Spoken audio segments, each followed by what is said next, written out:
Happy birthday to you. Happy birthday to you.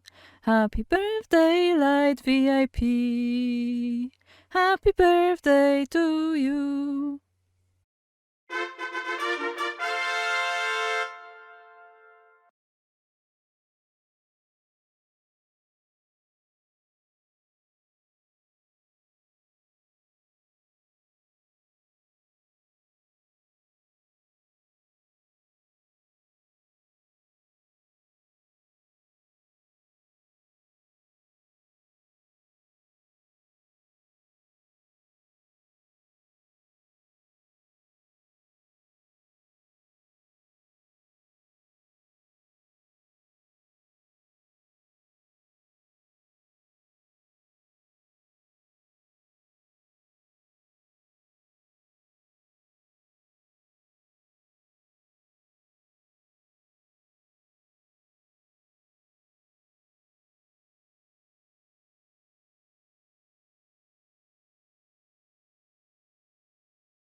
Are we good now? Yay, it wasn't my fault! Even though I was muted at the start, turns out it's not my fault entirely! It's we were double muted!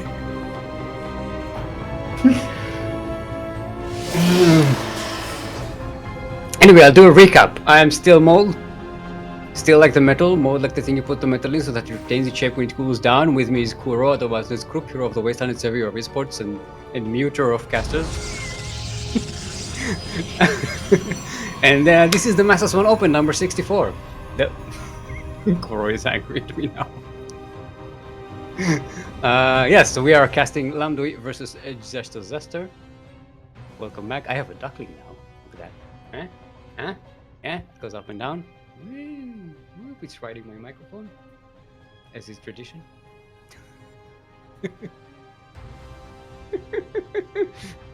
What? The audio is all sorts of messed up. Yeah, this is what happens when you don't cast for two months, and we're like, wrong device, wrong volume. Yeah.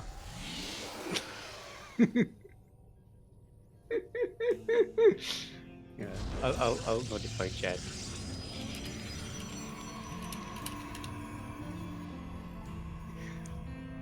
Oh boy.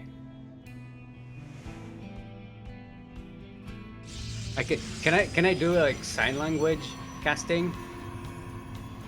That's this. Okay, so bottom of the map, blue. I don't have anything blue. Bottom of the map, Protoss. Protoss, Phoenixae,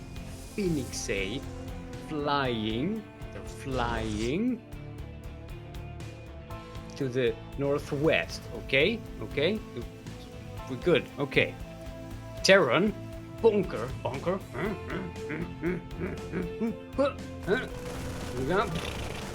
Firing. Phoenix are flying. They're lifting up the SCV. And they're dying.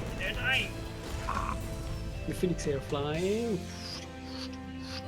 Marines are running. But the Phoenix say they're far away. They've flown away. Now all the Marines and Marauders, they're more Phoenix say flying in. More Phoenix slay. More down. Oh, they're flying. Shooting. Phoenix are flying away. Oh, they're coming. They're shooting. Oh, four Phoenix say. They're flying. One of them is. Oh! The Marines. They're coming. They're shooting. The adepts on the ground. I don't know. Protoss say with boobs. They're on the ground. Okay. Phoenix are flying away to the northwest. Okay. Marines. They're coming. Do they have? Oh, I'm not wrong. Window. Okay, they have steam. They have steam. No notes. Drug free. Come on. Phoenix are flying away. We have on the ground. One. That's mortal. Oh, they're coming out. The Phoenix are flying. The Marines are cheating. No, there we go, steam. Now, Protoss say with boobs, they're marching ahead, and stalkers, they're coming. Do we have sound now? Can I stop doing this? This is too much even for me. Hold on. Me increase the effectiveness of the air conditioning here. All right. Let's pretend I have voice now. All right, just a Zester. We have a gateway explosion here. Lamduy just making more barracks. There's one factory, but not even a starport to be seen. It's about to be finished, but yeah, these medivacs are going to be really late. But once they come, Lamduy will be able to actually go for a second push.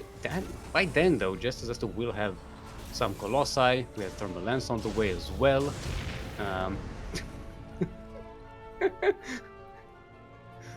Okay, you can hear me. Okay, there we go. Look, we have a 2 minutes delay. I have no idea when actually things are actually fixed. This is it's a difficult time for everybody. All right, charge is on the way. The Immortals are actually... I'm not sure about the Immortals, though, in this situation. Because Justice did see that Lamduy was going full-on Marine Marauder. So I would think the Colossus would have been the first choice there. Phoenix delaying that command center. A bit of a banter here. Of course, these two players are both from the same country, both playing for the same team. Alright, Lamduy coming in, scanning for that third base. It's not there. Going over here, there are 2 shield batteries, the shield overcharge, a couple of Immortals, a couple of Colossi, lots of not charged lots yet. They don't have charge. So if Lamduy wants to go in, this might be the timing, but before Thermal Lance and in charge. But yeah, the window is closing down. Do we have any? There are no tanks, no nothing. There are 4 medivacs and a couple of Widow Mines, but that's about it. This is all Marine Marauder army, and a few medivacs. I like it. Now this is not so much of a doom drop because again, not enough medivacs to bring up all of the army, but it does take Justice Zester by surprise, forcing a recall into the main base. But this might clean up Terran army. The rest of the Terran army is going for the third base while this is going on. So this did split the Protoss forces, taking out a shield battery, but now the charge lots are on the ground. Now the Terran army is going to reconcile, but and also the Protoss army gets together, but the Colossi are vulnerable and the Marauders just shoot terror through them. Okay, one actually survives. This is bad. Lamduy. One more volley would have killed that Colossus. As it is, the attack does not really do that much damage, and Justice Zester is taking a 4th base while this is going on. Yeah, this was not... I mean, it was somewhat an efficient trade because Lamduy is sacrificing tier 1 units for, you know, getting Immortals and Colossi, and Stalkers, Phoenix A. All the Phoenix A are actually dead. Actually, the Forge was taken as well, so Justice Zester is going to be late with upgrades. Lamduy pushing forward again. Shield overcharge, not quite enough to heal all of these units. There's still a lot of DPS coming in out of the Terrans. The Immortals go down. Vikings in the sky take care of the Warp Prism. Void Ray coming in to join the fight. This is already doing quite a lot of damage, but I mean, sorry, this is not doing enough damage, even though it's a great trade for Lamduy. If you look at the units loss tab, it's very telling. This is a very efficient trade. However, Justice Zester is still on 4 bases. The Protoss economy was not hurt, and it's just going strong. We have Templars on the way. They don't have Storm, so I'm assuming it's going to be Archons. Yeah, there are the Archons being made. Justice Zester finally starting on 1-1 upgrades with the... Forge, yeah, forges, double forge, yes, that's the word I was looking for. I said that earlier on, and yet I forgot it. Hey, there's the Pride of Altaris in the background. Do you see it in the window? There you go. That is it. That's the Pride of Altaris. For those who don't know, the Pride of Altaris was the sister ship, one of the 2 sister ships of the Spear of Adun from the Protoss campaign. Thing is, it was buried under Ire and was destroyed when the Zerg conquered Ire, so I'm not sure what it's doing out here in space. This is not lore friendly. The map is not lore friendly, just so you know. It's not non-canon. Yes, you were wondering. Right, we don't want it coming in and digging in there, but I was about to say there's a cannon, but it's already destroyed, so good on Lamduy for destroying that. Oh, there's so much DPS coming. This is +2, almost +3 bio, and the Protoss doesn't have any upgrades. It's just tearing through them. All of these Marauders, they do so much DPS to Protoss units. What's that mule doing there? Repairing? I think that was supposed to be a scan. And there we go. GG is called, and Lamduy will be taking game number 1. Very nicely done. I hope you enjoyed me miming Phoenixay. I like that. Going Phoenixay flying. This is fun. 2,000 atmospheres is our next map. Going back to somewhere familiar, you know. It's going to be a pattern. It happens after we get a new map pool. Suddenly the old maps become so popular just because they are comfortable. Just as I was saying, OP race confirmed. Yes, everyone know. PvT unwinnable. Or TVP unwinnable, depending on which side you're on.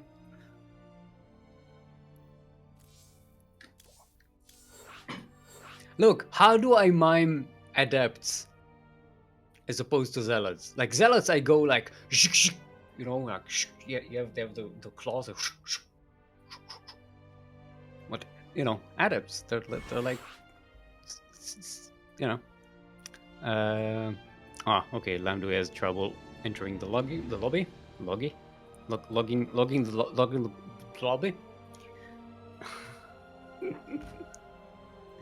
I'll take this time to remind you that if you want to help us support the CranKy Ducklings endeavors, we have a Patreon page, ! Patreon in chat will send you to our Patreon page where you can pledge to support us. For $5 or more, if you pledge to support us for $5 or more, you get access to our subscribers only chat in Discord, where you get to hang out with the Ducklings, just like I see you, Duckling. Hello, hi, hello. Just like that. Very friendly bunch we are. And also you get replay packs. That's right, replay packs from the many professional tournaments that we are either organizing or are involved in any way. Now I'm obsessed with getting that duck to be on like super balanced. There we go. All right, Chester Zester is back. Let's restart the thingy. Make sure we hydrate your hydras, everyone.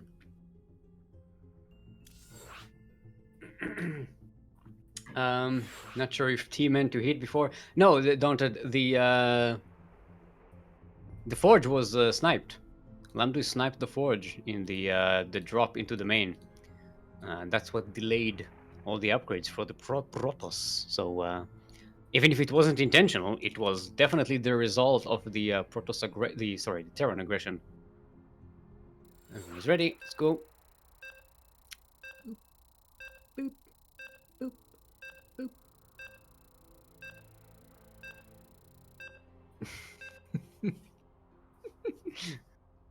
I'm just catching up with chat a little bit. You know, they made microphones duct shaped. This is an attachment. It's just sitting on the pop filter, just like this.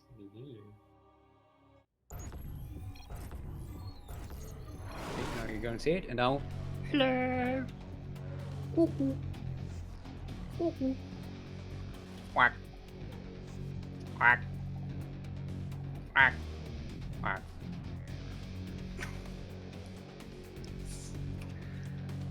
Look, it's gonna be that kind of day. It's already been that kind of day. So buckle up. Welcome everyone to a familiar location. 2,000 atmospheres in space. It just occurred to me that I'm literally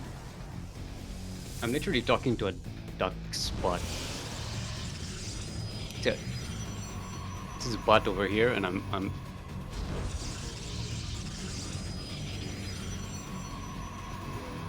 in space. LE. Now LE, in case you did not know, stands for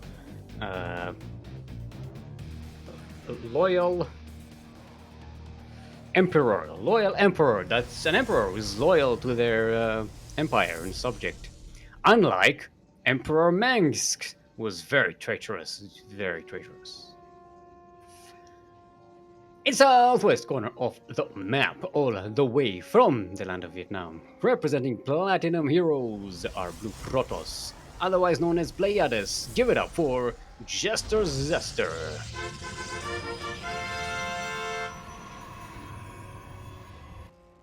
And in the northeast corner of the map, also from the land of Vietnam, also playing for Platinum Heroes, give it up for our Green Terran. It's Lamduy. Also currently leading by 1 in this best of 3 series. Now we do have some returning favorites here in the tournament. We have Napolcochon, who is waiting on the winner of this very match in the second round. We have Cheoklate, who's already winning 2-0 versus Secret Rogue, who's a new appearance. We have our very own CranKy Duckling Yakuzaku going up against NezukoChan. We have Dismissal waiting there in the second round. We got Zan SC2, we got Faith, and J-Dolph. I like the name J-Dolph. It's like J-Dong, but with Dolph. I don't know why, I find it so funny. And of course our very own clansman Ares. We got Astrak and CaptBritain. Yes, CaptBritain has returned. It was not a British accent. I am aware of that. Sorry, it's difficult for me to do a British accent, so I'm doing what I can. Alright, Jester Zester going Stargate first here. We were too busy with the sound issues in the previous game, so I didn't quite see the timing on the starport. I think that was a... Sorry, Stargate. I think it was a Stargate first last game as well. Because he had 2 Phoenix A in the first push, right? Arduino still is a ventriloquist dummy, and the duck is controlling him. You don't.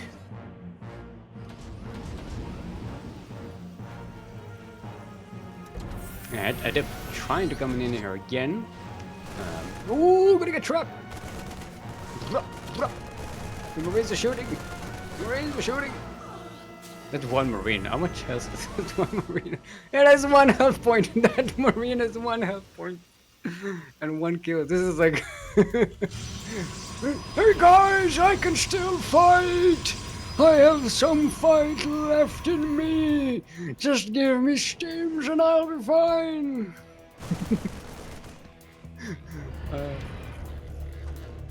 Alright, Phoenix A coming in again! One of them will get sniped!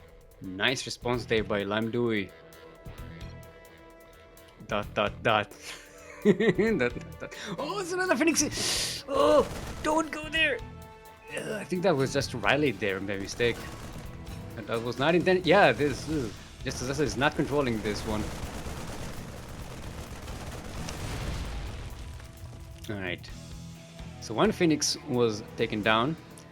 That's very important because 3 Phoenix A have a lot more in them than just 2 in terms of harassment potential. The important thing is that Jester Zester is seeing that Lamduy is going for this 3-Rex thing. The thing the Terrans go for. Which I love, by the way, that this is what Terrans go for nowadays. Just a Marine Marauder, no Medivac, no nothing. This is what I used to do in Wings of Liberty. That's how I got to Gold League in Wings of Liberty. Which was much better than back then, because you didn't have, I think you didn't have Diamond. I think you had Platinum.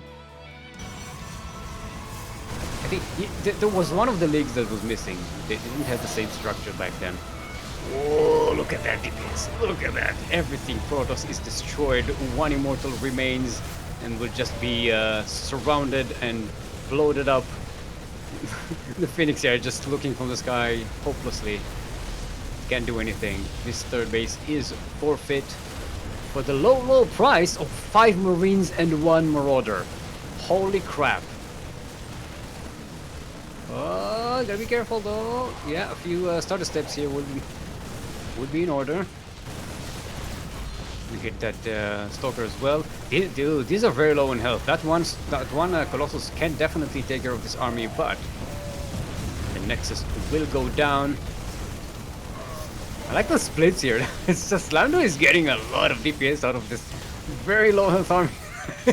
Oh no! Colossus, stop attacking! The Colossus was attacking the robotics facility. Look at that! The Colossus just had half of its health taken down by a beat up Terran army. Look at the units lost tab. Oh, this is a sexy units lost tab for the Terran. The best of trades. Look at that. More than double minerals and like more than 6 times the almost 7 times the gas trade. Oh, that is a sexy trade there. Alright, now just as Esther is trying to be out on the map with his Phoenix A and can't quite get in there. Lamduy is still on 2 bases. Do we have a 3rd command center? We do not. We do actually. Why didn't I see that on this? I opened up the structure tab and I didn't see it, but yeah, don't trust me. I'm kind of blind. This is why Kuro is observing. She has eyes.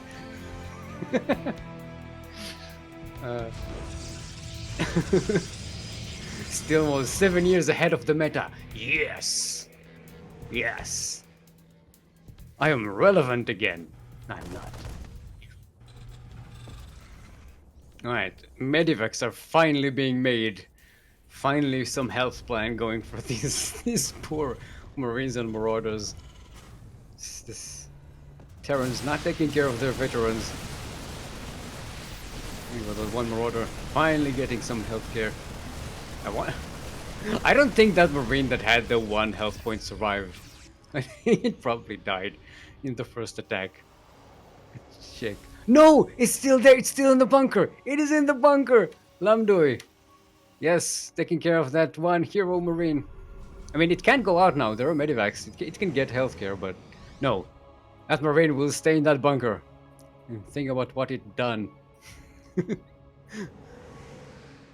This is a semi-scary Protoss army. The Colossi are very scary. The sentries are really good at like zoning out the Terran army, but there's not a lot of buffer. There are a few charge lots and 1 immortal, but that's it. There are no stalkers, no beefy units to threaten that Terran army to tank damage. Luckily for Justice Esther, Lamduy's army is like all over the place. It's not all here.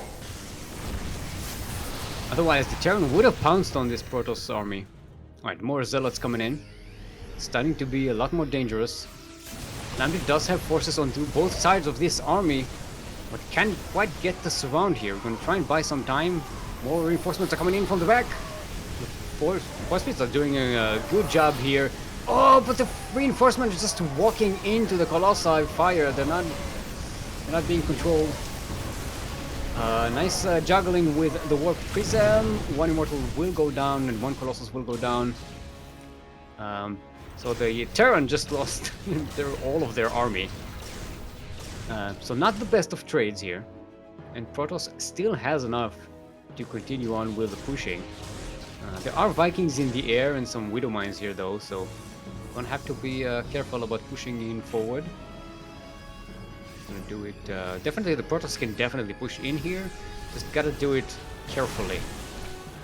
Don't take Widow Mine hits. Okay, nice dodging the Widow Mines. Okay, actually no. Took over Widow Mines. That's another Widow Mine hit. These zealots are very low in health. No buffer here left.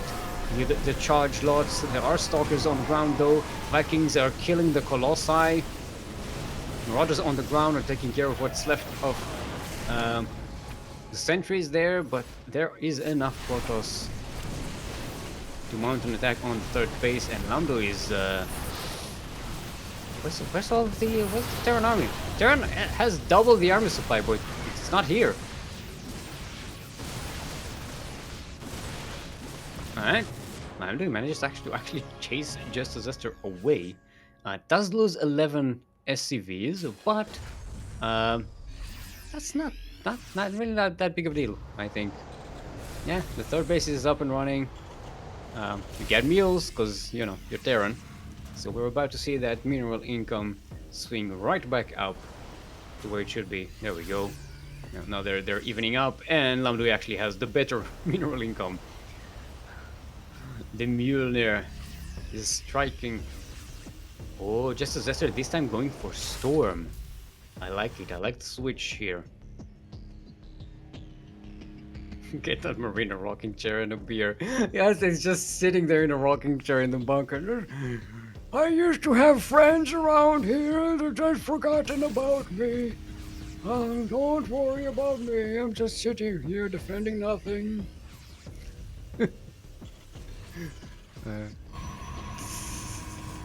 This is the Terran retirement plan for Marines who managed to kill one thing and survive the fight without medivacs. I'd be genuinely upset if Lamduy managed to snatch defeat from the jaws of victory. Yeah, Lamduy did tremendous amount of damages in the first push, but getting caught out in the middle of the map is a huge throw. But Lamduy is not out of it yet. This is, you know, fourth base is being set up. That attack by Justice Zester did not do enough economical damage to end the game, and Justice Zester pretty much had their Protoss army reset with that last push. Now was what Justice Zester does have Storm now, though. She's very worrying. Ooh, Disruptors as well are coming in. Okay, Lamduy getting ship weapons and ghosts. 9 ghosts. Okay, this is turning into some late game TVP here. Definitely switching out of the Marine Marauder area. Both of them are attacking one another's fourth bases. Now Lamduy's fourth base isn't really set up, so we can basically evacuate all of it. As the recall into the fourth base of Justice Zester. Lamduy is committing into this. The War Prism is still alive, not being targeted. Now it's being targeted by the Vikings. Storm all over the place. War Prism goes down, but kinda don't need it here. All the Colossi are down, but the Disruptors are still here. Charge Lots coming in from the side, cleaning up what's left. This is a weird trade, and yeah, I don't think Justice Zester lost enough here in terms of economy, but losing all of the Colossi is kind of bad. How many Templars? Only 2 High Templars left. And where are they even? They're not even here with the army, and they are low on energy, so not a lot of storms with the Protoss army right now. Of course, Lamduy doesn't know that. Oh yeah, Lamduy attacking the fourth base again with a bit of harassment. Oh, actually no, this is the Widow Mines. I forgot about the Widow Mines. They're just chilling there. This cannon is going to clean them up. Justice Zester is going into the fourth base of Lamduy once more. This time trying to get some damage here. Oh, the Terran army coming in from the side. The Disruptor shot! Ooh, nice dodge. Did some damage, but could have been a lot worse. Oh! Lamduy is giving me a heart attack, not dodging that Disruptor shot. Instead going for the Disruptors. The Disruptors are all dead. There are no storms left. Once the Zealots are down, this Terran army will clean out the Protoss. Very nicely done by Lamduy. This was close. One good Disruptor shot there, and then this fight would have looked very differently. What's that attacking? Oh, that's a Liberator. There's a Liberator in the fourth base of Justice Zester. Got 4 kills. Pretty good. Oh, the Behind Shrine is here. Justice Zester getting a Dark Templar, Dark Shrine thingy, Templar Shrine. Liberators. This is Liberator harassment at 15 minutes into the game. This is where it's at. It's actually doing quite a bit of damage. Keeping Justice Zester from efficiently using these this third and fourth base. Alright, Lamduy getting that, what's it called? Planetary Fortress. I know the names of things. Back in my days, we didn't used to have no medivacs. Alright, this is just coming in. There's money EMPs. Most of the Protoss army is without shields now. Disruptor shot! Oh, nice snipes on those disruptors. This is oh yeah, Lamduy doing some. This is some Maru level stuff here. Just forget the disruptors, forget dodging them, just jump on top of them and kill them before the disruption nova goes off. This is some good stuff. This has happened like 3 or 4 times in this game already, where Lamduy was not dodging the disruptor shots, but the storms, puppy, the storms. The EMPs goes out, but they're not quite effective because the shields are already down. The medivacs are depleted of energy. This army is going to be very low in health for a very long time. This is what you get for not investing in the Terran health plan. Going anti-vax for too long. That said, Justo Zester's move out on the map was pushed away yet again. Whereas the disruptors are all down, more Archons were sniped. There's just one disruptor with this army, and the rest is stalkers. We're the ones digging in here. You can get some Vikings in the air just in case there's any Colossi still left. They're going to be really good at sniping out those with Warp Prism, the pesky Warp Prism. Which is very important here because it's something that's going to help Justo Zester with microing those disruptors out of harm's way. There you go.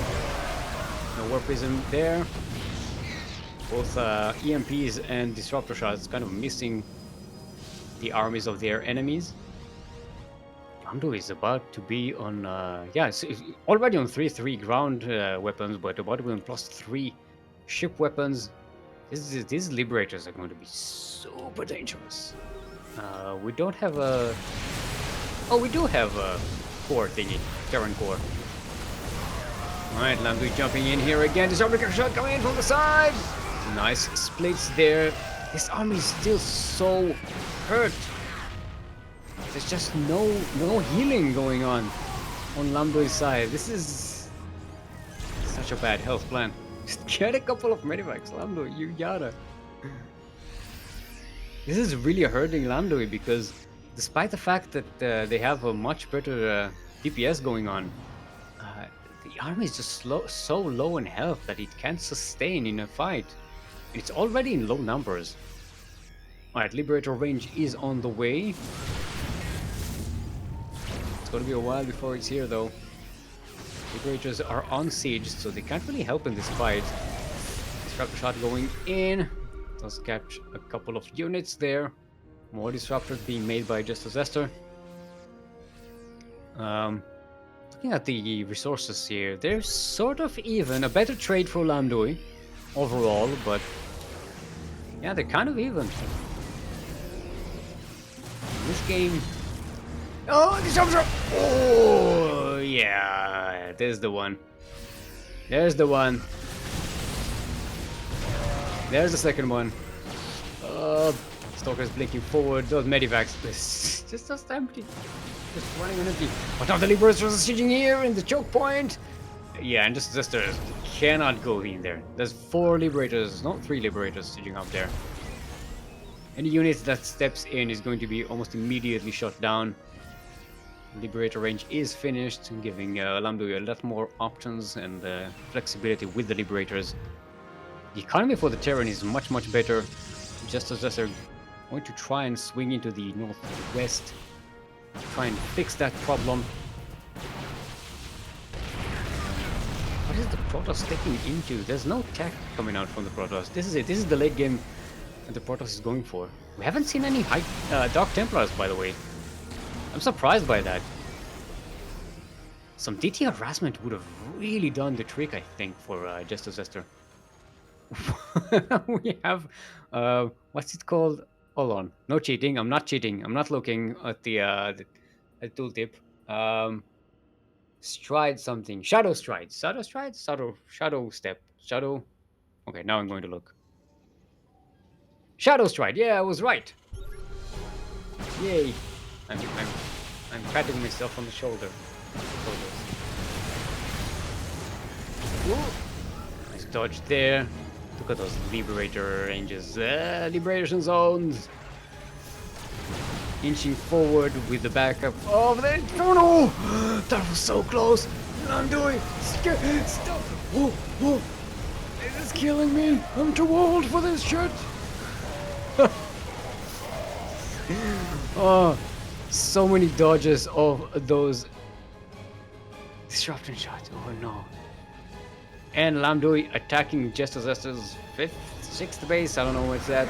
GG is called. Hold on, I'm staying in the game. I'm gonna check that. Huh. Yeah, that Marine is still alive. Just so you know. Just as this thing is saying 3 racks dirty. Yep. It happens. That's what happens. Very nicely played by both these players. They played pretty nicely, but yeah, Lamduy dodging those disruption shots. This is what really wins the Terran the game against Protoss. Wait, why did Lamduy leave the party? Gonna cast them against Napolcochon. Lamduy vs Napolcochon. I typed all of it. I didn't take the shortcut. I didn't say Napo. Like everyone else. I can't see the keyboard with the duck here, by the way. There's like this giant or yellow blob in my face. Let's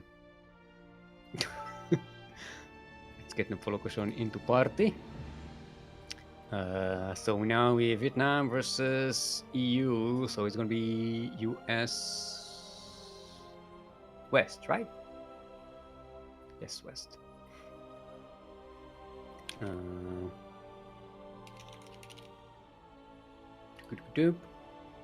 What's our first map? It's going to be 2,000 atmospheres.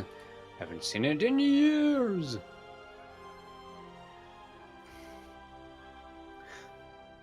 Ooh. All right. So Napolcochon. How many championships does Napolcochon have? One. Only one. Oh, wait. They have a lot of Ducklings championships, right? How many Ducklings championships does Napolcochon have? I'm trying to see here. Wait, none? Huh? Huh? Well, that's me for assuming things. Yeah, Napolcochon, the one-time MSO champion. Oh, right, there we go. Now we can get in there. Set up the lobby.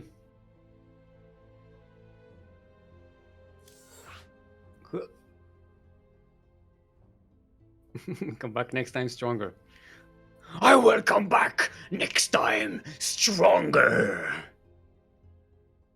Yeah, sorry. I saw that it was in all caps, so I decided I'm going to give it a little more oomph, you know, a little more presence.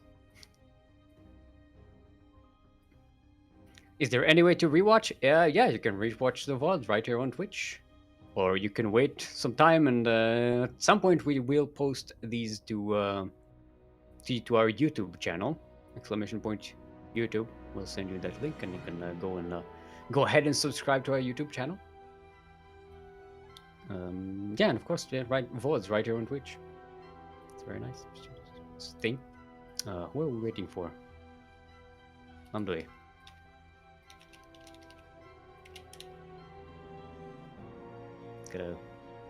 Gotta say yes to start the lobby. Say yes to lobbies. I don't know why I went. Gotta convince people to say yes to lobbies. Hello? Maybe Lamduy just disconnected again? Because they did have some issue last time.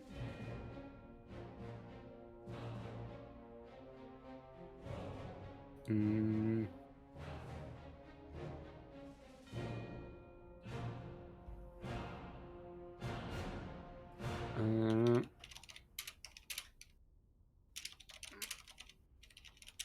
Yes, and is from Vietnam.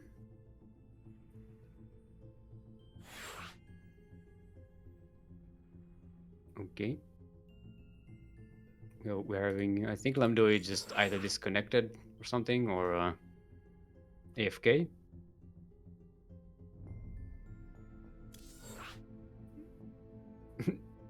Is Kuro meant to be speaking? No. Are you unmuted, Kuro? Huh? Yeah, I think Lamduy disconnected from the party, but they are still in the party, even though they disconnected from the party. So yeah, I think they just disconnected entirely.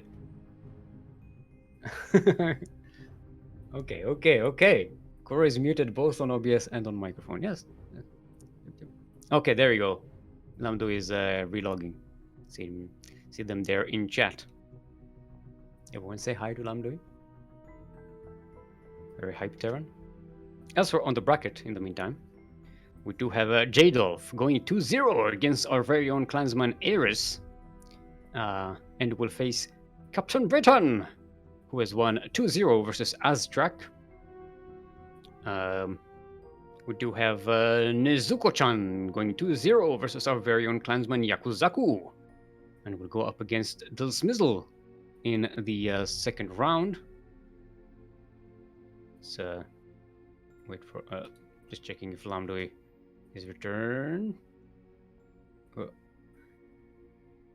Because I still see them in the party. Let's just try to remove. So, yeah, okay, there we go. Okay.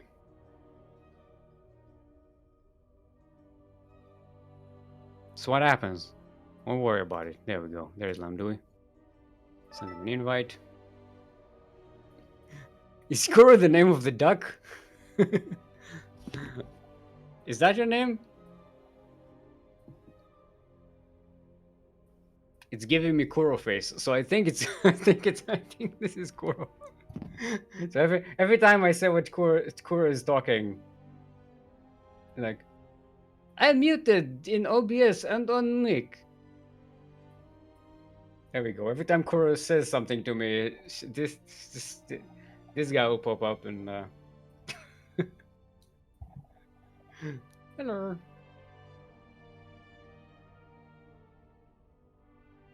Okay, there we go. Everybody's here. Let's try that again. Create lobby, use West.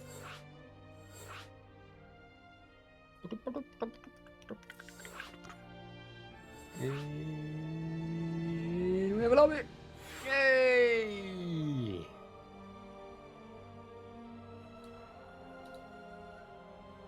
Let's go. Let's see if everybody's prepared. Let's get right on to it. Let me double check that I got the map right. Right, there we go. Boop, boop, beep, boop.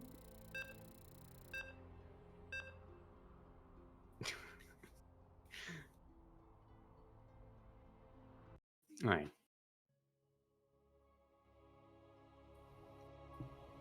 If I do this, then I can talk to the duck. you can watch the duck's butt.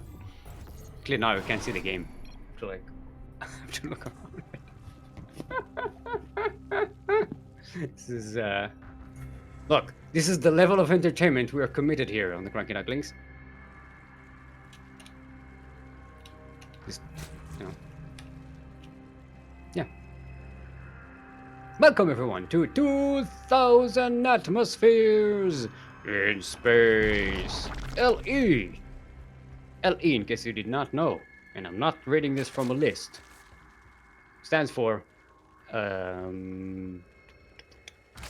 labyrinth economy. Labyrinth economy.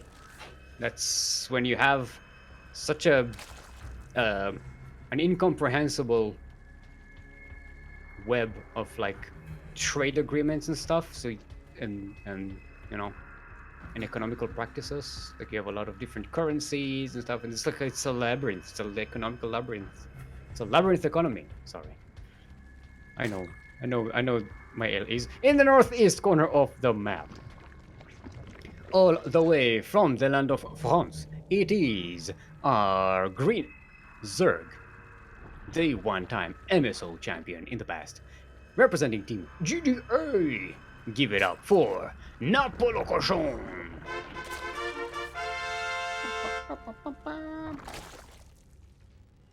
And in the southwest corner of the map, all the way from the land of Vietnam, representing Platinum Heroes, our Red Terran is in fact Lamduy.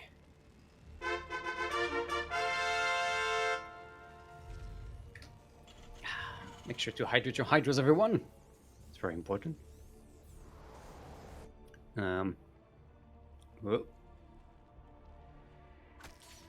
We have some walker on walker action here. Looks like Napolcochon is going to get the better end of this. If Lamduy isn't careful. Oh. Someone flinched. The queens are on the way.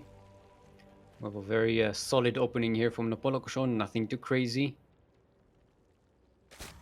Going to have the swarm force, I like to call it, the 4 Zerglings opening. Just enough to try and chase that Reaper away. Gonna make this life harder. Lamduy going for a classic 1-1-1. Nothing crazy. Oh, the Reaper almost. That was dangerous. The Reaper grenade actually shot the Queen towards the Reaper. That would have helped the Queen actually catch up to it if it had a chance. Right, so we have Hellions as a follow-up. Napolcochon going for that quick lair. Ooh la la. There we go. No gases though. So what are we looking at here? Pleiades? Nah. Quick borrow?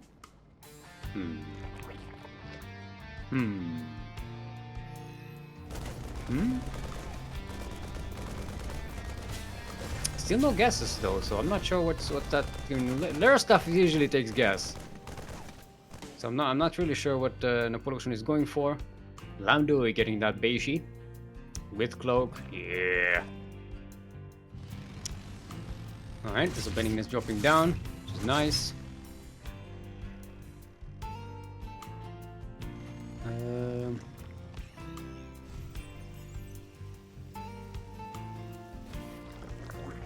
Wow, why the lair though? There's like an overseer coming up. This is the only lair technology we're seeing so far from Napolcochon, is that one overseer. There's no Nidus, no Roach Speed, no Hydras, then no nothing. There's just I don't why. That lair was such a huge investment. Oh, there we go. And there is the truth, dear chat. There it is. Finally. The Spire is coming up. But Napolcochon gonna have to survive these Hellions first. Only has a handful of Zerglings and 3 Queens to deal with that. If Lamduy is being bold here, this might be a huge attack for Lamduy. Not Medivac, the Beishi. Beishi is sneaking in. This Marine is a fake. Banshee doesn't quite get any damage. There are spores around. I think it had one. It has 1 kill. Yeah, it killed 1 drone, but that's it. all in all, not the greatest of investments. Ooh, Lamduy. I'm gonna lose these Hellions. Actually, yeah, all 6 Hellions were lost. I was not expecting that. Napolcochon got the surround, killed all of the Hellions. Yeah, and now here munching on this command center. The mutas are on the way. There is an overseer, which is nice. It's good to have against these banshees. I was talking down that overseer earlier on, but there it is, being super useful, right? Alright, 3 more Mutalisks. We are going to have 6 of them in total for starters. No more being made though. Napolcochon banking up a little more gas. They'll need a bit more of a mass to do something, because Lamduy does know about them. I think Lamduy saw the Mutalisks coming, because there are turrets popping up everywhere. Although they did not scout the lair. The spire. Same thing, right? Okay. Lamduy does have a lot of marines, so it's a lot of anti-air potential there.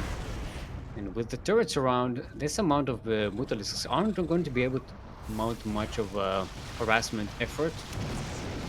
Going to catch a few SCVs here and there, which is great. Oh, gets a tower turret as well. There's a kill there. But Lamduy is marching out on the map.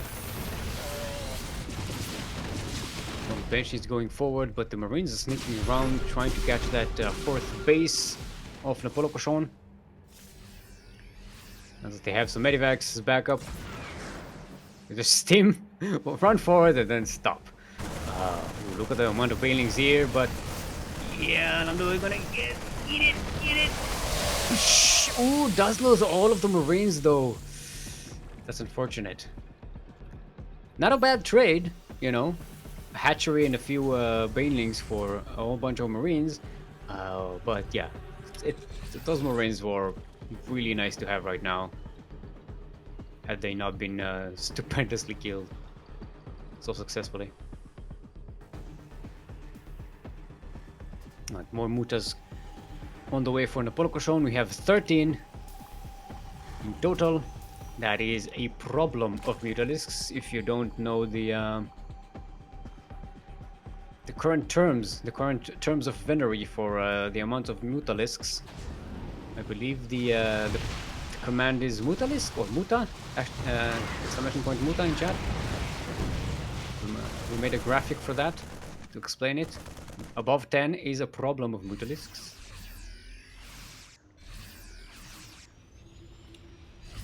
Looks like Napolcochon is cutting out Muta production though. It's kind of weird. Going to switch into ground army.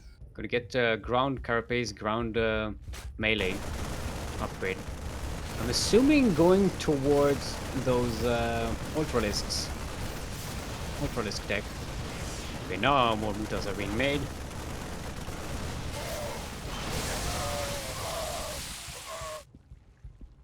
Alright, okay. Thor's on the way for Lamduy.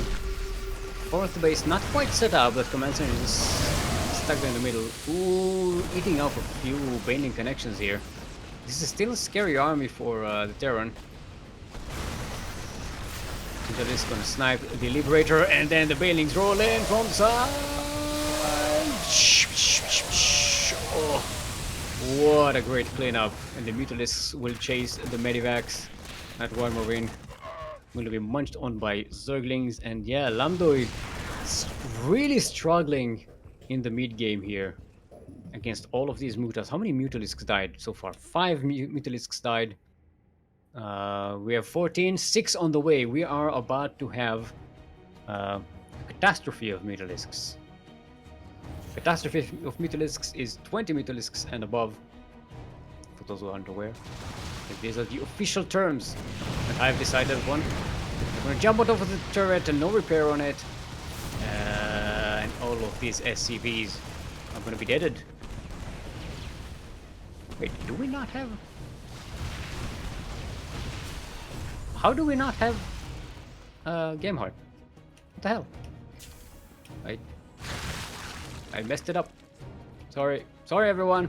With all the with all the lobby remakes, I somehow managed to not use Game Heart. Okay. So 18 SCVs dead in total in this game. Most of them died here. So you know, we're gonna have to count from now on. That's on me. Mea culpa. Ducklings coming in for harassment here. But the army is out of position. Only one SCV dies though. So not the best move. Yo, with the banings! They're rolling in, the army's out of position. Okay. I did not see the Thors there. Oh, that could have been so much worse. Where'd the medivacs go? That army is very low on health. So many banelings. 32 banelings being made right now. Ooh. That sound of all these banelings like hatching together. It's a disgusting sound. Alright. Napolcochon with a distraction in the third base. Going into the fourth. Oh, but the Widowmine pushed them away. Napolcochon not quite committing, but the Mutas.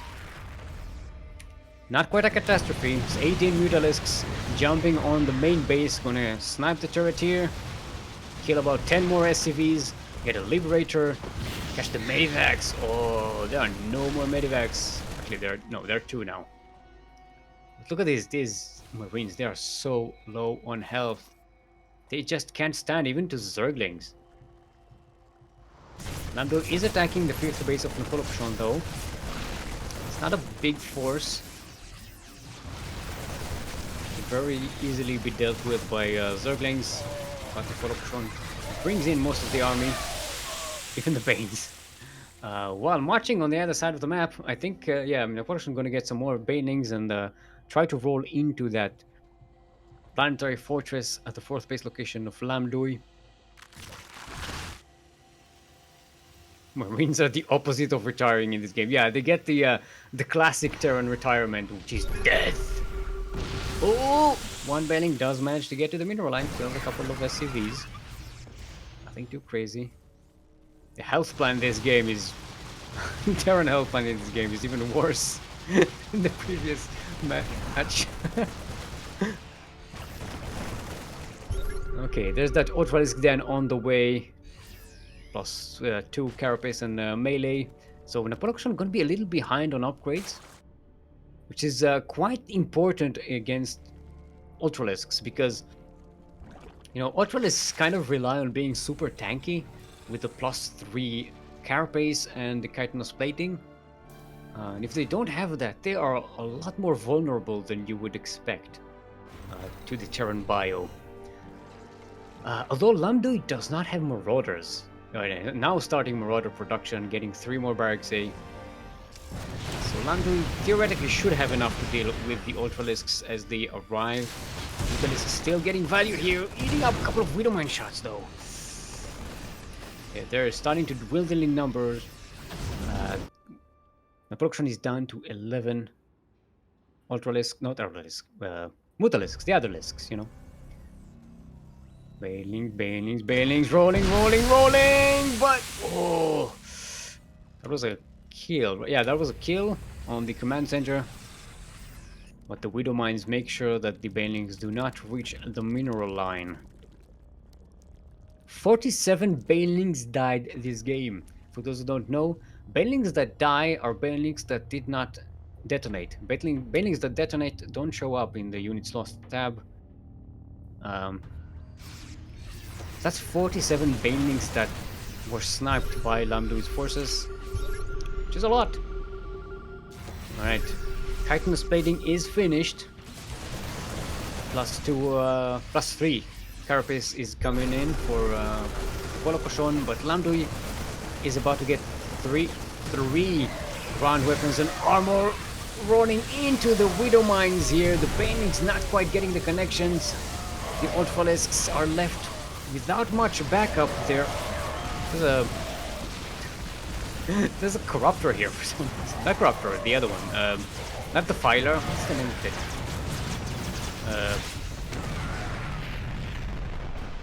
Hold on, I know it, I know. Infestor, there you go. Wow, that took a lot of thinking. In the meantime, Lamduy is cleaning up Napolcochon's 4th base.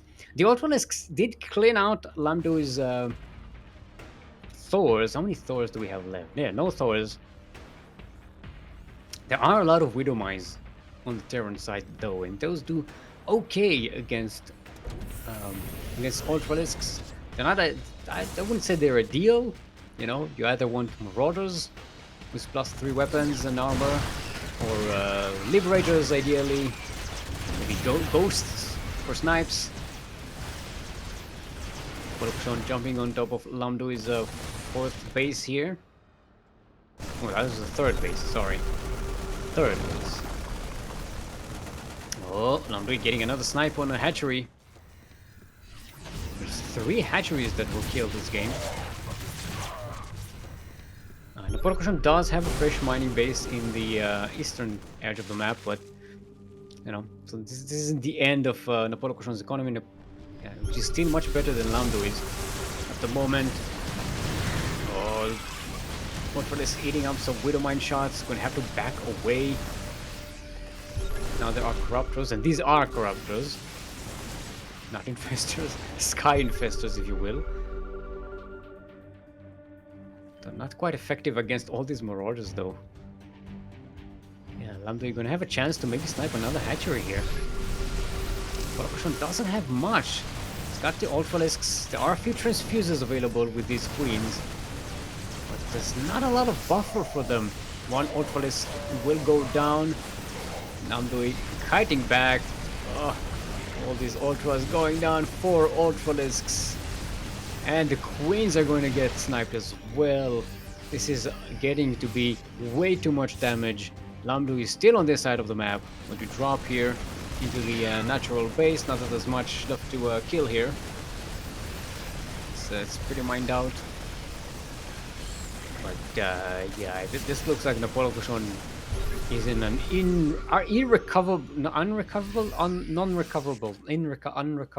unrecoverable position. Right? It's unrecoverable, not irrecoverable or irrecoverable. No, it's irrevocable. Why is it irrevocable but not irrecoverable? Unrecoverable. Welcome to English Grammar with Steelmold, a non-English speaker. A non-native English speaker, I should say. I do speak English fluently enough to babble here on the microphone. Alright, Yamato on the way. What? We're going battle cruisers, boys! Bring in the BCs! I don't think Lamduy is going to get to make battle cruisers here. There's so much bio here. So many Marauders. Got 28 Marauders. Yeah. And Lamduy is going to get game number 1 here versus Napolcochon. And Napolcochon had the upper hand for a lot of the game, but had a difficulty quite finishing it. Saying, I hate lag. Well, to be fair, they are playing on US West, so it's kind of far from the land of France. Oh, okay, Lamduy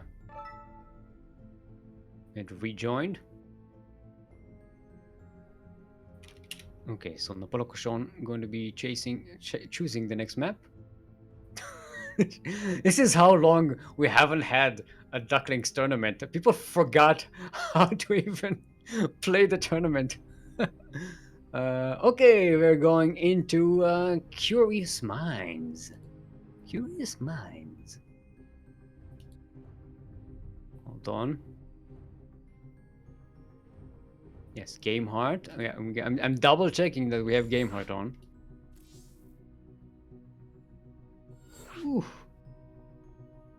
We can go on together with curious minds. I know it's a Suspicious Minds, but for some reason the name of the map just brings that song into my head.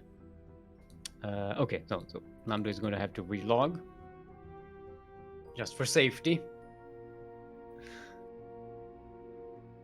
Yeah, it does happen, especially like Vietnam internet for some reason has trouble with the lobbies. I've noticed it before. It could be because they sometimes have to use VPN to get a better connection, and maybe that's messing up the Battle.net's nonsense. I know, wait, that would be the thing that messes up Battle.net. Battle.net is doing a good enough job of it themselves, you know? The Battle.net team, otherwise known as, I don't know, they probably have a name. Like Bob or something. I know it's one person. We all know it's just one intern. The one intern in Blizzard that's in charge of StarCraft 2 and Battle.net. Alright. Yeah, then we have Game Hard. For people who game hard. A conga of banelings. Yes, a conga line of banelings. Yeah, that could be a term of venery for banelings. Alright, everybody's prepared. Let's go all the way. Boop. So how much is a Bane Pain Train? I think a Bane Pain Train is more like a specific strategy where you kind of string them along so that they hit like one after another. So it's more like a maneuver than like I'd say a term of venery. Also a conga line of banelings is also, now that I think about it, it's more a maneuver than like a term, right? Because maybe the banelings are all clumped up and just like rolling together, right? So it's not like in a line; they're like in a clump. Sorry, Duckling. Where was I? Yeah. So I was setting up the score. Got one. Yeah, Napolcochon is up one. Anyway, we are on Curious Minds, where the minds are curious. But are they? I don't know. Let's ask, because we're curious.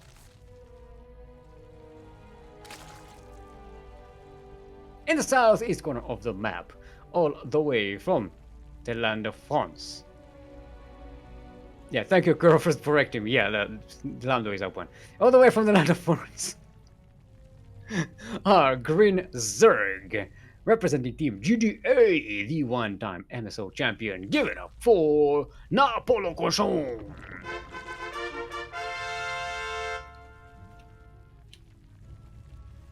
And in the northwest corner of the map, all the way from the land of Vietnam, representing Platinum Heroes, currently up one in this best of 3 series. Give it up for Lamduy.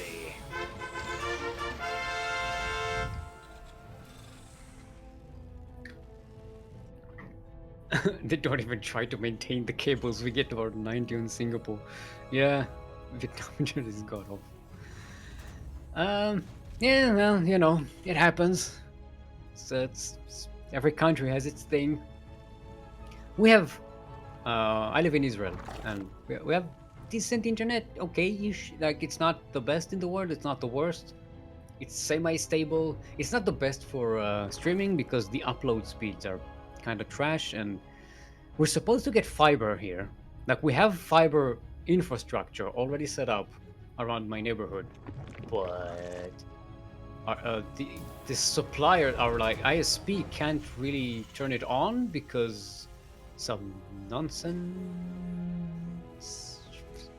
The company, the national company that maintains the infrastructure, is not. They want to get their own fiber service, so they're not allowing anyone else to provide fiber service on the infrastructure that they made, which is public because it's a publicly owned company. It's a very weird situation. Anyway, we've had fiber optic infrastructure for months, but we can't have fiber optic connection because. Anyway, I don't know what Kuro was zooming in on something that's probably map related that I ignored because I was talking about internet connections. Sorry, Kuro. But yeah, it's a pretty nice map. First time I'm casting on it. I was tempted to nickname it like purple pink or black purple, as in hashtag not black pink. What? 3 racks? Yes. Only marine. What's the problem? Kuro, it's a Terran. It's Lamduy. Yeah. Oh, that's a lot of stasis chambers there. One of them is kind of broken. It's got lightning in it. Those are big banelings they're storing in there. I hope Napolcochon doesn't get to use them in the... Actually, I do hope Napolcochon gets to use them in the game. Maybe we should make it a rule. Like, when map makers make a map and there's like a unit on it that belongs to a certain race, if you play that race on that map, you get to use that unit. Like if there's a Brutalisk, that Brutalisk that's tied up in the map, I don't know. I think it was in Blackburn? Was it in Blackburn? Yeah, there's a map with a tied up Brutalisk, so you kind of get to use them. Right? And the same goes for Terrans, if there's like a map with the battle cruisers in the background, like all those big battleships, you get to use those. It's fun. I also want to get to use those robots, those hashtag not SCVs that are running over there. Hashtag not mules, even though they look exactly like mules but without the colors. Trying to clean creep, but they can't. Only Marines can clean creep. Oh, the Marines get surrounded here! This is a very precarious position. No medivacs to evacuate you. Lamduy started stepping like a champion though. Can't kill all the queens though.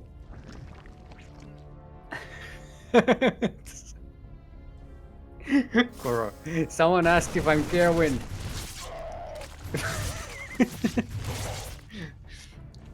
I don't know if it's a compliment for me or for Kerwin. Yes, no, I'm not Kerwin, I'm Steelmold. Still like the metal. Mold like the thing you put the metal in so that you retain the check when it cools down. And I do sometimes sound a bit like Kerwin. I mean, we are countrymen. We're both Hebrew speakers by nature. Is Kerwin your clone? No. He's way too young for that. Yes, we are both from Israel, so there may be traces of accent that are similar between the two of us. Strangely enough, I'm not good at doing a Kerwin impersonation. Go figure. Yaku can do a Kerwin impersonation. No, it's not the best, but it's at least funny. I don't. Alright, Lamduy out on the map again. More barracks on the way. This is, yeah, we do have a starport now. There was a medivacs. Finally some health plan going on here. But see, the thing is, when you get the medivacs that late, they get depleted very fast. It makes the army so flimsy later on in the mid game. Alright. We're on creep. Paintings are rolling.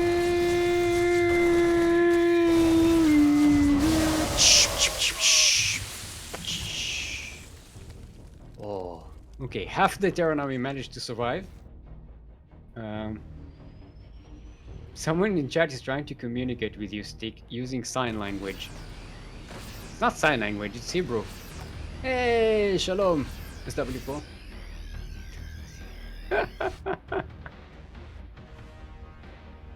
Oh yeah, now I recognize SW Pro from the Israeli big thingy.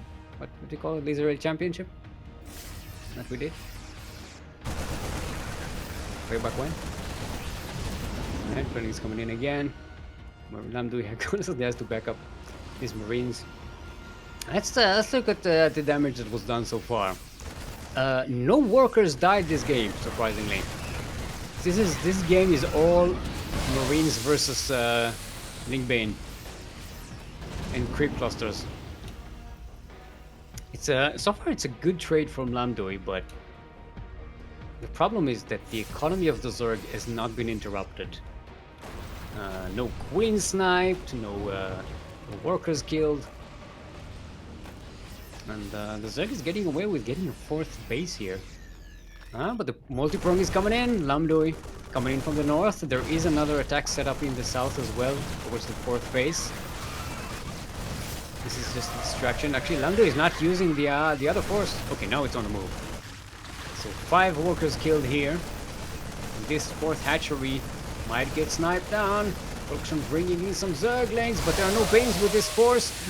Disinvading connection here, killing a lot of Marines. And the 4th hatchery survives! It lives!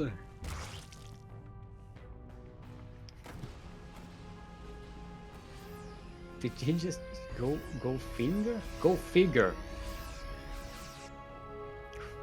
Finger. Don't go finger. That's, you know, this is what you're into. You have consent. And, you know. It's just not your nose. It's very impolite to finger your nose. Oh, these buildings! Talk about nucleus exploding in your nose. 23 SCVs go down. Oh, but the Marines, they're out for vengeance. Look at them cutting off those... the Hydra is chasing the Marine. Did you see that? It was just running after them. Oh boy, Lamduy is out for vengeance. That was a huge hit that Lamduy was taking. Gotta do a lot of damage to catch up. Sniping this 3rd base is gonna do just fine. The 4th base is quite low on health still. It's in the orange.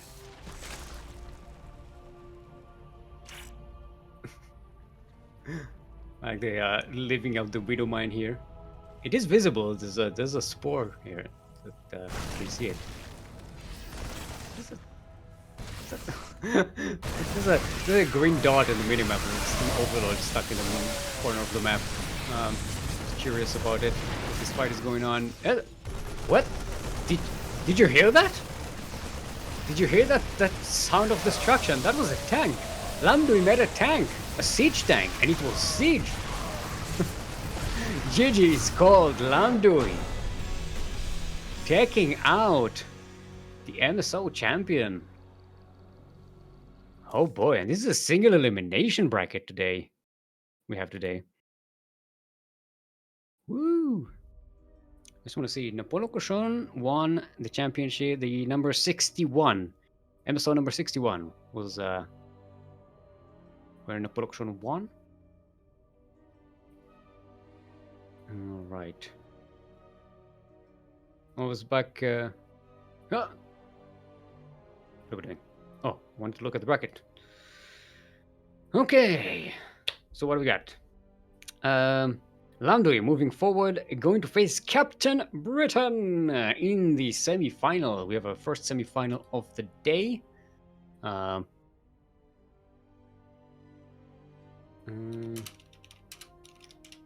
We might take a short break though. Right? How long have we been on? Almost 2 hours. Let's take a short break. 5-minute break before we get into the semi-finals. It's gonna give Lamduy a bit of time to rest, and then we'll set up the lobby and everything. So take this time to hydrate your hydras, stretch your roaches, and drain your disruptors.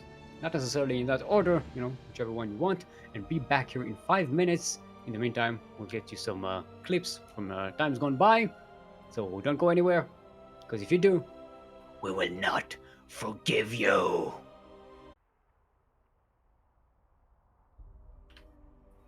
And we are back. I'm just double checking that I'm not muted again. Even though the last time it wasn't my fault. It's still my fault.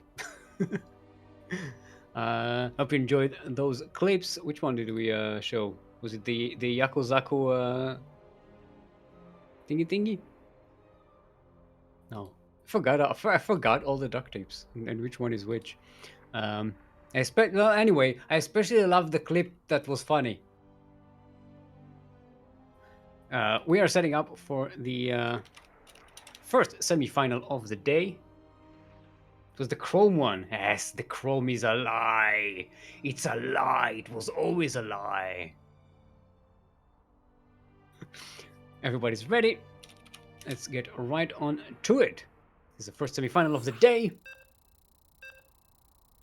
And we are going to Berlingrad.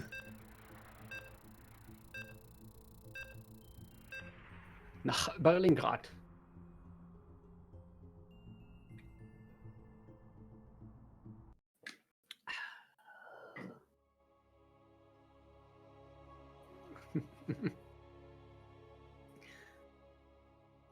All right.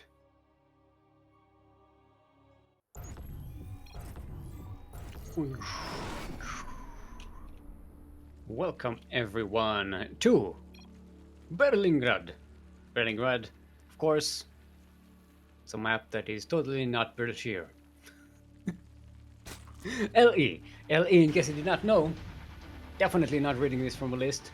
It's LE stands for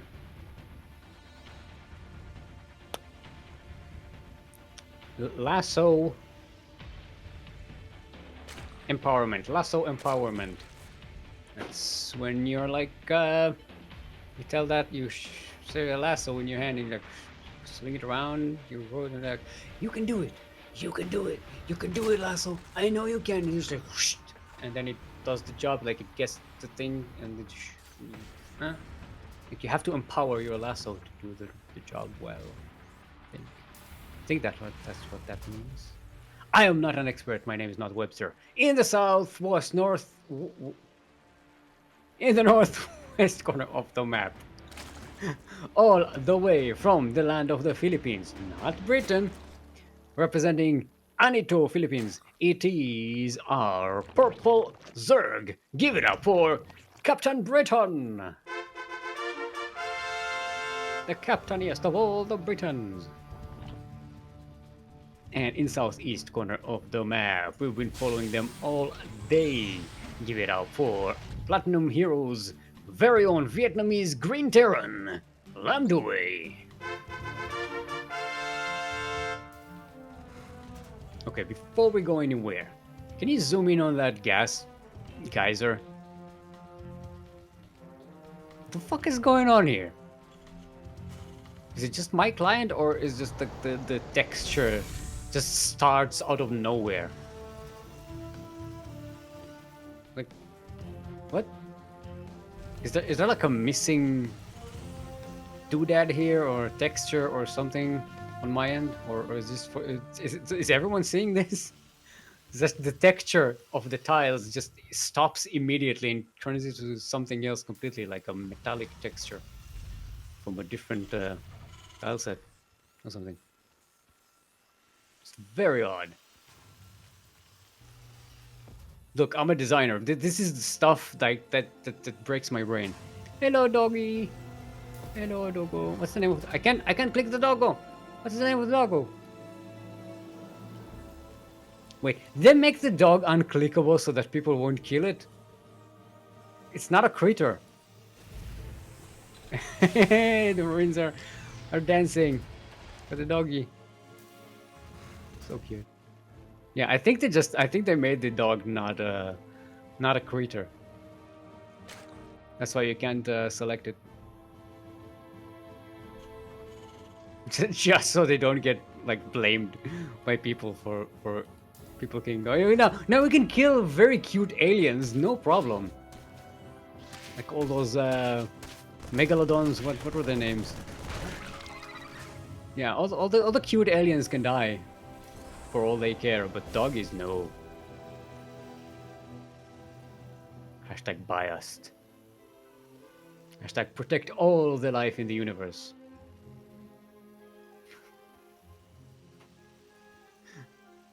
Alright.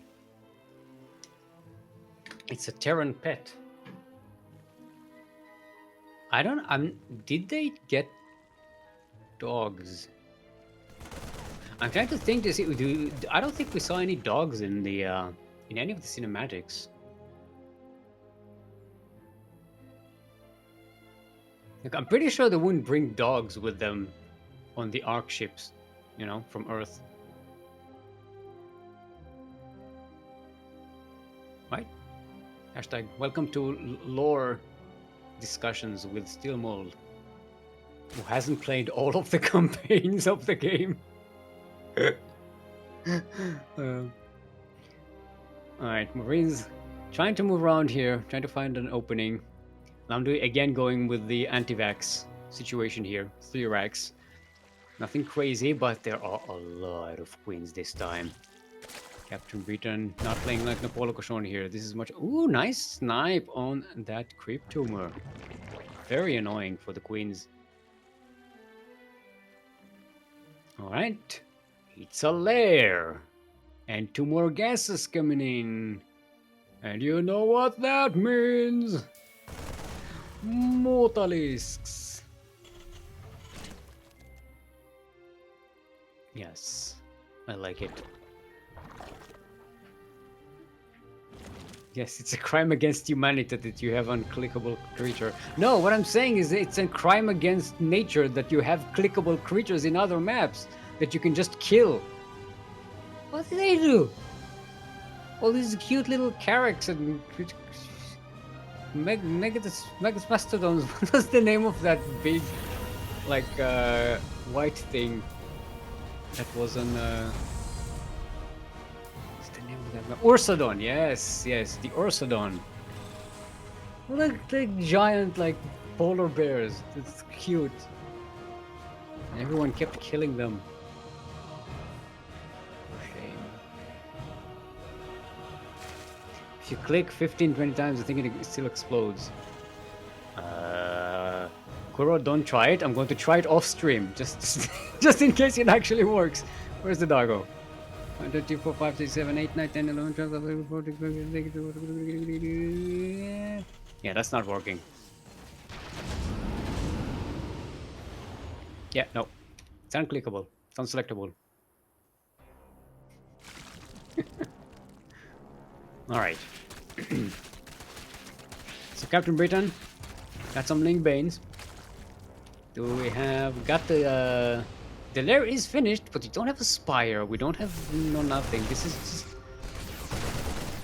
It's just Bane speed. That's it. We do have 4 gases though. So I'm guessing CaptBritain is just going to go for the strategy of just making a hell ton of Banelings and just hoping to trade, not efficiently, but not in terms of economy, trade not economically, but trade well in terms of balance of power. If you understand what I mean. So, you know, it can be very expensive, but as long as you kill more of the enemy and you trade effectively in terms of Banelings blowing up a lot of Marines, your enemy dead. Even if it's more costly for you. Decent creep spread by CaptBritain though. And this is... it's actually going to clean all of the creep tumors here. The Baneling's not there quite in time. The Zerglings managed to reach the Marines earlier. Oh! Did you see that? CaptBritain was trying to use the Widowmine to kill the Marines with friendly fire. Sending that one Zergling to bait... What? Banelings, please. Just wasted themselves on depots. Alright, Marines coming in here. We kill a few drones. Oh, not all of them managed to get... Oh, all of them do manage to escape. Drop into the natural. There's another attack in the 4th base of CaptBritain. So Widowmine back up here, but might do a lot of friendly fire here if it's not careful. Okay, 6 more workers killed. Oh, now it's 10 more workers killed. Now the 4th base is under attack. Nice job by CaptBritain defending all of these drops. Losing a bit, but not too much.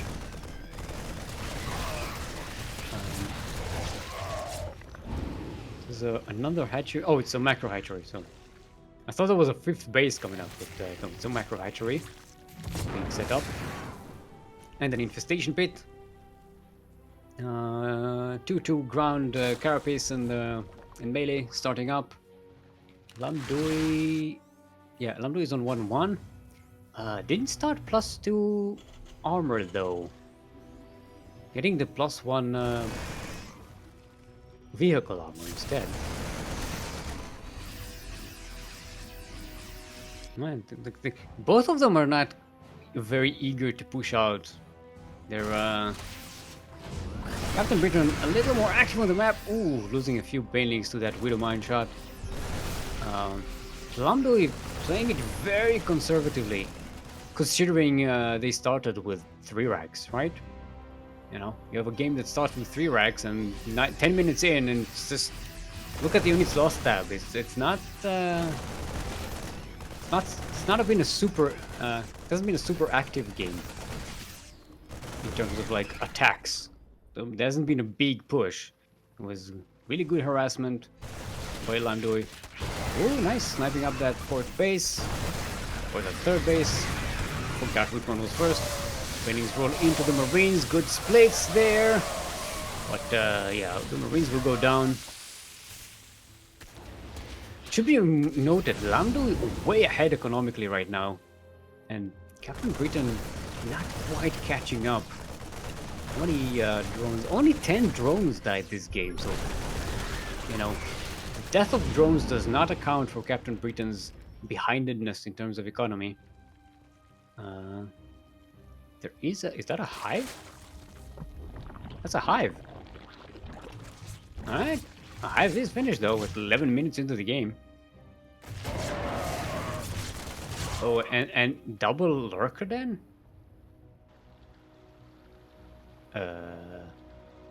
Okay. Are we getting both upgrades at the same time? Like the lurker thingy? The quick borrow and the range? Do we even have any hydras? We have 4 hydras. I'm guessing CaptBritain wants to buy enough time to get the lurkers out, and once these are out, Lamduy is going to find it much more difficult to push in here. That siege tank is very ambitious in its sieging position. Yeah, CaptBritain getting the double lurker upgrade. Okay, Widowmine shot, not quite hitting the Zerg, hitting a lot of Terran army instead. Catching that Thor. Getting a lot of the Terran army and pushing it away. Again, this is pretty bad trades economically for CaptBritain, but as long as it keeps Terran away, it gives CaptBritain time to reach that late game tech that they're after. Hydralisks are kind of out of the position. You need to have Hydralisks in order to make lurkers. You can't just make them without them. You don't want them to die. Alright, this base is kind of forfeit. And Lamduy maybe snowballing here. The lurkers are being made, but there's just not enough of them. There's so much Terran right now. The lurkers were a gambit that just took too long to get here, I think. You know?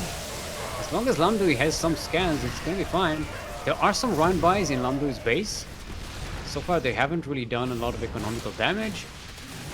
They are being dealt with by the reinforcing forces. Yeah, 5 SCVs go down. Did you see how they all just in a synchronized way just danced and died? That was weird. It reminds me in The Witcher 3. There's a spell that lets you ignite creatures on fire. And the animations are so bad that if you light up like 5 creatures on fire, they all just synchronize, they just do the exact same dance in the exact same tempo, and it looks very weird. Alright.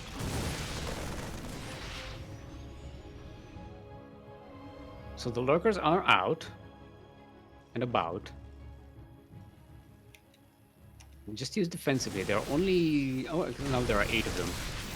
A bit more. Lamduy going to try and push in here again. Oh, they're actually going for the harassment here.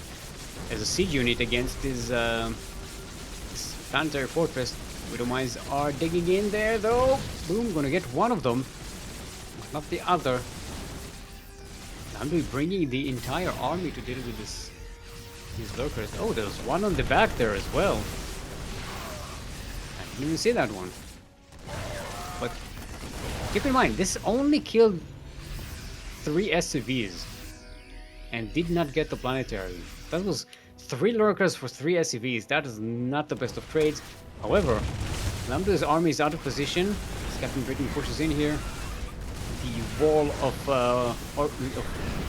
sorry, not orbital commands. The wall of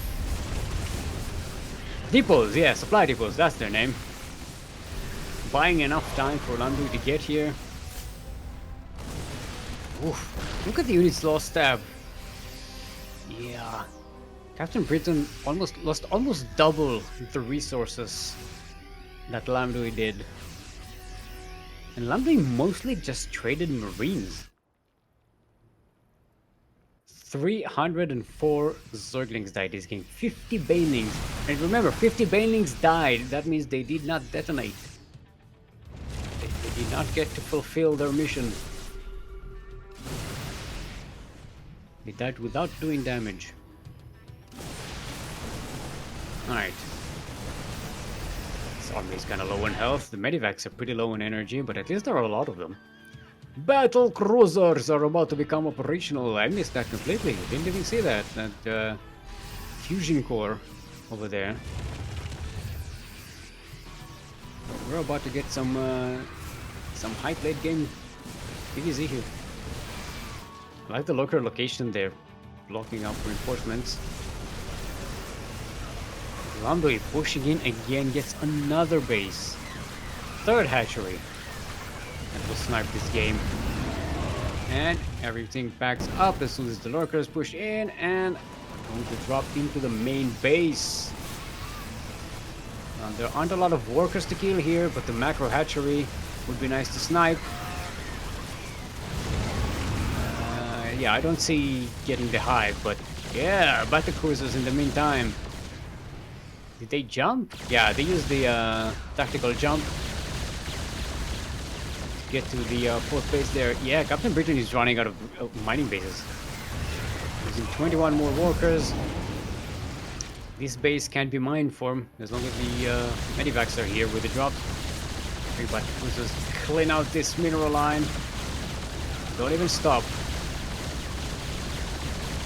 Oh no. Yeah, lurkers can't shoot up. This is a massacre.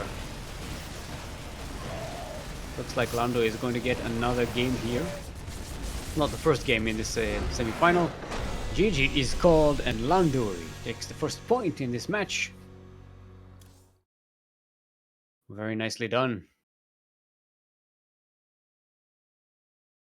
So it's going to be CaptBritain's map choice for the next map. The tank almost tried to siege in the mineral line. Yeah, I don't know. That tank was very ambitious. That's a sieging tank.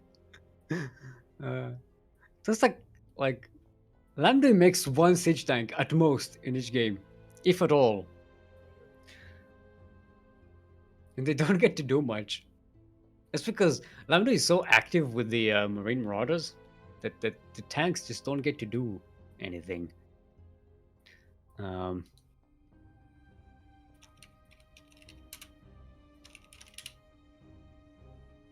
Yes, captain's choice.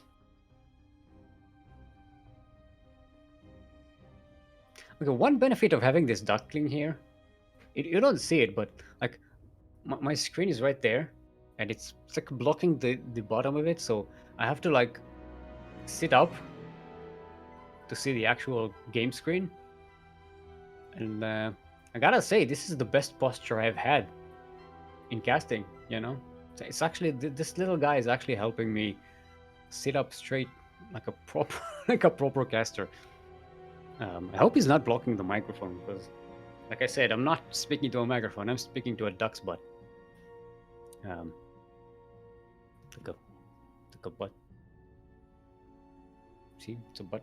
Duck butt.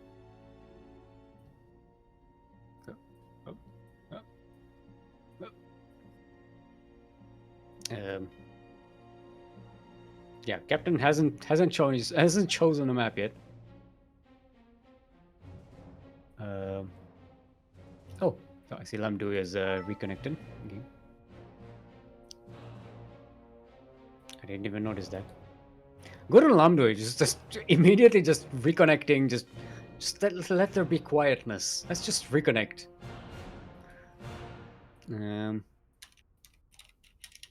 Captain? He called in the fleet. Yes, Lamduy called in the fleet. Who called in the fleet? Lamduy called in the fleet.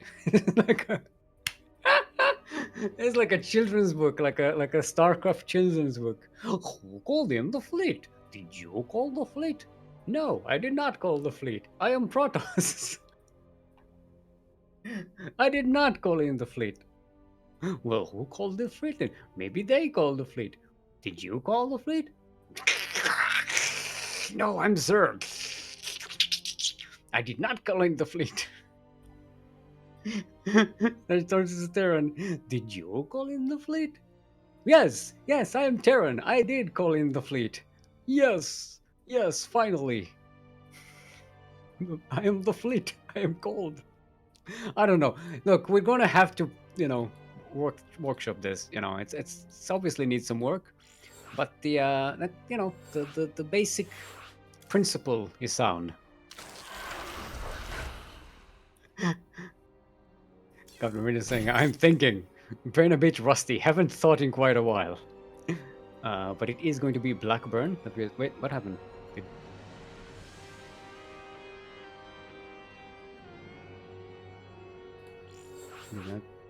Why did you group? What happened? Kuro declined the ready process.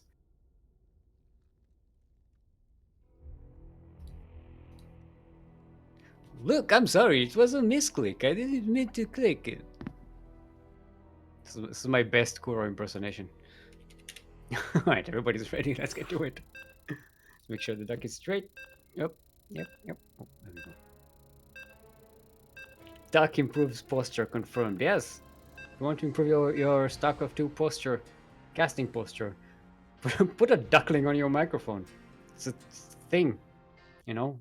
Light started it. I don't know. It turned out pretty smart. Pretty smart choice. Very ergonomic. As long as you're okay with speaking to a duck butt. Like, it's literally in my face. I know in the camera it looks like the duck is like way below my chin because of the camera angle, but it's like right here in my face.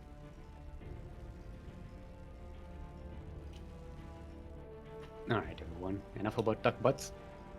We are here to talk about Blackburn. LE, in case you did not know, stands for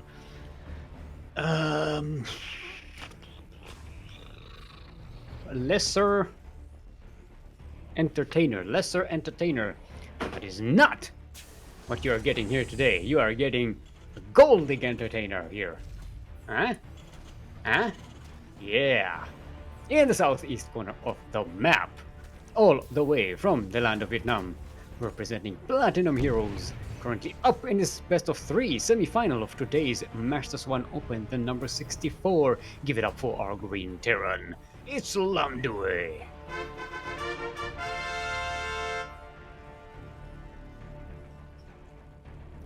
And in the southwest corner of the map, all the way from the land of the Philippines, representing Alito, Philippines, it is our purple Zerg. Give it up for CaptBritain. Hashtag not affiliated with Britain.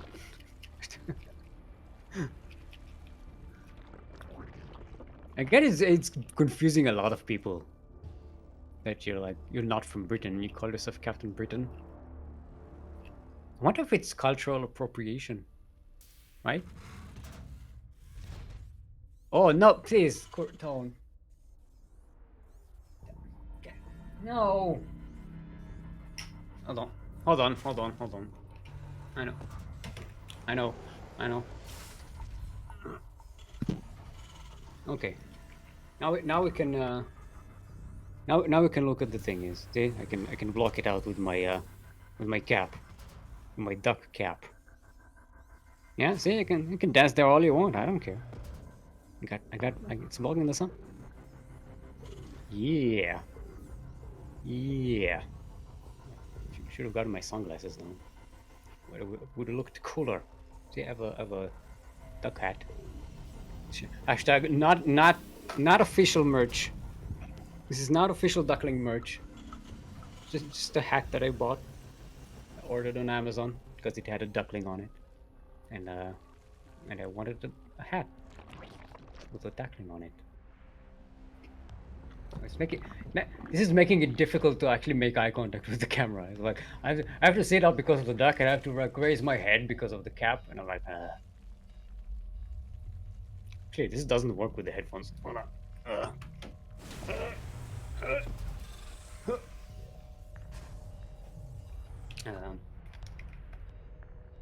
I do have a wizard hat. It can go like this. See, it has stars and moons on it. Very good. I wanted to get a party hat to celebrate some birthdays today, but this is the closest I had to a party hat. It's just a wizard hat made out of felt that I found under the stairs. Actually, I don't want it on my head. It's been under the stairs. Anyway, yeah, we have some birthdays to celebrate today. For those who don't know, two people very dear to our hearts and to the StarCraft community have their birthdays today. I am, of course, talking about Loco and Marras. Marras, who is the map maker. Yes, happy birthday to Loco and Marras. Yeah. And also Light VIP and Lumia. See what I did there? I switched it up. And MMA as well. Ooh, nice. So happy birthday to everybody. Very own Light VIP and Lumia. Very own CranKy Ducklings. Both Australian, both born on the same day. Okay, not on the same day. I'm not sure. Are they the same age? They're similar age, I know, but they're not the same age. I think Lumia is younger than Light. Who am I to judge? I think I'm the oldest duckling, right? It's either me or Princess.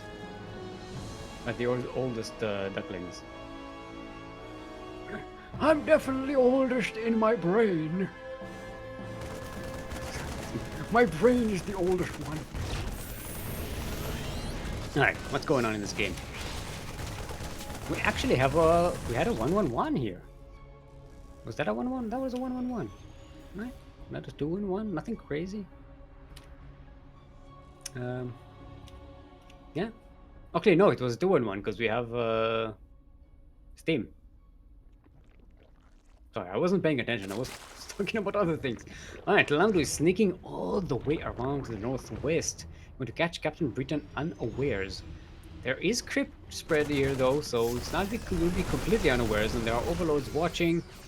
But you know, Lamduy does have queens here. One of them almost got sniped, but does get transfused at the last second. Very nicely done by CaptBritain. Good defense there. Alright, more racks being made by Lamduy. CaptBritain getting away with a third base. Bailing speed is on the way. We have a lair finished there that I didn't see because I wasn't paying attention. Sorry. And yeah, this is a small map. Getting that crypt spread close to the Terran base is not that difficult. You know, you get to get the Bane speed. Get some good surrounds here. Ooh, double expanding into the gold base and the northwest base. CaptBritain does. Lamduy not getting a third base just yet. You know, 2-base Terran can stick around for quite a while. There are Liberators on the way, which might catch CaptBritain unaware. This drop was like 2 Marines. I think that was just supposed to be a distraction, but it ended up not distracting CaptBritain. Oh, okay, Widowmine shots. Kill some Bane Zerglings, but they don't kill the Banes, which are the big target here, which you kind of want to get away with. This time Lamduy is the one who trades worse in the early game, unlike the previous game. Oh wait, they changed the map, right? They don't have the here yet, right? Yeah. Kinda need to confirm it when there's a unit seeing it, because I miss it. I like the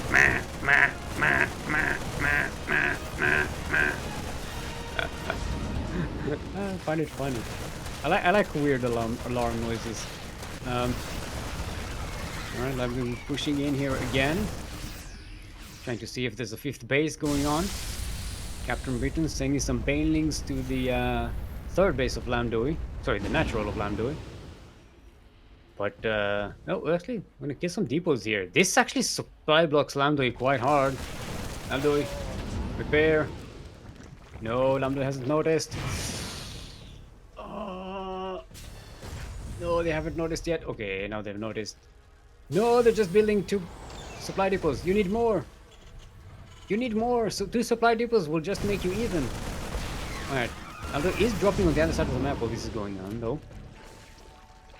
It's not quite working as well. CaptBritain being very aware of that position.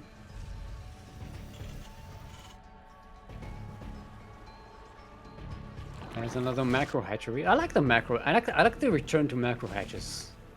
It's been happening in the past few weeks, months. But considering I haven't casted in a couple of months, I can't say can't say it's recent.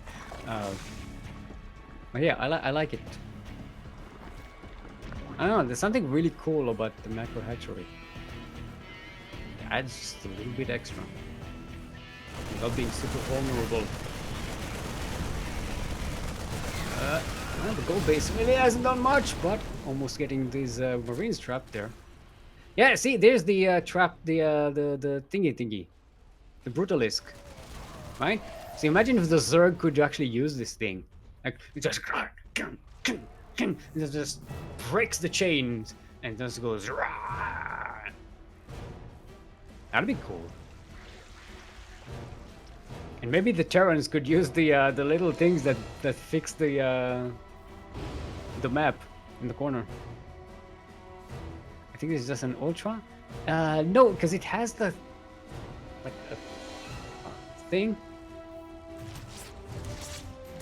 It has two mandible claws thingies. It could be just an Ultralis. I don't know. Maybe it's just in a weird position. Yeah, this is a dead one. This is just they just hung it there for good luck. So weird. Alright, CaptBritain coming in again, rolling in. Medivacs picking up all the Marines, but the tanks are forfeited. Lamduy doesn't have a lot of luck with tanks. I'm starting to understand why Lamduy is making tanks. It's like, it's too much of a bother. They always die and they never do anything. Only Marine. Coprolo. We have the best armies in the Coprolo sectors because of Marine. Alright, more Liberators being made. We don't have any ship upgrades. We don't have a cybernetics core, fusion core for lib range. And CaptBritain going lurkers again. I think this time it would work a lot better than it did in the previous game because Lamduy is under a lot more pressure than CaptBritain is. CaptBritain will have the chance to actually get to that tech and actually be in an advantageous position. Doesn't quite get to third base here though. So fourth base. I can count. More tanks being deaded here. Oh, actually, CaptBritain maybe A moving there. Sorry, M moving there. And that's a lot of dead Zerg. Yeah, the trade is starting to really go in favor of Lamduy, like we saw in the previous games. And the clock is ticking. Will CaptBritain be able to get enough lurkers in time to stop this attack? I don't think so. And with the Liberators, you know, lurkers don't shoot up and Liberators definitely shoot down. So, yeah, it's gonna be a problem. I think the one chance that CaptBritain does have here is just trying to surround that Terran army and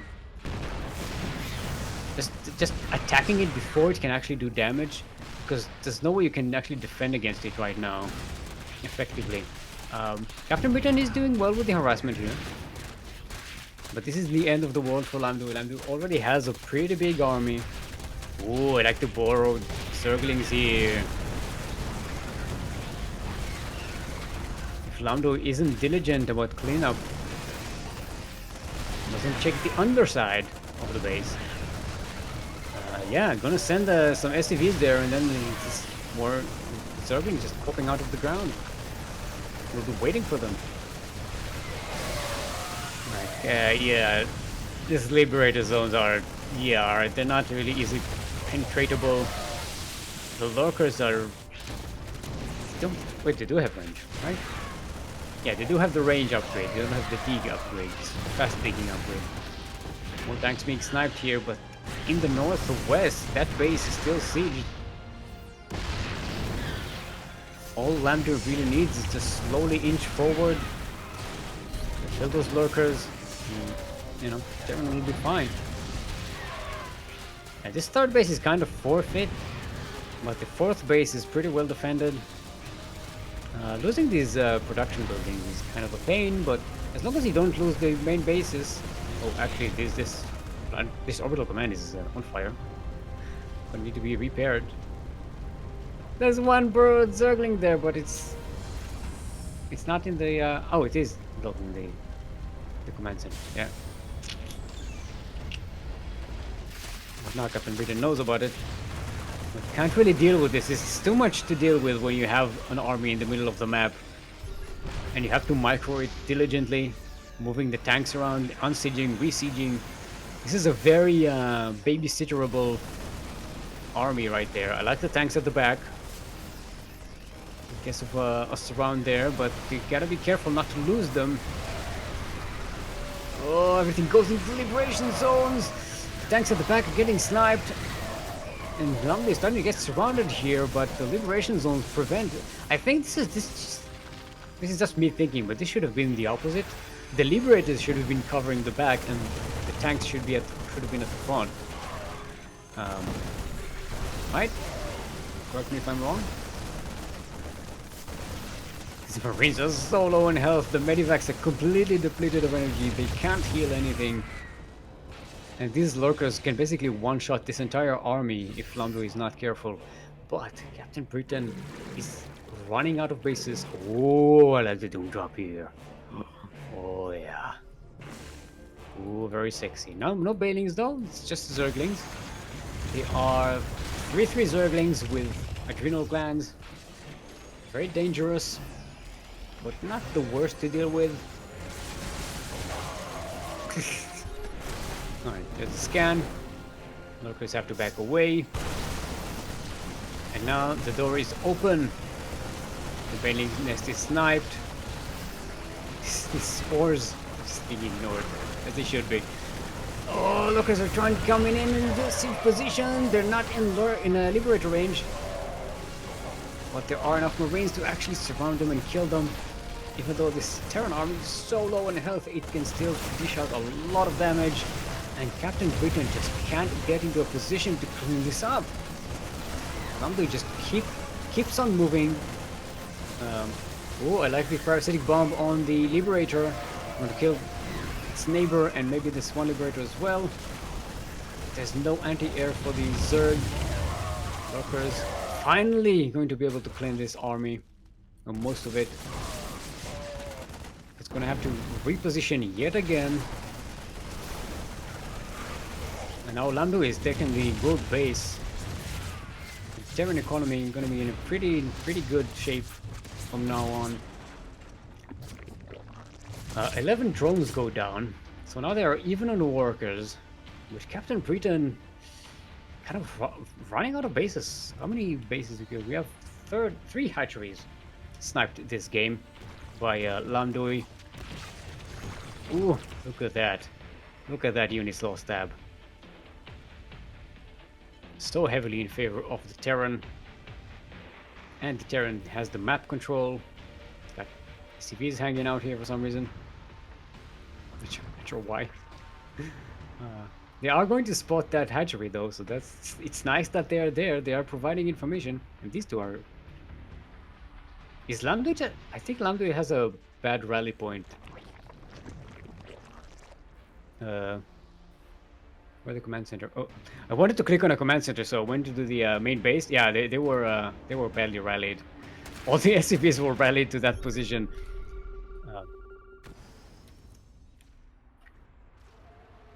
As it's a bit of an unfortunate situation, but Lamduy is still ahead economically. Remember, Terran does have mules, does have the gold base position. Oh, the tank is sieged.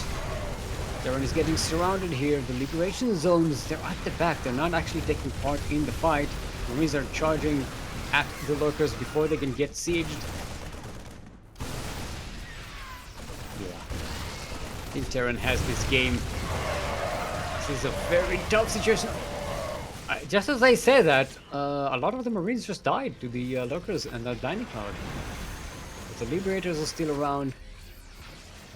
The gold base of the Zerg is still sieged by that tank. And Terran can keep on pushing forward and remake units. Now there are Marauders in the mix as well. They don't have concussive shells, but they don't. So, I don't think they actually need them all that much by now. Although they'd be nice to have.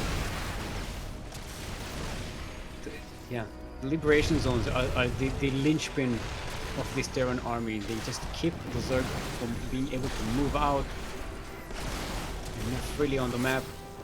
While the Marines, even though they're so low on health, they just, as long as they don't get caught by the lurkers, they're fine. And sniping another base here. It's mostly mined out anyway, but yeah, any base is good right now for CaptBritain, who is down to 1 mining base in the northwest. And yeah, that's not going to be enough. The economy of the Terran is just so much far ahead. And remember, the Zerg started this game with quite a decent advantage in terms of map control and the trades. But Lamduy is doing this Terran thing. Marines and Liberators, then added some Marauders, and yeah, keep on pushing. Keep on pushing. Britain holding this one last bastion. GG is called, and Lamduy will be your first finalist for today's Master Swan Open at the number 64, which is by the way, 64 is 5 below 69. Gotta think about these things. All right. Elsewhere on the bracket, Cheoklate 1-2-0 versus Faith, and will be going up against NezukoChan in the other semifinal. All right. Let's get people in here. We need Cheoklate. And we need NezukoChan. Where are they in game?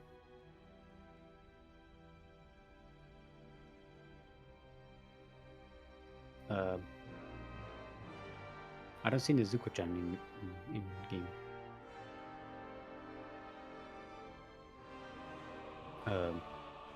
Hello? I think we have a missing player here. Well,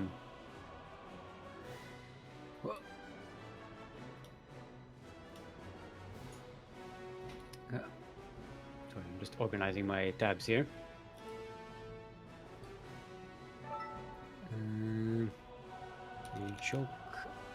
Cheoklate. Cheoklate. I keep misremembering how this how the name is spelled.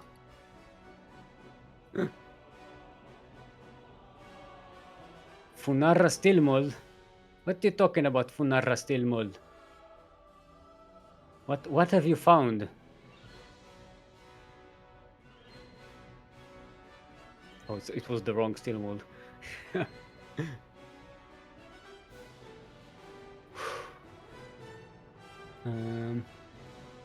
Where is NezukoChan from, by the way? We have we have a Wikipedia page right now, so let's open that. Can actually see that. Thank you, Light VIP. NezukoChan is from Uzbekistan. Okay, is that considered? That's Asia. That's not EU. It's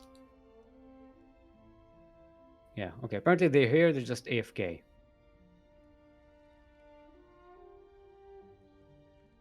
I actually can see them in chat.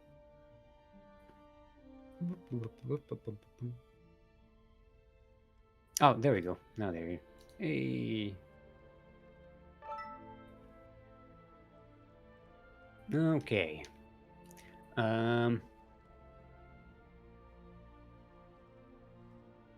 So we are with SG versus Uzbekistan.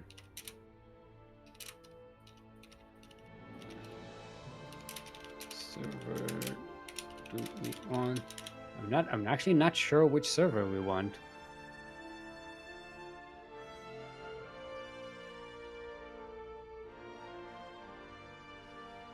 This page just got updated. Hey, look at that. It's telling me that the page got updated. Updated. You did not witness that.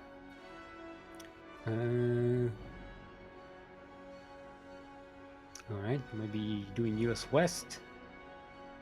Let's okay.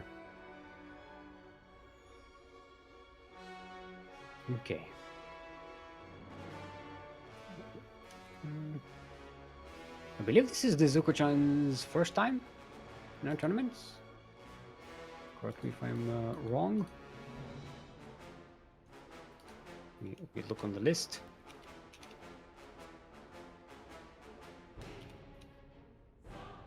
Yeah, we don't have that thingy.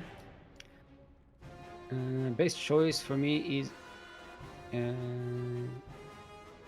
EA and CA. Singapore 300, yeah, no.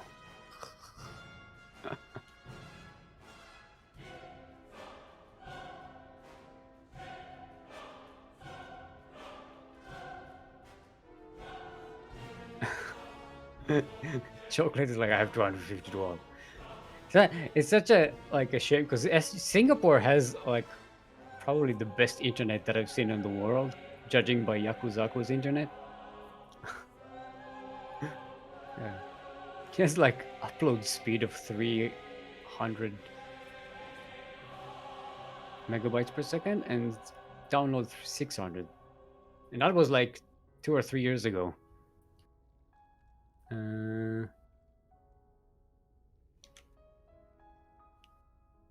Yeah, so our players are negotiating which server they're going to be on. It is the choice of the players. They have to agree. We do have guidelines, but in this case, it's kind of wonky.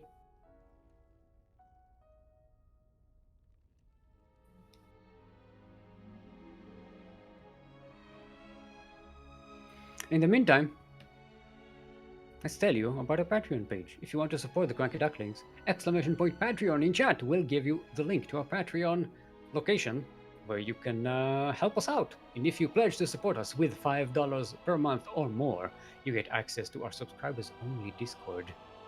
Chat in Discord. It's subscribers only chat in Discord. I know my lines.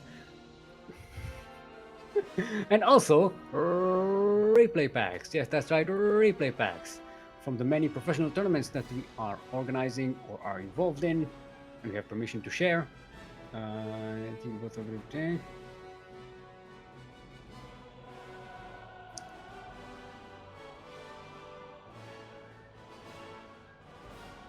Okay, that's in Russian. Or like Cyrillic characters. I can't. Looks like Central is kind of even for both of them.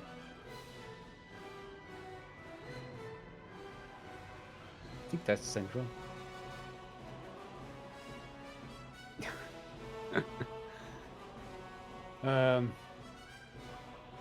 There's a problem with Blizzard routing for SC2 to SCA, or maybe just my SP. It could be both. We know a lot of SCA players have trouble connecting to Battle.net.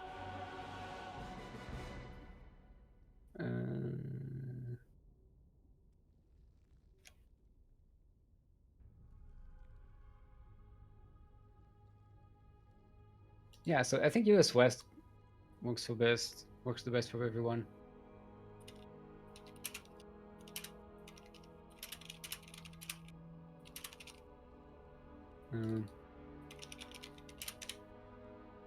All right, we'll go with West, I think.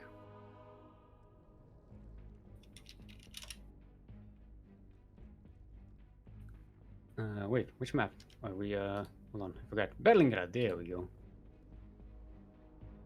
Create with mod. WCS game heart. See, I've reverted to calling out the choice so that people remember. Western United States. I'm choosing the Western United States server, just so you know. So I don't get blamed for anything here. Stop. What the what? I like that for sure in chat just funarring every variation of Steelmold capitalization they can find. And okay, there we go. Everybody's here. Everybody's happy. Okay, there we go. It's gonna be a ZVT. And let's get right on to it. Still am old. You forgot still am old. I'm old! I'm not old! I'm just ancient!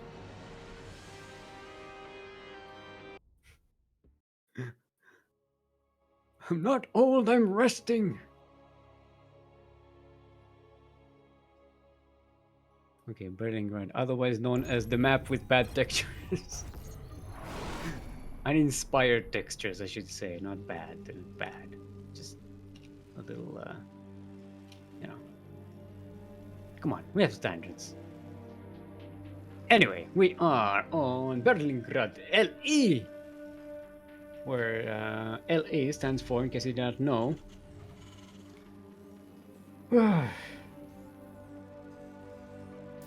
larva ecology. Larva ecology. That's, you know, that's when you want to get macro hatchery, so you get a better larva ecology, right? Yes. Yes. In the northwest corner of the map, all the way from the land of Uzbekistan, give it up for our yellow Terran. Representing, is that Star Community? Starcom? I think it's Starcom. It's NezukoChan. Their debut in our tournaments. And in the southeast corner of the map, all the way from the land of Singapore, representing Platinum Heroes, it is our green Zerg, Cheoklate. Yeah, Stockholm Academy. Yeah, I remember that the AD, like I couldn't remember what the AD stands for. It's like Stockholm. Yeah, Stockholm Academy. Yeah, see, look, see, you see this circle and on the low ground where the base, where the natural base is? It has a circle around it to differentiate the different textures, right? But the one on the gas doesn't have it. Like, it just ends in nothing. Like the texture is just like on it, like a bad Photoshop work. And I think that's what it lacks on my. I don't know what you're seeing. Hold on. You know what? I'll take a screenshot and I'll post it. Huh.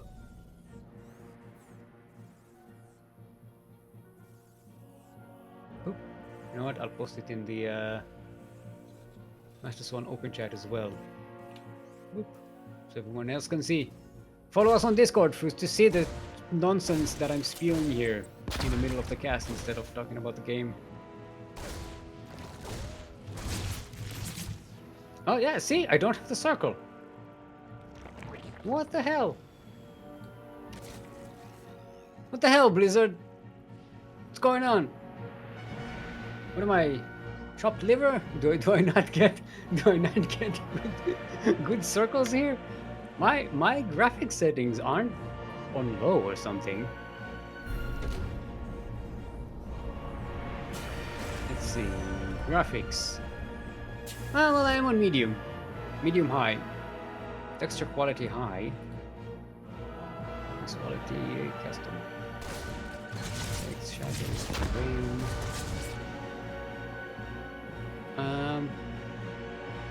Yeah, texture quality is high. This should be it should be there. I don't know. I don't want to fiddle with it well in the middle of the game in case we just, you know, crash the damn thing and ruin the game, but I'll fiddle with it later on. What, now we know, yeah. So now you know I'm not crazy, alright? I'm not just I'm not just here ranting about random textures, alright? There's just something really wrong with this. And you will agree with me, Koro, because I know if you would see this on the map, you would get triggered so hard you wouldn't be able to observe. You'll just be you're just zooming in and out on it. I know. Don't dot face me. I know. All right. NezukoChan. Oh, we have TVZ here at the end of the day. Either TVZ or TVT. Oh, we may have TVT finals. Oh. Heck. Koro does not like TVT for some strange reason. It's because you've been listening too much to Zerg music. It's ruining your brain.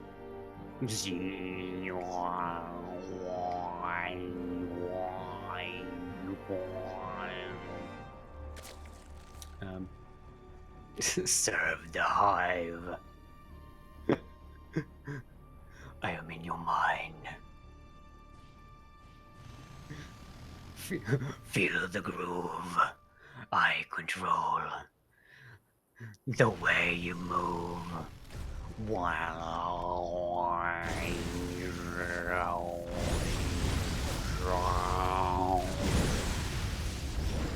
So we're hitting the microphone there. Alright, aliens coming in here. There's left unchecked, they might actually kill this hatchery.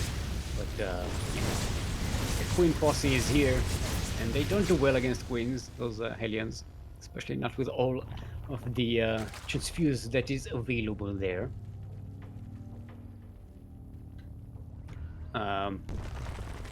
What is NezukoChan going for here? Oh, wait, oh! Bro, this is full-on mech going on here. Oh, we got a badass over here. Yes, yes. I was hoping for some different terrain here, but this is full-on mech. Got blue flame Hellions on the way. You got Napolcochon Banshee doing tremendous amounts of damage. 13 dead drones. One Banshee goes down. This one.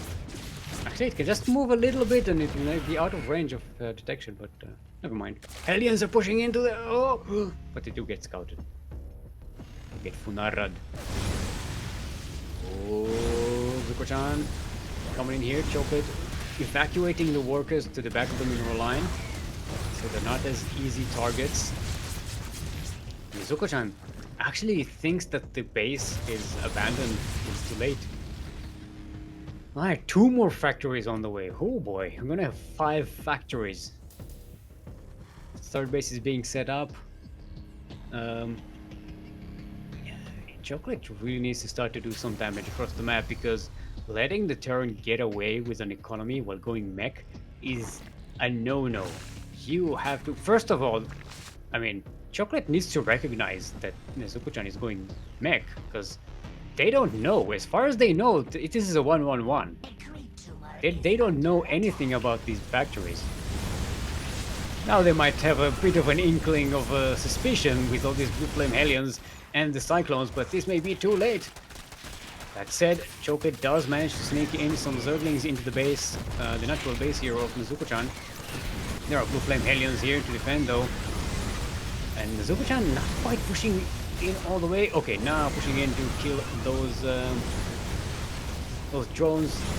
21 SCVs die at home. Cheoklate got into the main base. NezukoChan is in trouble. This attack snipes the hatchery, but there's another hatchery to replace it on the way already. There's a Spire on the way. Mules are getting sniped here. Oh, NezukoChan does manage to maintain some kind of map control here, but Cheoklate did a tremendous amount of damage. Still got to deal with this Blue Flame Hellion somehow, and right now Cheoklate, all they have is Zerglings. The Spire is a bit too far away to be useful right now. Cheoklate going with Roaches to catch up, and Roaches do a little better against Blue Flame Hellions. Oh, Zerglings are coming in to surround everything. Not quite surrounding well. NezukoChan going into the choke point. Hellions, all of them, most of them survive. Oh, they were targeting the hatchery. With them losing some of them there. Even with Blue Flame, the hatchery takes so little damage. Now this one is sniped. This is starting to be quite bad for Cheoklate. Despite doing so much damage on the other side of the map, Cheoklate's economy is struggling. After losing these fresh mining bases, 16 Mutalisks are coming in. They are going to be born a problem. And more are being made. We are actually going to have a catastrophe of Mutalisks that NezukoChan does not know about. Let's double check. Does NezukoChan know about the Spire? No, they do not. Mutalisks are going to catch NezukoChan by surprise.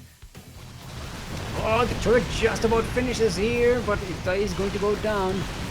The other one is going to get repaired. Cheoklate may be overcommitting here with the Mutalisks. They're going to jump on that Thor, but there's another Thor coming in.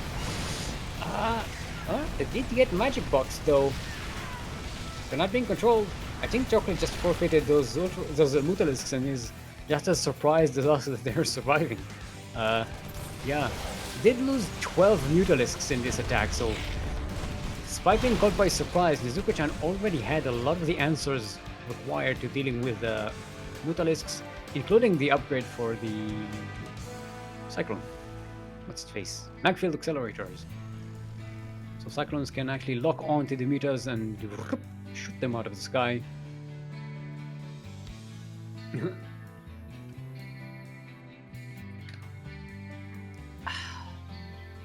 Remember everyone to hydrate your Hydras.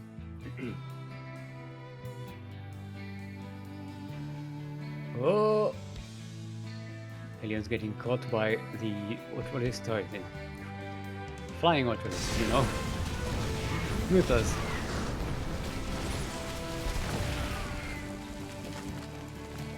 Alright, seems like we've stabilized. Neither player really managed to, they both kind of got a big advantage, but weren't able to capitalize on it.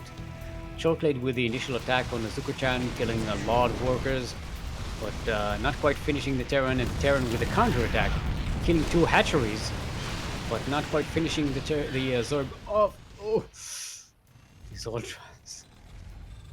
Sorry, Mutas. Okay, there. Alright, we've reached that point of the day where the word Mutalisk and Ultralisk are just fused in my brain. You'll have to bear with me. Hive is on the way.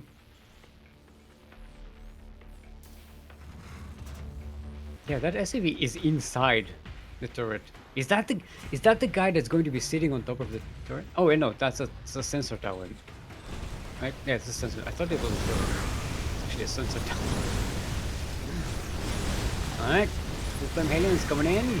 19 dead workers. That's pretty good. Gonna get cleaned out by these roaches, but damage was done. Cheoklate compensating by getting a lot of workers. Still way ahead in workers. But the economy is sort of even. Cheoklate does have the much higher gas income though. Which is important, you know. NezukoChan is going mech, so you'd expect the mech player to have the much higher gas income because they need it way more. Instead, Cheoklate is the gas-hungry hippo here. The gas-hungry ultra. We could make a game, Hungry Ultra, right? It's like Hungry Hippo, but it's Ultralisks, right? I'm just coming up with great ideas for merchandise. You know, we have the kids book, a children's book. Who called in the fleet? And now we have the Hungry Ultralisk. So I'm just going to adjust the duckling here. I know I'm not on camera now, but the duckling wasn't in the right position.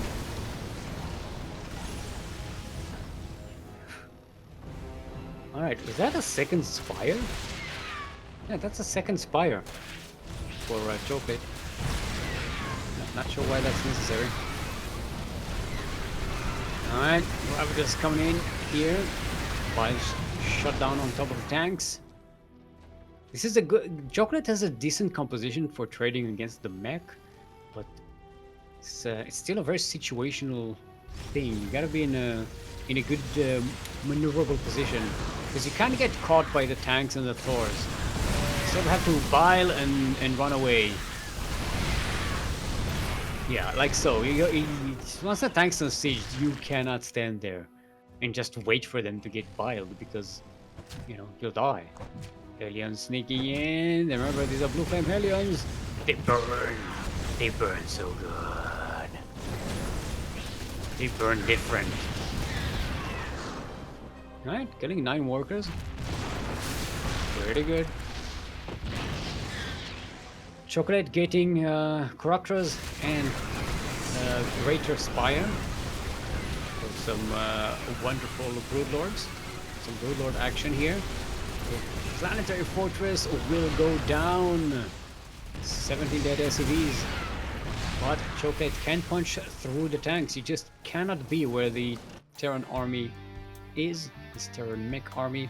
And Cheoklate is doing the smart thing, just going all around the place, trying to snipe what they can. We got the 4th base, which is huge, because NezukoChan really needs that income from that base, especially the gas income at this point in the game. Okay, the Zerglings running into the Blue Flame is nice. It's a big item, okay?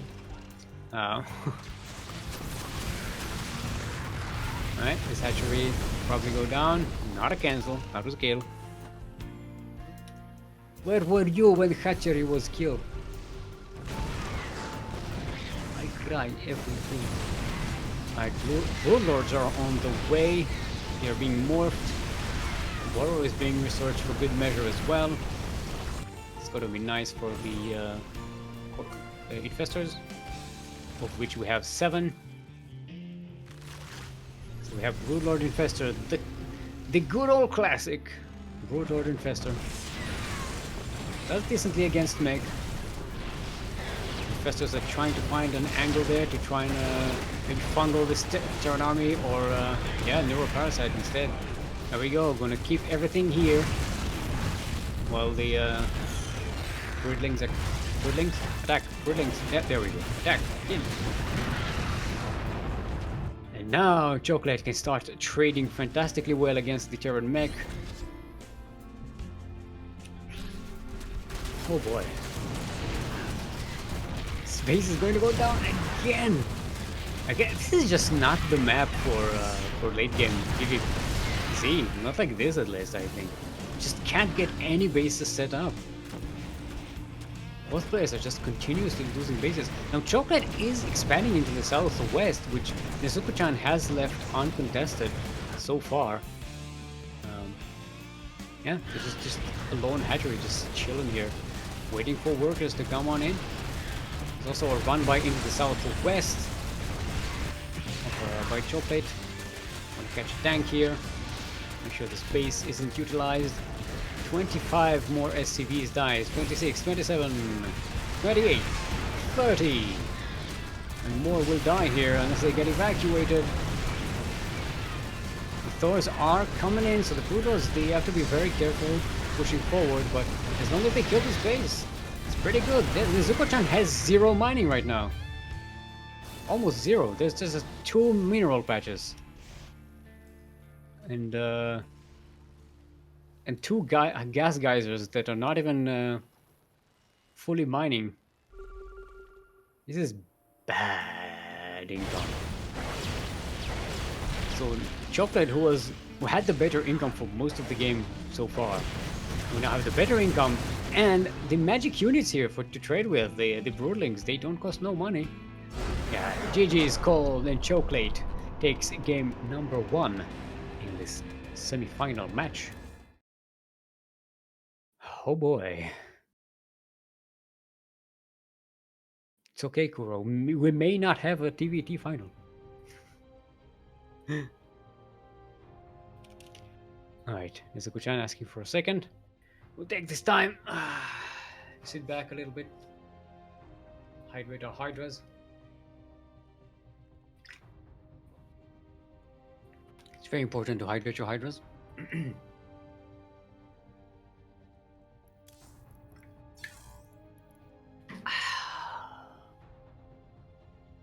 So how are you all doing in this fine day? Come on, let me open the stream. See what's going on it. What? What happened? Who said what? Yeah, I have models on high. I have texture quality high. Yeah, Kuro, you actually have lower settings than me, and yet you see those circles. And then let me show you mine.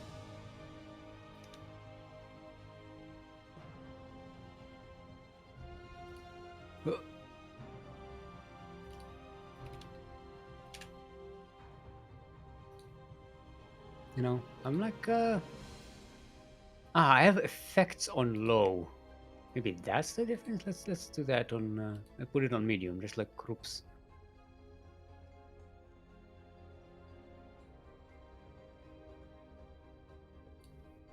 Alright, Curious is our next map. Curious minds under my control. I am the mind controller. I am the overmind. Listen to my music. I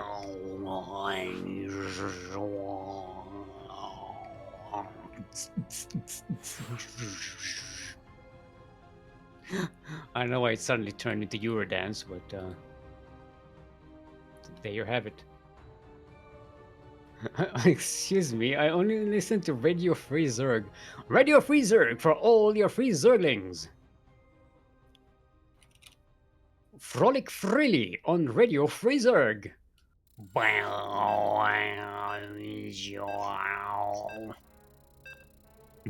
NezukoChan saying, usually I am Bioterran, and Cheoklate saying, yeah, I was surprised when I saw mech. Yeah, NezukoChan saying they don't want to play Bio on 250 ping. But then again, the Zerg also has 250 ping, so you know. Sounds like Neo, yeah. That's the cure for ping is mech. You know, you upgrade your own hardware. Get it? Like, cause mech is hardware. Um, I thought that was more clever than it is, but you know, it wasn't. Anyway, we are on Curious Minds LE. LE, in case you were not aware, stands for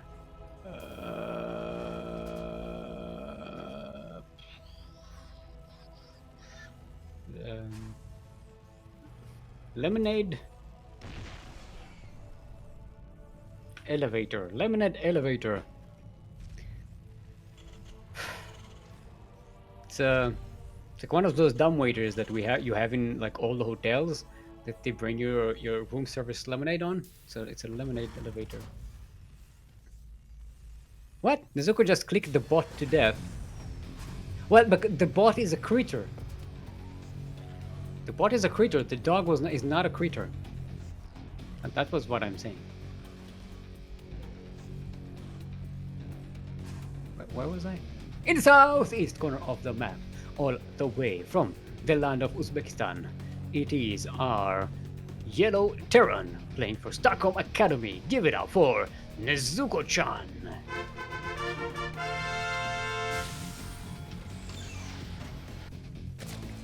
And in the northwest corner of the map, all the way from the land of Singapore, representing Platinum Heroes, are Green Zerg is in fact Cheoklate.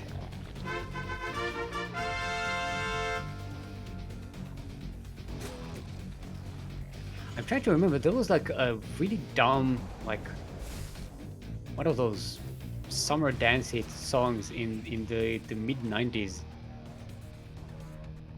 It goes something about chocolate boy, something. I don't remember. Now that I think about it, maybe that when I was a kid, that sounded a lot more innocent than I think. Let's not reminisce about the 90s.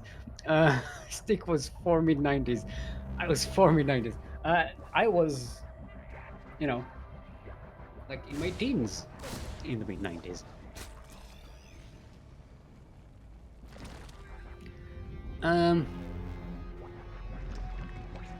What was I saying? Yeah, people praising, promising Lamduy to be what? Jackie, what's your favorite build though? We still do 3 racks, but in your natural. Yeah, what Lamduy did prove that they can go. They don't have to go 3 racks. They can also do other stuff. They did go 1-1-1 this one time.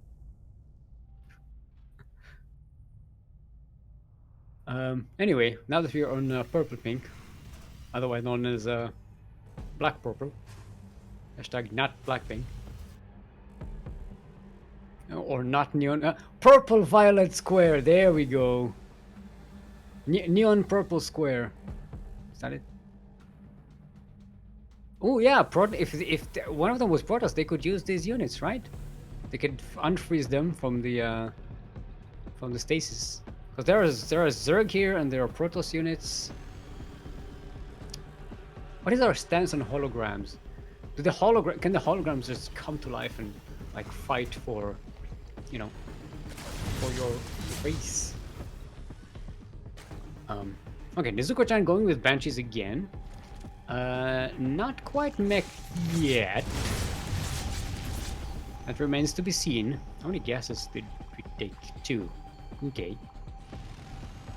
Yeah, this team coming up. Okay, so NezukoChan not going with the mech this time, going with bio. Actually, curious mind. I haven't checked. This is a short rush distance. Let's see. It's not short. It's just direct. Could kind of go from the natural to the natural. Not in exactly a straight line, but yeah. Thing is, there are not like a lot of bases in the middle of the map. There's a lot of like really open dead space on this map. This is gonna be interesting. You know, this is a map like we have like What are they called? Damn it. I had a meme for this. But I forgot. The name of the people from Game of Thrones who ride the horses. The horse people. On an open field, you know? Okay, I'm old, leave me alone. Dothraki on an open field. Thank you. Not barbarians, Koro. Did you even watch Game of Thrones? Did you even? Lol. I mean, you didn't miss much. The ending kind of ruined everything. Yeah. Up to the season 4, it's a really good show. Beyond that, it's like, Alright, Banshees coming in again. I mean, so far, this is a pretty good harassment. The Banshees are doing some damage. NezukoChan hasn't lost anything yet. Ooh, gonna snipe it with it? No. Good transfusers, just in time. Pretty good.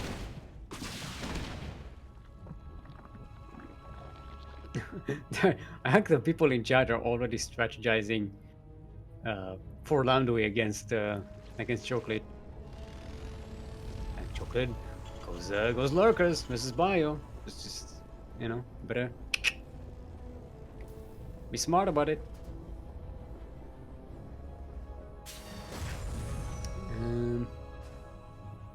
I mean, we did see that Lamduy kind of knows what to do against lurkers, right?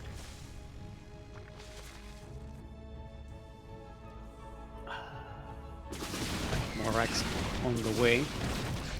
Yeah, this is a bit.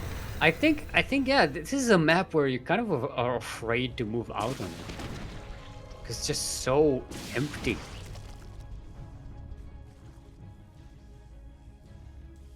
Kind of curious to see what it does to like the maneuverability, because you're out on the map, you can very easily get surrounded.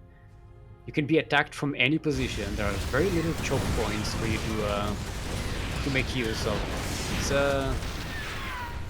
It's an interesting thing. I'm curious. Huh? Get it? I'm curious to see where this map will play out in the meta. Huh? Huh? Get it? Huh? Because the map is called Curious Minds. Alright. NezukoChan coming in here again. Oh, the bandits are... They're rolling, trying to find the Marines, but they're not doing anything to the tanks, and tanks are actually sniping a lot of the Banes. Yeah, most of the Banes were killed. The tanks did eventually go down, but so did the Banes. Right, nice run by here, killing a few SCVs. Cheoklate's situationing some Zerglings to come and attack the third. Once more, another wave. There are no defenses here for NezukoChan. This base is going down, and all these tech depots, supply depots are going down as well. This is one Zergling now. Alright, Hydralisk Den for Cheoklate and an infestation pit. I'm assuming this is going to lurkers. Lurker. Yeah, look at this base. Look how far this base in the northeast is from Cheoklate. It's practically a ninja base. It's also far away from the Terran as well. And there's these wide ramps. It's I'm finally a map that's different. A little bit different than everything else in terms of like its construction. I like it a lot. This is probably why it's going to get like vetoed by everyone. Right? Anything that's uncomfortable to play on to get vetoed. That was a really good Widowmine connection, by the way. 17 kills on that Widowmine. Double check.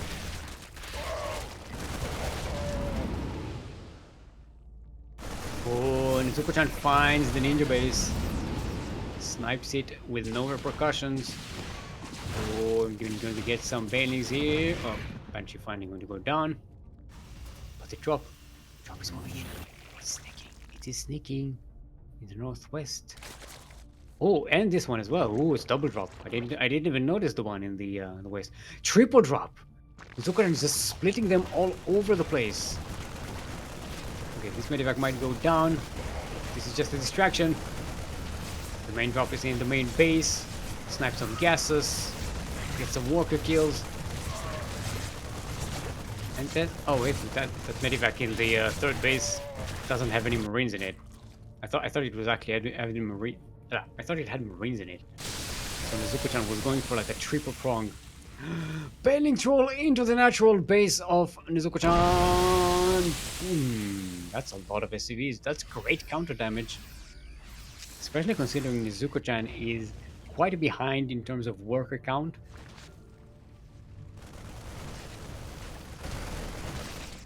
This is what you get for killing the critters. This is karma. Ooh, there's a bailing roll by coming into NezukoChan's third base. Whoa.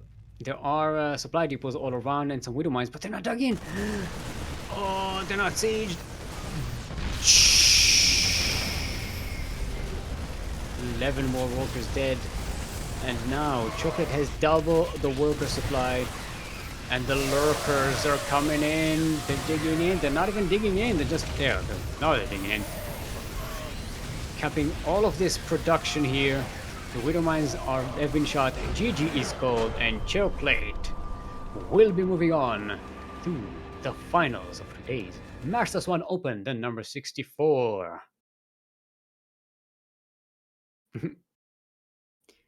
Give him your left, right, good night. I like it. Yeah, people coming in, cheering in. I like it. Do we have a lot of platinum heroes here today? Actually, it's a platinum hero derby in the finals, right? Yeah. Let me double check. Yeah. It's good. It's cool. Wait, there we go. Alright, so we are going to take a short break before the final match. We'll take 5 minutes. We'll show you some clips. And then we'll be back here with the final match, the best of 5 match between Cheoklate and Lamduy. Take this time to hydrate your hydras, stretch your roaches, drain your disruptors, and be back here in 5 minutes, or I will not forgive you.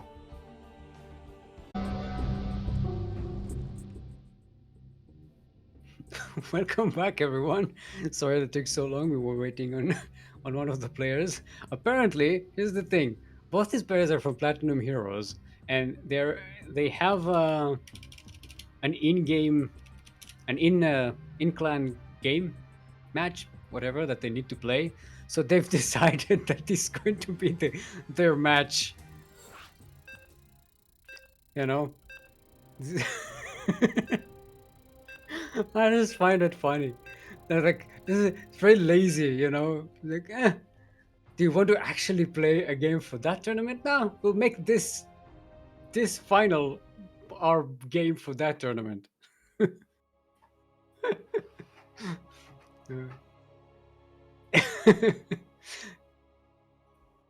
don't know. I find it really funny. Anyway, we are going to Curious Minds. This is the final of the day. Let's go!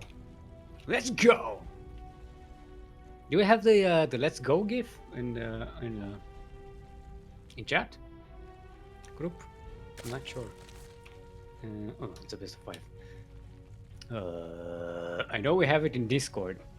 Dude, it's all on Nightbot. All right, let's go. All right, let's test it. Let's go. I'm assuming. Let's. Is that how it's spelled though? It's not spelled like that. Okay, it didn't work. Anyway, we are on. Oh, it's GIF Oreo. group, please. How would everyone know the story?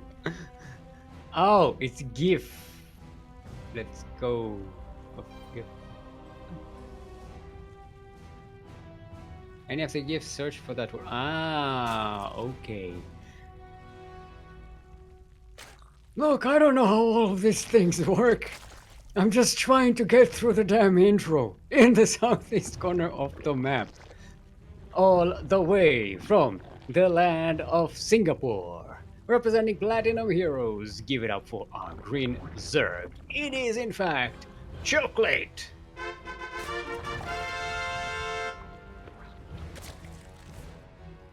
And in the northwest corner of the map, all the way from the land of Vietnam, we're also representing Platinum Heroes. Our red Terran is, in fact, Lamduy. Of course, this is not just the final match of Master Swan Open, the number 64. This is also the in-house game match for Lamduy and Cheoklate. I don't know what their tournament is called. The Platinum Heroes. Maybe they just call it Platinum Heroes. Maybe that's just their thing. I don't know. 200 IQ plays. Yeah, it's just so lazy. I bet it was the Terran's idea because it doesn't have enough builds to hide. Actually, I'm not sure which one came up. I'm gonna have to see the log, the text log. Remind me, I'll check it. Kuro is saying that Cheoklate suggested that. So it was actually the Zerg. Alright, Lamduy. 3 racks. 3. Count them. 3 barracks. Yes. Going for the old only Marines approach. Cheoklate getting a third base. Everything looking pretty nice here. Now remember, these two players know each other. People have been strategizing in chat. Kind of curious to see where this goes. Get it? Get it? Because the map is called Curious Minds and my mind is curious. Do I need to spell it out for you? Curious space MINDS space LE.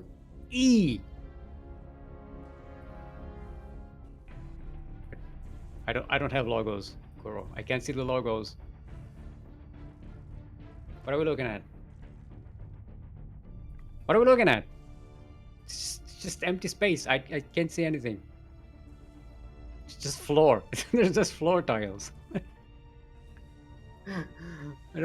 Now I don't trust my client. Like, have I been just not seeing things this entire time? Do I need to have screenshots from Kuro for everything you see in the map? Just to know that I'm looking at the right things? Is that why there was no Chrome? Did everyone else have Chrome but me? Was I the problem?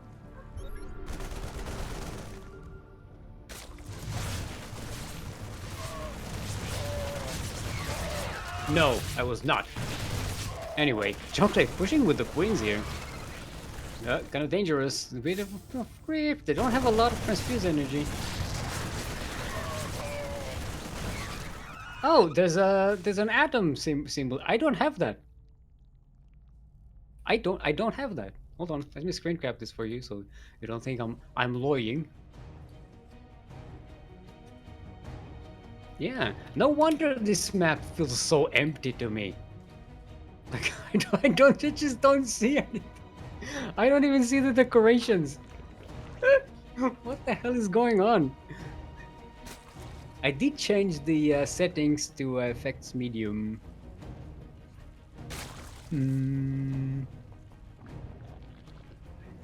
The Chrome was never a lie. Lies! The Chrome was always a lie.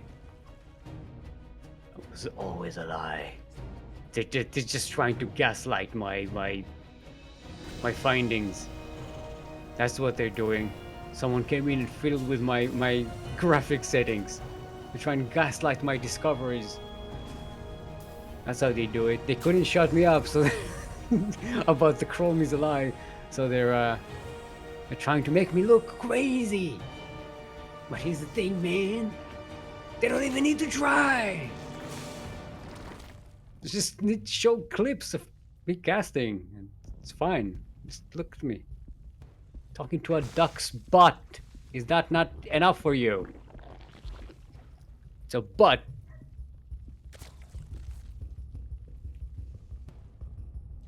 Anyway, what the fuck is that? Nothing's been happening in this game. Just like, I'm looking at the units lost. It's like 7 minutes into the game. It's like,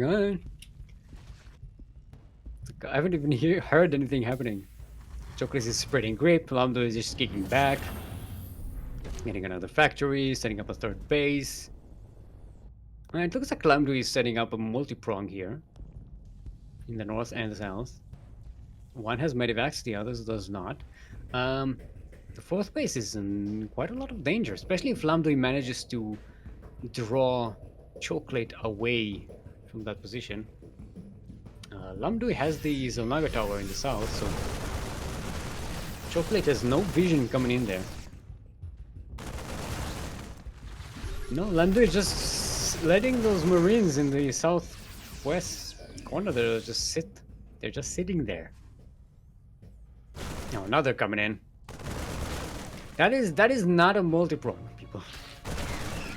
You can't just push in with one side and then wait for the battle to end and then push in on the other side. You have to.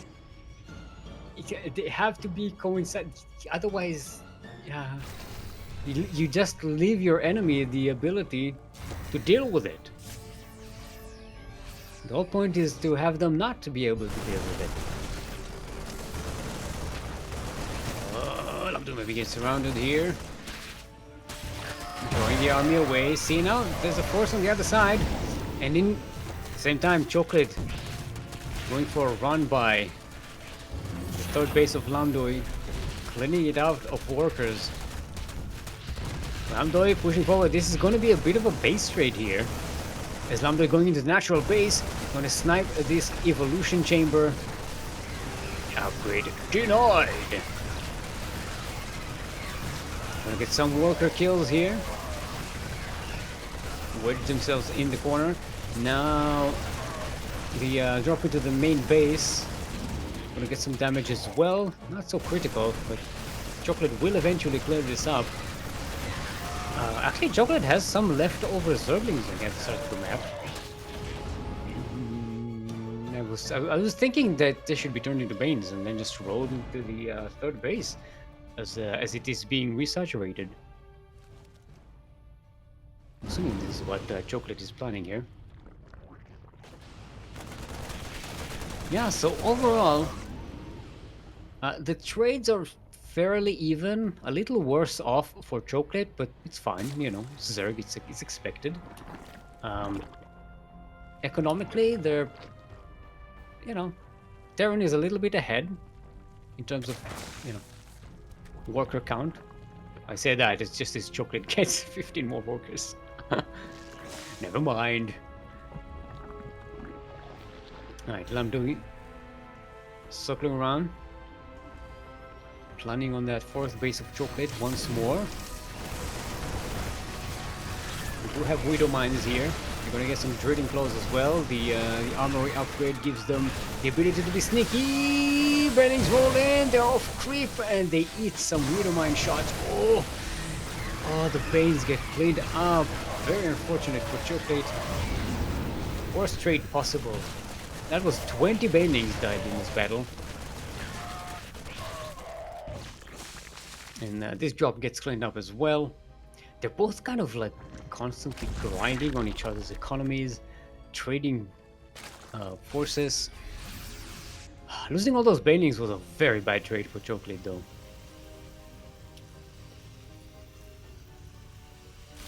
Cheoklate coming in for another run by, while Lamduy going for that fourth base once more. Actually going for the third base. The third base has a macro hatch, by the way. I just noticed. Trying to bait all these units into the Widow Mines. Oh, the bane! Oh, one baneling connected. That was enough and killed half the Terran army. If that wasn't the case, this army could have just pushed on forward. Instead, it's going to be moved over to the fourth base to try and snipe that out. But it doesn't quite get it. Ooh, nice Widowmine shot there. Oh boy, look at the units lost tab. Yeah, no. I know I said Zerg can be trading badly in terms of resources and still be ahead, but yeah. This is almost double the minerals lost and triple the gas lost. Yeah. This game is looking to go very well into very well in Lamduy's favor.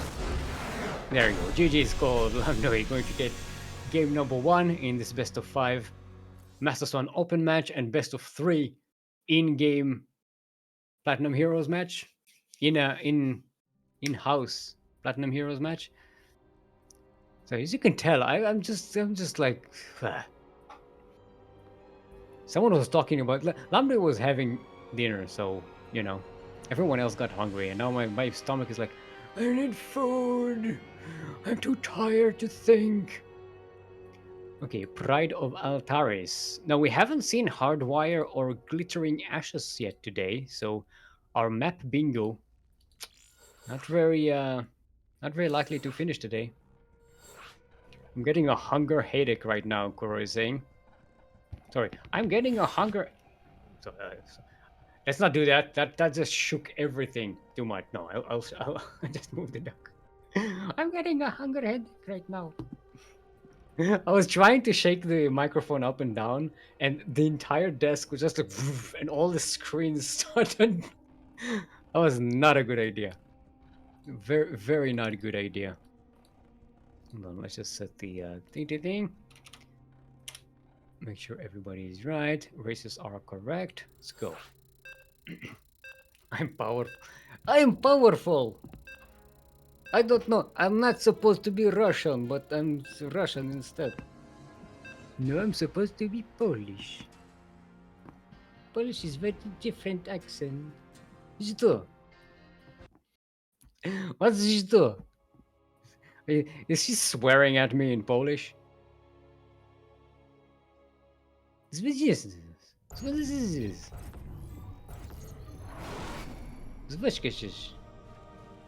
I don't know how to type Cyrillics. Ah, что? Что? That's что. That Z is maybe it works in Polish, but no. That's что. You're supposed to be что? Что ты хочешь? Что ты делаешь? Where was I? Alright, best of 5. Alright, everyone. Welcome to Pride of Altaris, the ship that's supposed to be destroyed. It's not even supposed to be in space. I don't know what it's doing here. Hashtag not lore friendly. Hashtag not lore friendly. In the northwest corner of the map, all the way from the land of Singapore, it is our green Zerg from Platinum Heroes. Give it up for Cheoklate.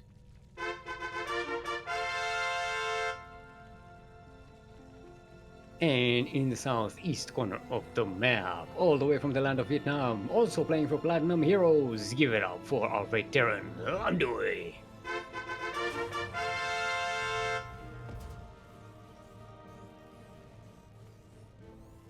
Alright.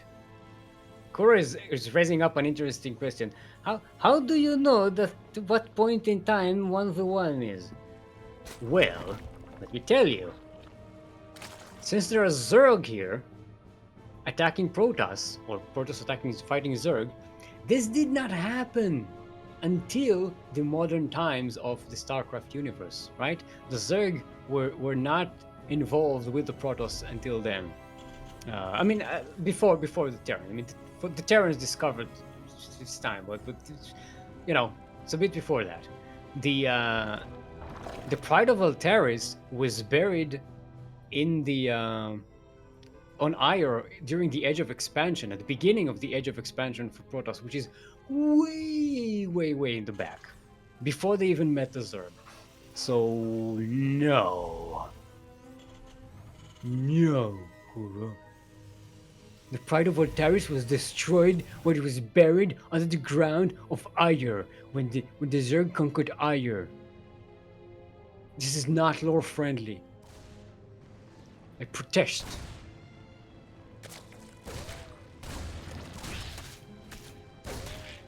Alright, nothing's been happening in this game, right? Yeah. Reaper for Zerglings, yes. Every time I get worried, like I do all this nonsense at the beginning of the game, and then I get worried that I'm not paying attention to something important, and then I look and I'm like, oh, it's TVZ, it's fine. I have 2 more minutes before anything happens. It's weird how TVZ has become the game where the least stuff happens in the early game, or the least interesting. Because now that everyone has learned how to control Reapers and how to control the Zerglings against the Reapers, they're just like, eh. It's just a bunch of people like slapping each other. It's just not. It's not a fight. This is like in an MMA fight, where the fighters are just bantering before the actual fight. Fighters. Yeah, what is it? Is that a super pylon? Looks like a kind of a pylon, but it's a hologram. It's not crystal. It's weird. And that's the Pride of Altaris with a couple of warp prisms flying around it. Warp prisms that the Protoss cannot use on this map for some reason. Don't ask me. I did not invent this. It is fly. It does look like it's flying. Like the whole platform is flying with the Pride of Altaris. Those are shuttles, I think. No, they're warp prisms. Look at the way they are. They look. Yeah, you can. Yeah, see, it's a warp prism more than a shuttle. Shuttles are they have like the very flat roof type thing.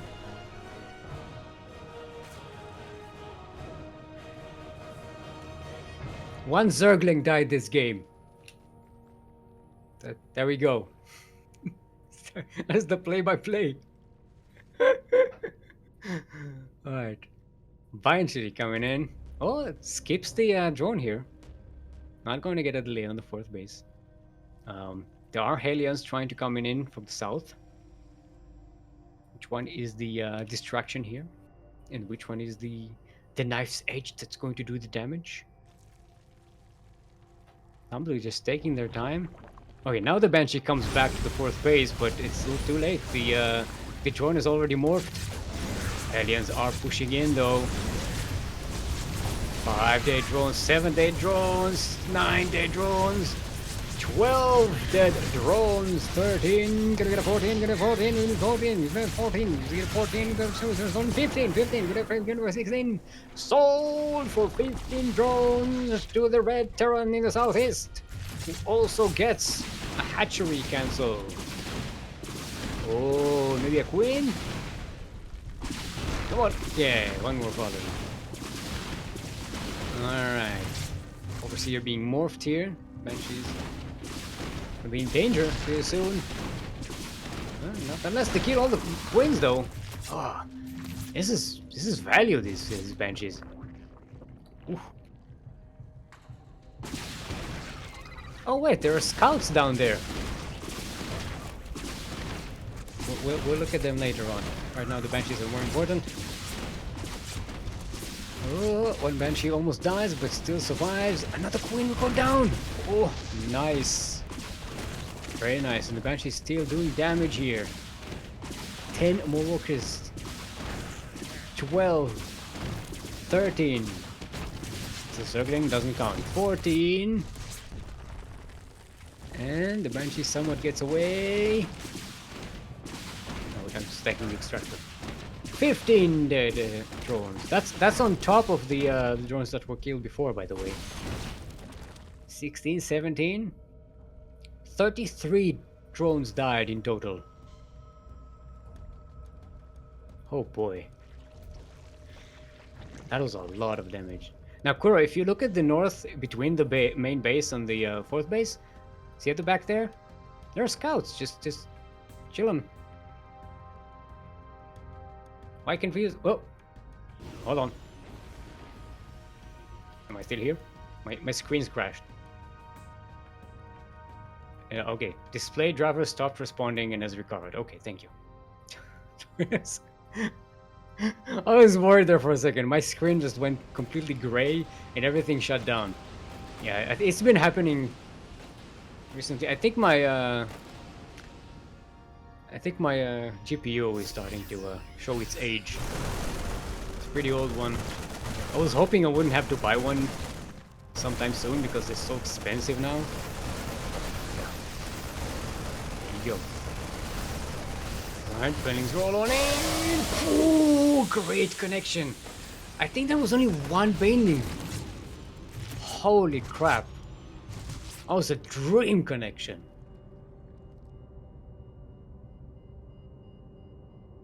Alright. That Banshee is still alive, by the way. Okay, Cheoklate has been somewhat recovering economically after losing so many workers. But, yeah, it's gonna be a while before Cheoklate is able to actually be out on the map. This hatchery is low in health. Lamduy seems to be pushing towards there. There are tanks involved. 3 tanks even. That's how you know Lamduy means business. When the tanks come out. When the tanks come out. Hey, speaking of hype Vietnamese Terrans. Look at that. It's EBG MBNJ, otherwise known as Enormous Big Gabe. Alright, Bennings are rolling in. They do connect with the tanks. But enough of the Marines survive that the push can keep on going, I think. Oh, in the meantime, Zerglings get into the bases of Lamduy. Starting to get some worker kills there. Oh boy. Yeah, Lamduy just... This hatchery has 22 health points. Ugh. Lamduy just not able to finalize this deal. And remember, this is the 5th base. This map is kind of like clumped up. It's very... Like all the bases are very close to each other. You know? Just like... Cheoklate has a little bit of the corner of the map, and it's 5 bases, you know? On other maps, that would be like half the map already. Hey, ooh, what's that creature? I was just... Artosilope. Artosilope. Is that like an Artosis antelope? I think that's a reference to Artosis. That's so cute. You know what else is cute? Cheoklate is trying to surround his army and all the Zerglings just died. Lamduy coming in on this side of for a change. Not going for that 5th base there. Maybe kill this hatchery. Oh, that was very close. That was some beyond level targeting. Okay, this is not beyond level targeting. Lamduy losing a lot of Marines, but does kill one of the bases. And 11 more drones. But that just means that Lamduy is gonna be taking a while to just finalize the game. Just cannot get the kill. And there's some more barracks coming up. We have Liberators on the way. You know, Lamduy kind of realizes maybe Cheoklate is by this time going into lurkers, and Cheoklate is going into lurkers. So Lamduy kind of needs these Liberators.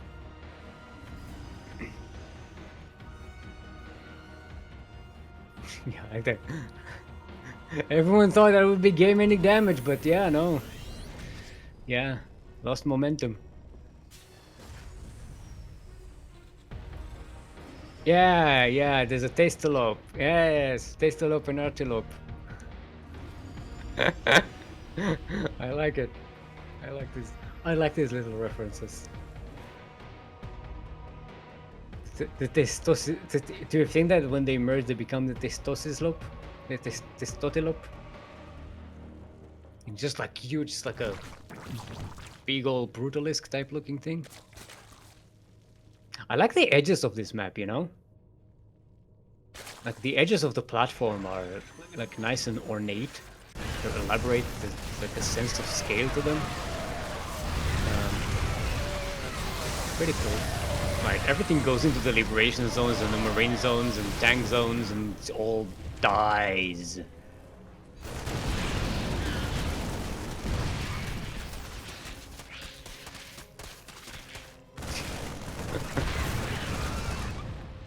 What was that? I heard a noise.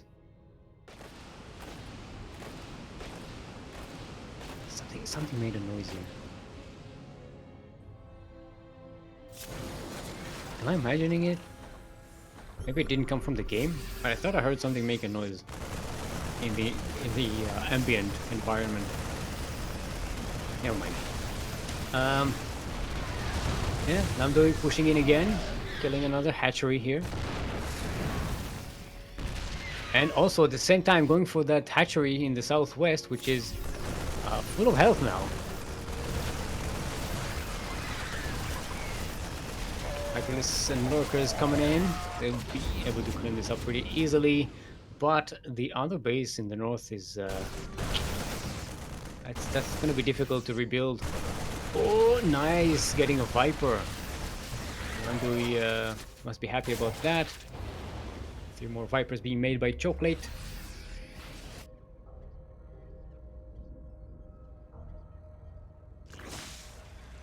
Yeah, there's definitely an ambient sound like.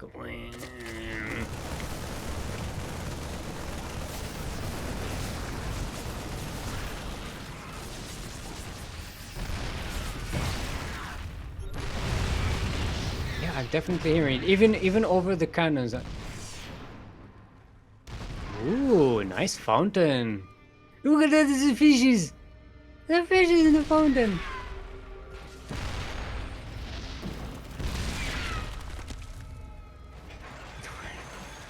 This is the same way that all of Lamduy's TVZs ended this today. No, this tournament.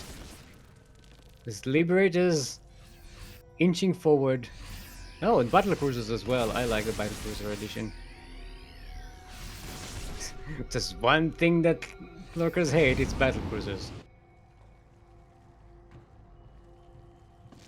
See? Can you hear it?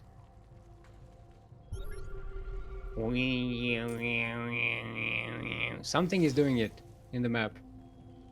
I'm going to find it one day.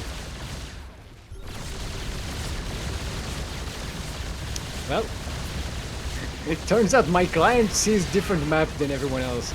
Well, there's a parasitic bomb on one of the battle cruisers, but battle cruisers have a lot of health. They oh, say that as one of them does go down.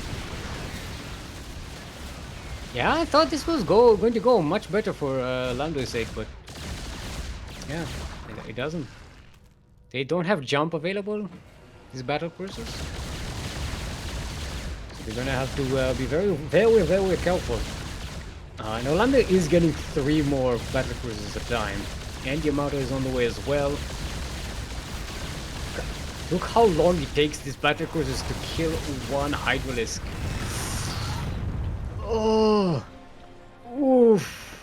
Did you see that piece of battle cruiser just rolling around? Oh boy! Yeah, that was not the best of trades. It seems for some reason that Cheoklate is starting to turn the tide here. Economically, they're in a much better position. Lamduy has not been trading well, keeping too much pressure, losing very expensive units, and Yeah, it takes a long time to rebuild this. There are battle cruisers here, Yamato is about to finish, but this is a lot of Zerg on this side of the map. Cheoklate is way ahead in terms of supply. Hey, someone has evacuated the SCVs into the command center. Very rarely see this happen. Whew.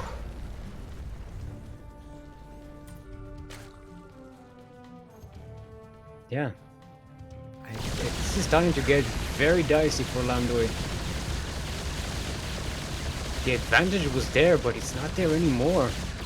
Now, Cheoklate does have 2 fresh mining bases there in the north. It's Oh, actually, they're just being morphed, so... Yeah, it's a bit of an economical burden, but... Yeah, look at the income right now. Cheoklate is just so far ahead anyway. And Lamduy just hasn't been taking new bases. Or hasn't been able to take new bases, freely. Cheoklate's circling around. The battle cruisers are under attack. Capacity bombs and corruptors. Hydralisks coming in from behind. They're fighting for their survival. Do they have jump available? They do not. Yeah, Lamduy has just been trading out battle cruisers. They haven't been doing so much damage. Oh boy. Worth mentioning, neither player has air upgrades, by the way. And Lamduy has stopped upgrading the ground army, while Cheoklate is on 333.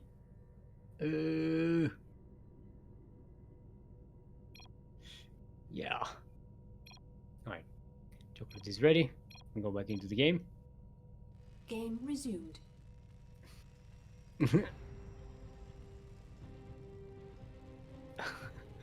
EBG saying BC sucks in TBZ. I disagree. Of all people, I would disagree. It's it's actually okay. In TVZ, it's actually viable. Not necessarily the way Lamduy is using it. If you see EBG earlier on today in one of the TVZs, Lamduy actually used them very effectively in a similar situation, but yeah, Cheoklate is just way too prepared for that. He didn't catch Cheoklate off guard, and yeah, bleeding those battle cruisers away is too dangerous. And now Lamduy is back to making Marines, just to have something to defend. +1 ship weapons, +1 ship armor. Thing is, Cheoklate isn't really finishing the game either. Nice drop there with the Marines.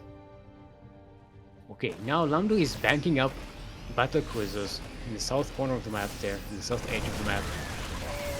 They're this time not going to jump into the Zerg base, they're going to slowly get there. They are going to be spotted by Cheoklate's... Oh, actually, they're not. They're not. It's a borrowed Zergling. Borrowed Zergling doesn't have enough vision to see those battle cruisers coming.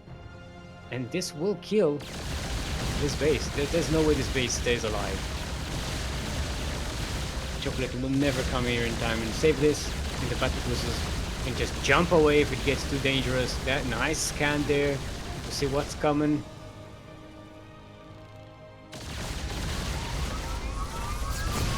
Tomatoes and and leaves the parasitic bomb there at the back. So, it's funny when the battle cruiser jumps away and it has a parasitic bomb. It looks like it's literally leaving a dust cloud behind it. It's like, eat my dust, noob, and then jumps away. Yeah, BC is you know, this is they're a stupid unit in general, but in TVZ, it's the one place where I say they're actually quite viable. You need to know how to use them, and you need to take care of them, and just lose them And of course, they are counterable once you get Corruptors. And I think Lamduy is taking way too much damage here.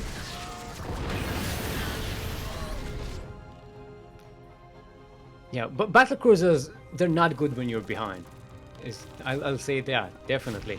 It's a kind of a be ahead unit. You have to be ahead in order to make use of it properly. Because if you're behind, they take too long to replenish. Once you lose them, it's so expensive. I mean, one battlecruiser is basically a medivac full of marines at this point in the game, right?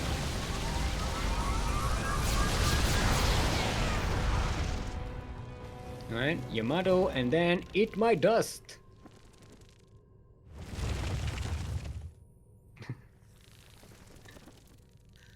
Yeah, EBG, maybe this is not for me.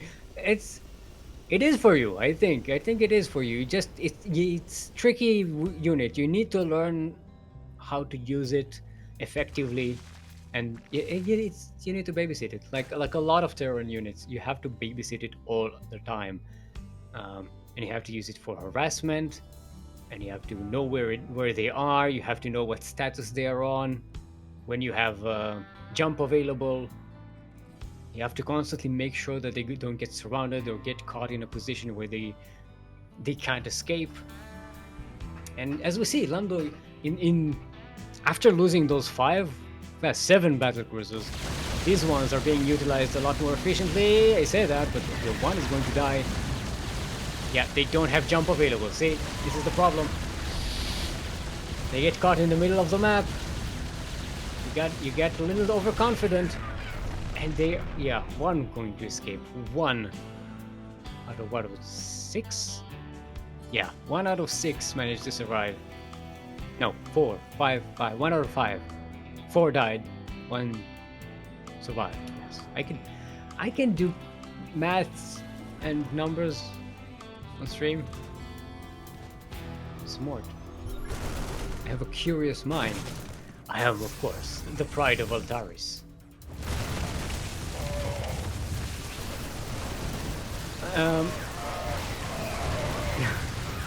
Got Cheoklate finally going in here, gonna clean out those tanks. Ducklings are just so powerful. Remember, Lamduy is still on 2-2 upgrade. Cheoklate has +3 carapace, +3 range, +3 melee, adrenal glands.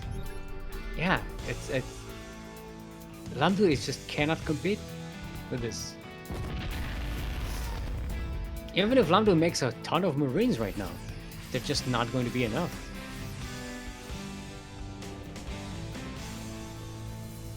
Okay. Cheoklate taking their time. How many bases does Cheoklate have? 1, 2, 3, 4, 5, 6, 7, 8, 9.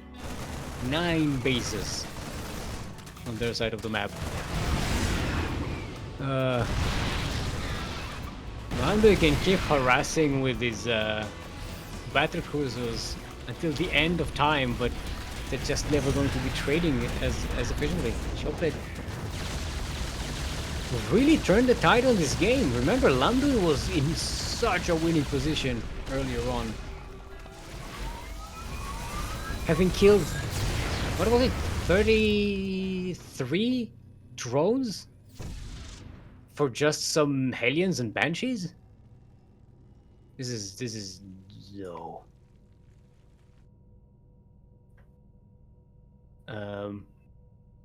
No SW Pro, no. That's not appropriate. All right. See, Spire, not a greater Spire, and a second Spire is coming up. So finally going to get some air upgrades. And what's it? Broodlords. Yeah, that's the one. Not that Cheoklate needs them. I mean, Ducklings are going to do the job. There we go. GG. Finally, Lamduy finally reaching the conclusion that the victory was snatched from their fingers. Just if you look at the beginning of the game, or the first 10 minutes of the game, there's no way you say Cheoklate manage to win this. But there you have it. Okay, Lamduy is asking for 2,000 atmospheres in space. No, you need Singapore. There we go.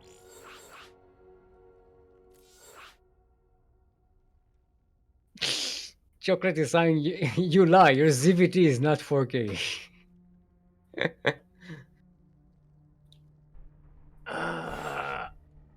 Lamduy is saying today lucky. Yeah, nah.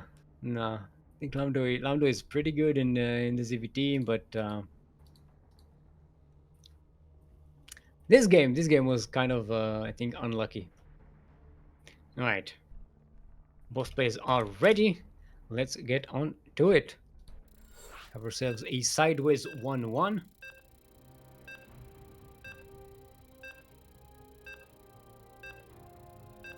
I understand what Lamduy said, that his TVZ is only 38%. I don't know. Lamduy has been destroying Zergs this entire tournament. You know.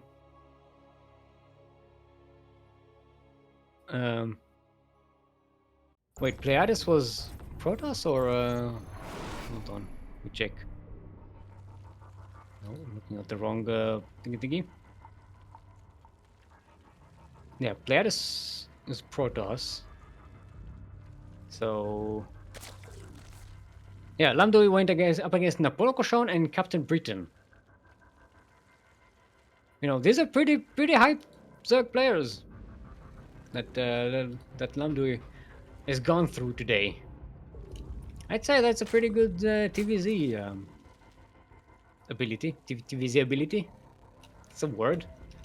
Anyway, we are on 2,000 atmospheres in space.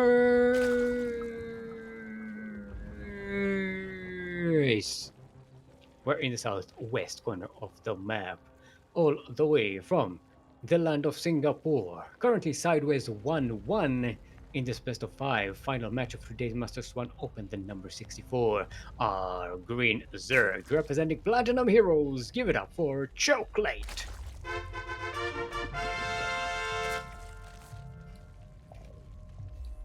And in the northeast corner of the map, their teammate, all the way from the land of Vietnam. Give it up for our red Zerg. No, red Terran. That's the thing I mess up. Red Terran. Also currently sideways 1-1 in this best of 5 final match of today's Master Swan Open, the number 64. Give it up for Lamduy.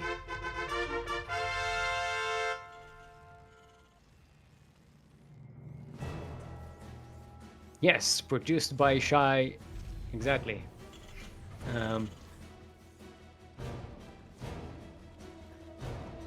Yeah, just Cheoklate took a lot of damage earlier in the previous game.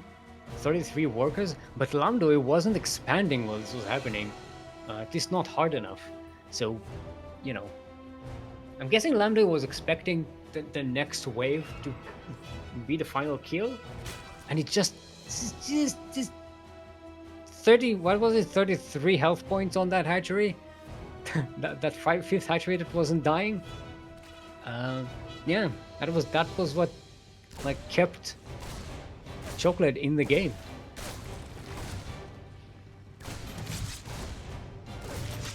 Terran close workers to Zeg is good for Terran. Yep. Yes. Yeah, this was a timing issue. Lamduy was got a second push, but it didn't quite do the damage, and by then, like, all the timing advantage went away.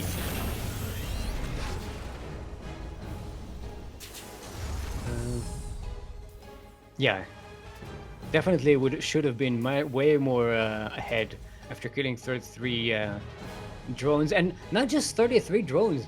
This was 33 drones. It was queens. The banshees killed queens. There was lost mining time, and it was just for a bunch of Hellions and a couple of banshees. Actually, it was one banshee. One banshee, I think, survived, right? Or no, it was killed by a queen. So Yeah, that was a tremendous amount of damage. And I get why Lamduy was, but must be so frustrated by it because like I did the damage, I did it. She should have won. It was a victory. But that's not how StarCraft 2 works, people. You gotta actually win the game. You can't just do well and trade well and expect the game to come to you. You still need to finalize that win. ABW, always be winning. Alright, got Steam on the way and some early Liberators this time. Nah, yeah, I don't know if Cheoklate will be ready for such early Liberator harassment because Lamduy has not been doing that at any point in this tournament today. There was some later game Liberator harassment, but never in the early game. So it's a bit of a curveball for Cheoklate if they're not expecting it.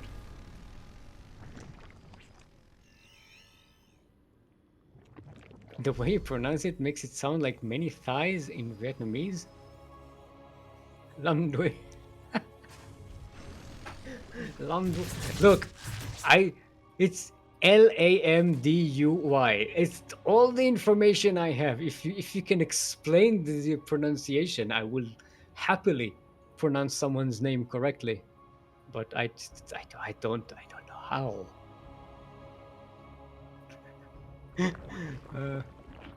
Oh, Ashen One, you can't register anymore. The Ashen One. The Ashen One, current reigning champion.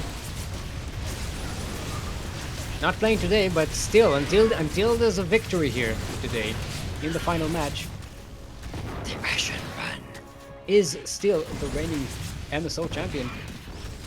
It has been for 2 whole months. Because we didn't have any tournaments in the meantime. Ashen One, why you got so good? Yeah, also Nihongo. Shout out to Nihongo, who also got promoted recently. Got grinded hard in the meantime and got too much MMR and got disqualified from the tournament. Hashtag, yeah. Hashtag, eh. Nihongo was really hoping to get at least one championship before promoting, but it didn't quite happen. At least Ashen One got a championship. It's pretty cool.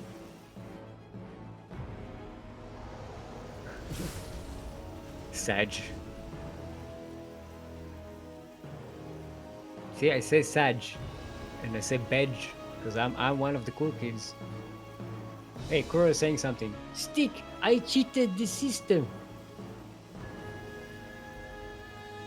Okay, see, I'm waiting for the next line. Okay, I opened Streamlabs widget in browser to see chat. Ah, oh, now you're thunking with Kuro. There we go. Kuro had trouble seeing the Twitch chat from the Twitch browser. Ooh. Yeah, that was a lot of friendly damage from that video mine.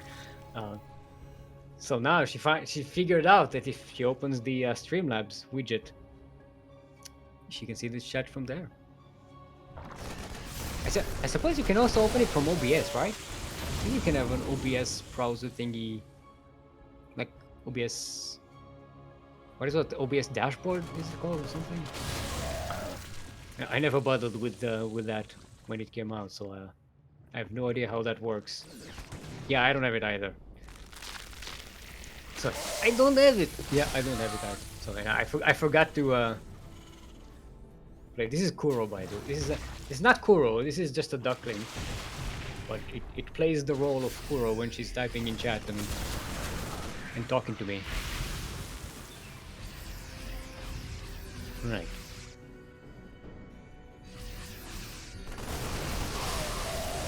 We're just coming in. No, they don't buy. They run into the bios. Oh no.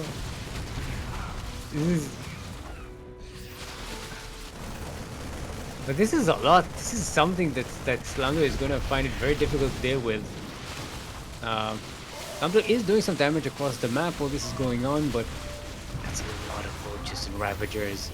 It's a very beefy army, and it's already camping some of the production of Lamduy here. Tank gets biled down. Oh, the Marines, they get surrounded here. Actually, Lamduy is doing a smart thing in sniping the Ravagers as much as possible. There is a tank on the high ground, and the Marines coming in from low ground. Oh, yeah, okay. Lamduy actually cleans this up while still doing damage on the other side of the map. What is that, a Liberator? No, it's just Marines. Okay, Lamduy losing 17 SCVs. Cheoklate losing 4. But they are fairly even, which works better in Lamduy's favor. Theoretically, at least, you know, with the mules and everything. But this base is under danger there. This is under... not under danger. In danger. You're not under danger, you are in danger. Oh! Nice dodging of the bites there.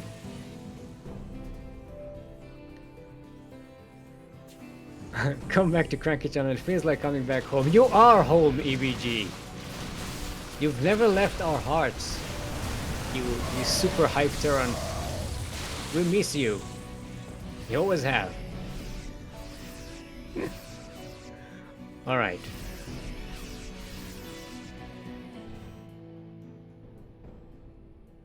So the attack gets thwarted. It looked pretty good for Cheoklate there for a while, but you know, they kind of overextended, got surrounded, and Lamduy managed to wrangle up enough of a defense to actually kill all of the Zerg army there. But now, look at the supply. Cheoklate is maxed out. Lamduy has all of the production right here at the front. I don't know. Cheoklate is going to have to throw this really hard in order to lose this game. The armor routers here in the mix now. Not a lot of them though. They do have concussive shells. +2 weapons and armor is halfway done. It's not quite finished yet. Cheoklate does have 2-2 for these units, Carapace and ranged attack. A Hive is on the way as well for Cheoklate, so going to be taking up, getting some more bases, spreading out. Lamduy setting up a drop, some kind of a run by into Cheoklate's base in the south.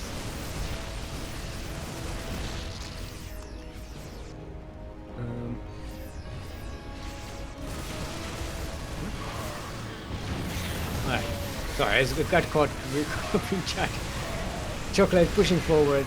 Yeah, this is just so much Zerg. As long as Cheoklate is doing some damage here, they'll be fine.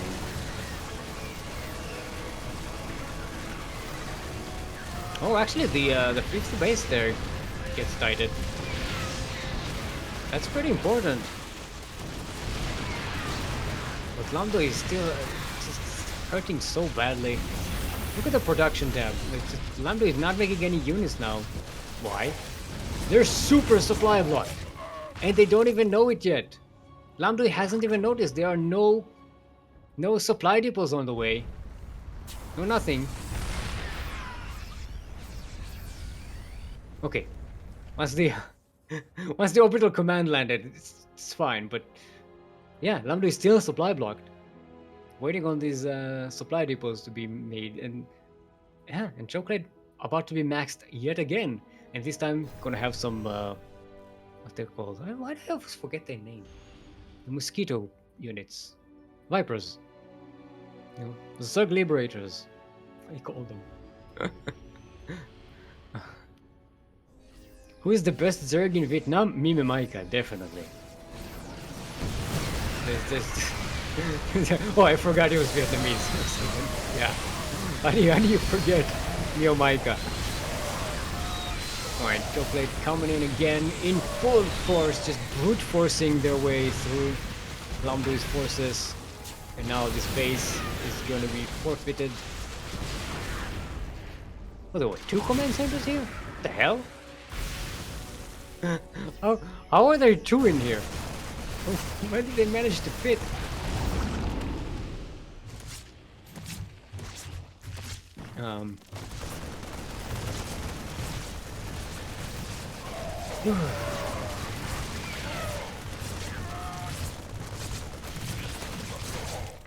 All right.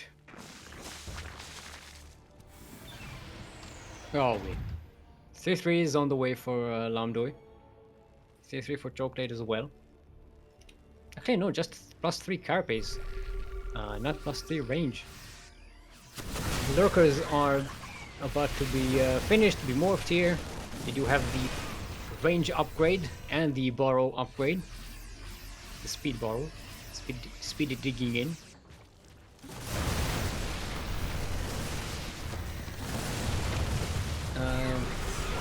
So getting into the late game that Cheoklate really wants to go into, but this time Lamduy just doesn't have the resources to deal with it.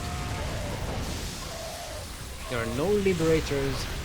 The tanks aren't really that well positioned here, and Cheoklate will actually start to put pressure on this base of Lamduy once more. Oh man, maybe going into the tanks is not the best idea. There are so many tanks in range of these. So many tanks there. Just able to shoot these lurkers. What? One lurker just started trying to waddle away and gets caught in the concussive shells. Yeah, Cheoklate just threw an entire army at Lamduy and did not manage to get the kill. This is gonna be a reverse of the previous game, where Cheoklate this time has the advantage for most of the game, and Lamduy somehow manages to turn it back.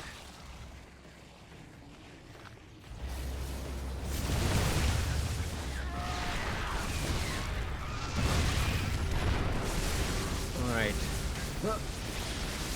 tank is getting yoinked. I like the addition of the turrets here, but okay, only one of them will actually finish.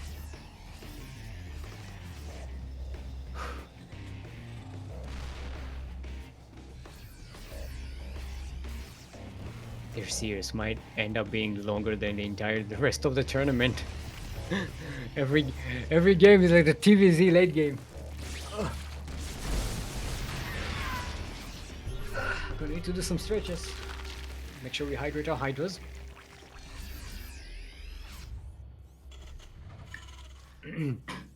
Hey, Funara Vortex in chat. I see you there. Tipo.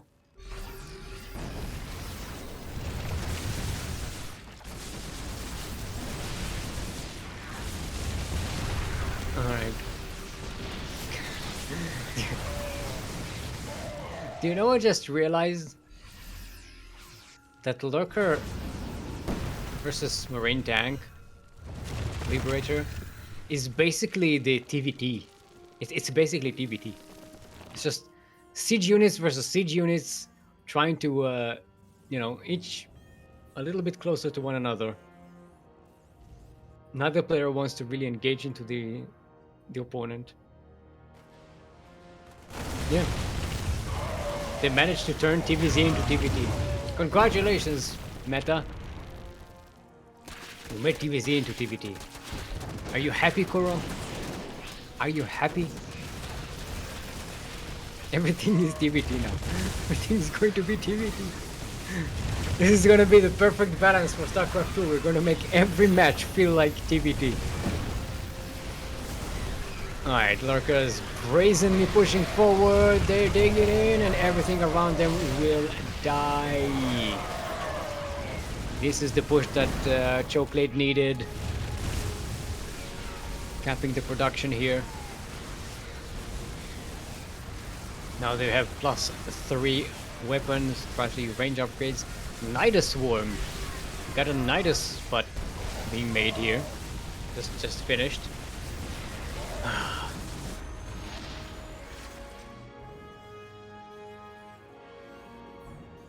Yeah, that's a that's a checkpoint with a planetary fortress and a couple of turrets. This is like Brood War nonsense here. G is cold and Cheoklate. Whew. Guys, I'm getting tired. I haven't casted in 2 months. I'm not used to this. I'm old. Okay, Cheoklate is asking for a break, which is understandable. Lamduy is like, say my TVZ is bad. My luck ran out. Let me just breathe a little air.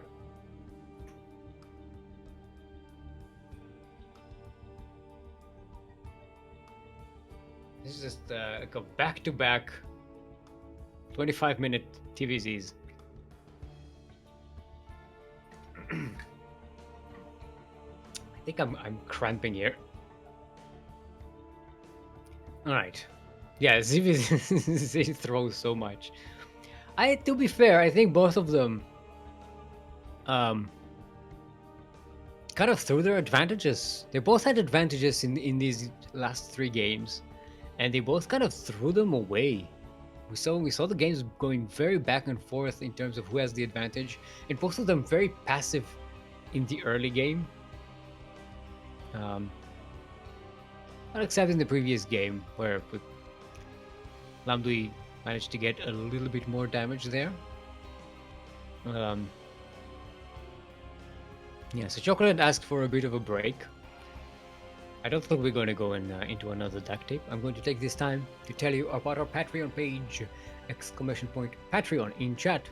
We'll send you to our Patreon link and give you our Patreon link. If you go there and pledge to support the CranKy Ducklings and its many endeavors with $5 US dollars per month or more, you get access to our subscribers only chat in Discord, where you can hang out with the ducklings. Look at them, so cute. Ducklings. Look at them. So cute, the duckling. Okay. Now I'm the duck now. Look at that. It looks like the duck has headphones.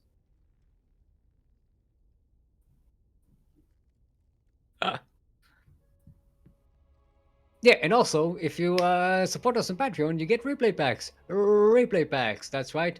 From the many professional tournaments that we are organizing or are involved in, and we have permission to share. Replay packs from professional players. It's a pretty good deal, Just subscribe and you get, go to the subscription channel, the sub-only chat, and it's just all there. All of the past ones, just download them, enjoy them. All you need to do is subscribe or support us on Patreon. And if you subscribe, you also get like a duck emote. Look at that. You can do duck emotes. You can do the CranKy 4 duck, and afterwards you can do the CranKy 4 fanfare emote, and that gives you duck farts. That's right, duck farts. Fire! You know what? I forgot. Ah, god damn it. See, I haven't casted in 2 months. I forgot about the flags. Group. I have victory flags for when people win matches, and I forgot to use them because it's been so long. It's been so long. Okay, at least I get to use them for the final, right? There's that.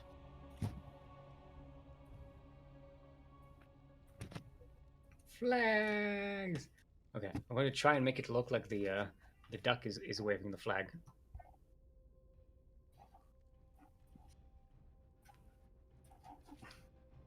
You see it on there.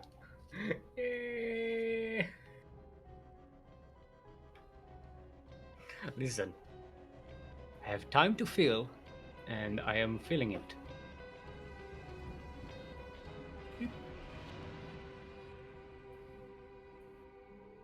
How are you doing?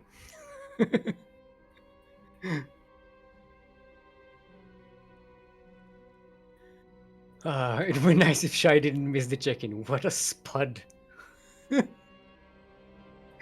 I'm... Okay. Produced by Shy, I'm assuming you are Australian, right? I've never met you before. Never heard of you. I'm assuming you're Australian. That's a very Australian, like, swear word. Boy, mate, this guy's such a spud.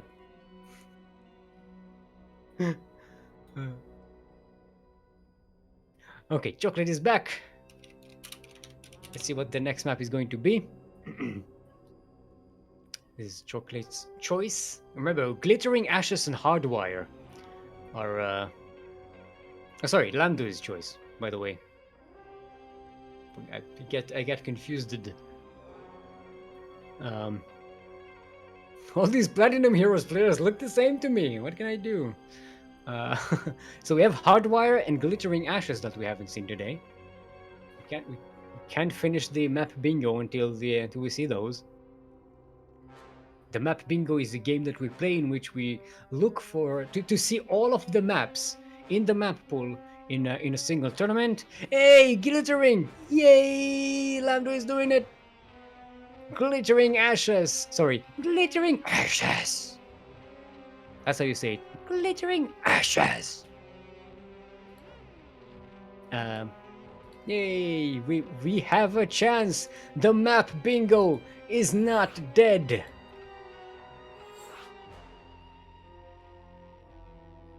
I can never get Raynor's version out of my head. He kept saying glittering asses. Glittering asses. I can put glitter on the duckling's butt.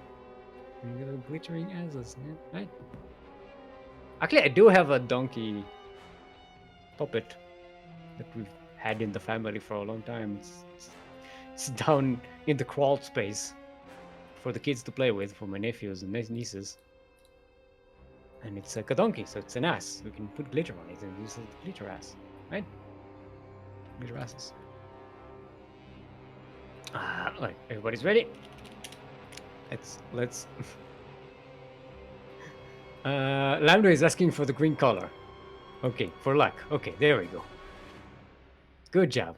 Good sportsmanship there. Wait, Cheoklate. Best love. Green equal win. Alright. Let's get to it. Boop. Boop. Chocolate is saying green equals win. Just kidding, let's go.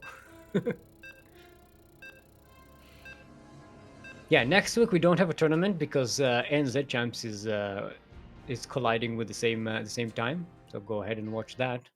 It's on the ESL Australia channel. Our very own light VIP, Captain, my captain, is casting there.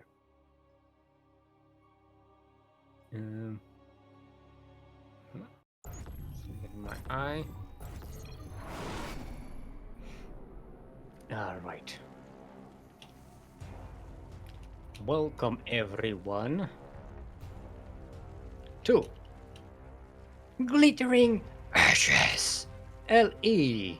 LE, in case if you don't know, stands for, I'm not reading this off a list, lightly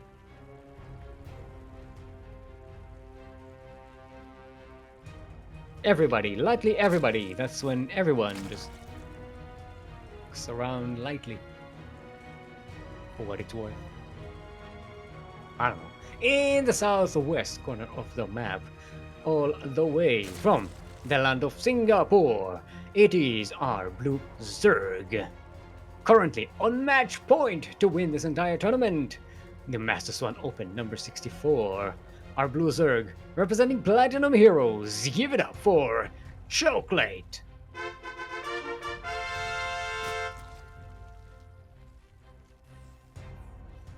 And in the northeast corner of the map, all the way from the land of Vietnam, representing Platinum Heroes, our Green Terran. Apparently I'm not pronouncing their name right, it's Lamduy.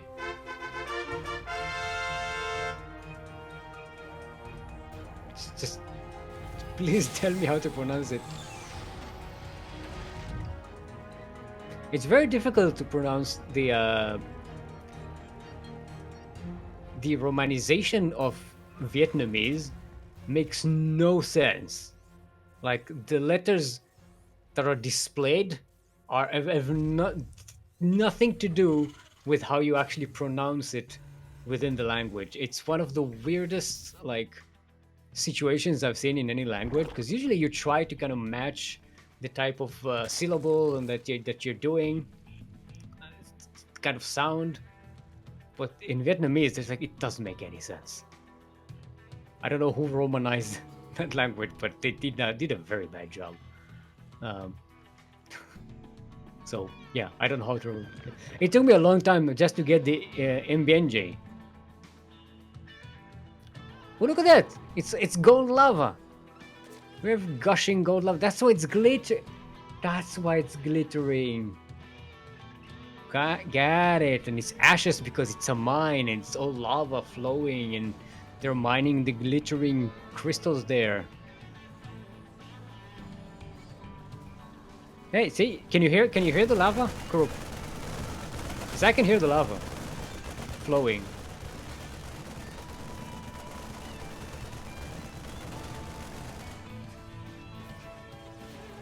Hold on, she's saying something.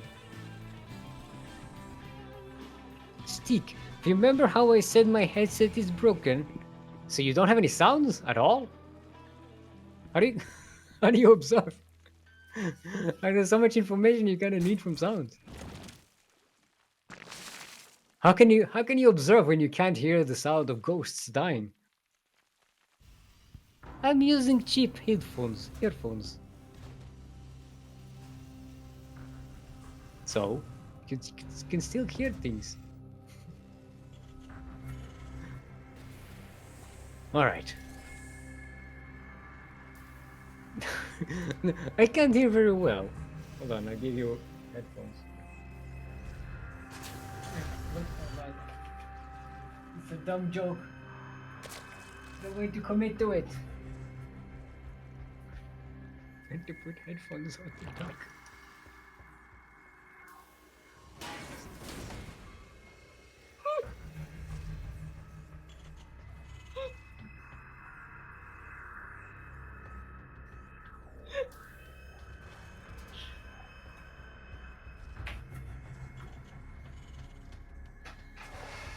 Are you proud of, are you proud of yourself, Stick? Yes. Yes, I am. This is why I do it. The stupidity is where I reign. That is my kingdom. And I am king. And emperor. And king and emperor. Stupidity. And silliness. Yes, that is I.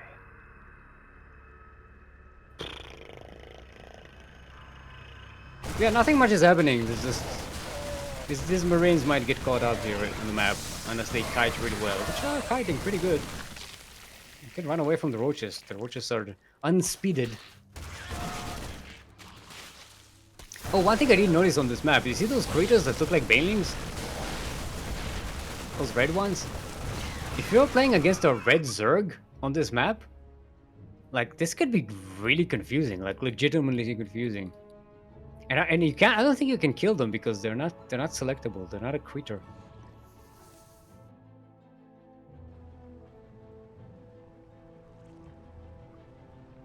And I hate things in the game that might confuse, because they do look like on first glance like a tiny baneling, right?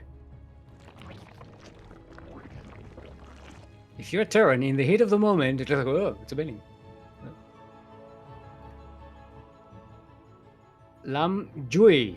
Ah, Lamduy. Okay, I can do that. Lamduy.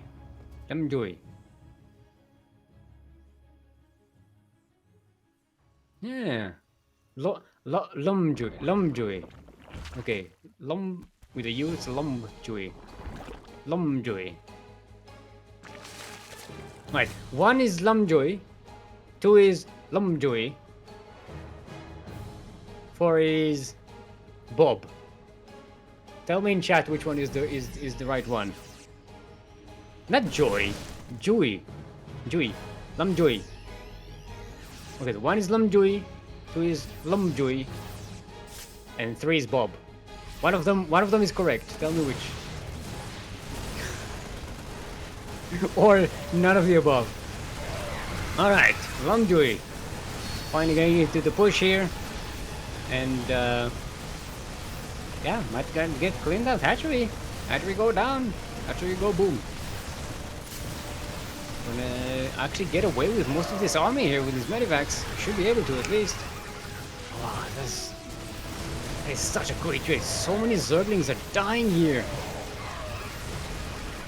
Yes, this is the Vietnamese Terrans we know. Now Lamduy is channeling the beyond. Yes. Alright. Reinforcements coming in and the tank as well. Lamduy feeling confident on going into the third base here. Banelings are being morphed, so he's gonna have to be careful. Fighting away quite nicely. Get the beans! Get the beans! Oh, very nicely done there by Lamduy. Look at this supply right now. And Lamduy also has reinforcements at home being made, so even losing this entire army, you know, Lamduy has another one. And it's not even all fully cleaned up here. Lamduy is out on the march. Third base is established while this was going on. And Cheoklate just gonna be in a lot of trouble. Look at the army supply right now.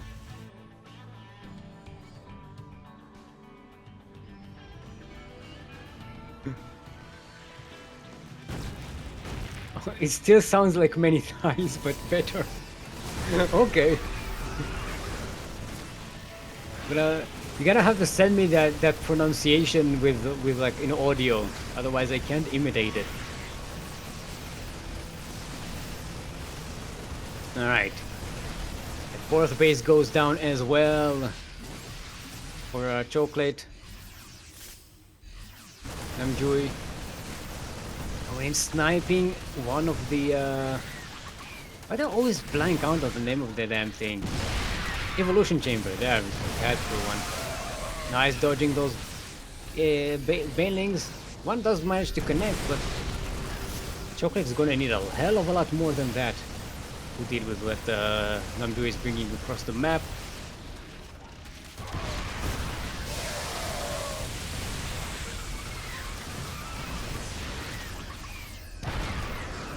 Oh yeah. GG's call. Sorry, I got tired of the play-by-play there. I got yeah. Oh yeah. Okay, so one's got it. Yeah, Lamduy.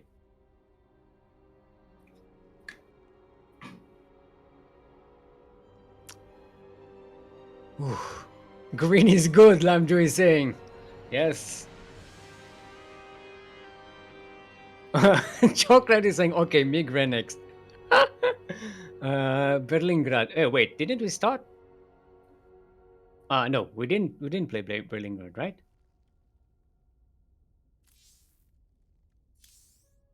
Yeah, we still have Hardwire, Berlingrad, and should be another one. Blackburn, maybe? Okay. And on Brazil, we're going to Singapore.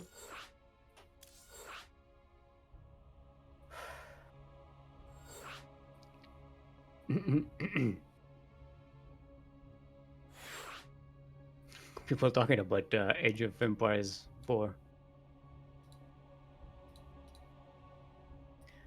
I don't think not sure if I even played any of the Age of Empires games. I mean, I knew about them, but by then I think I played Empire Earth. That's the one I played. That's the one that's like civilization. You start at like the Stone Age and you end up with like super futuristic nanotechnology mecha fighters, like units. It's insane.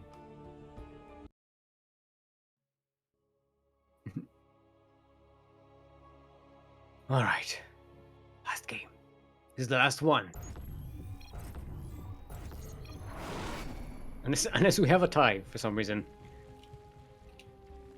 Alright, everyone. Welcome to Berlingrad LE.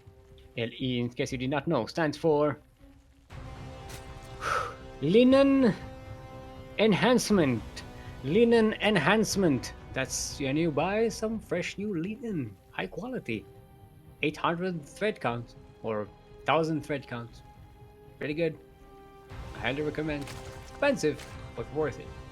In the northwest corner of the map, all the way from the land of Singapore, are green Zerg, representing Platinum Heroes, currently sideways 2-2. In this match, the final game of the day, give it up for Cheoklate.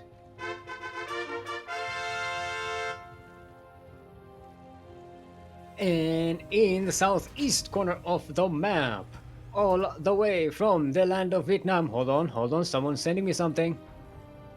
I have recording, I'm gonna get this right. Ah, okay, I got it. In the southeast corner of the map, all the way from the land of Vietnam, also representing Platinum Heroes, also sideways 2-2 in this series. Give it up for our Teal Terran, Lamduy. Lamduy. Lamduy. Lamduy. Lamduy. I need the Yui needs to be shorter, I think. Lamduy. Lamduy. Lamduy. I'm saying Yui, but it's Lamduy.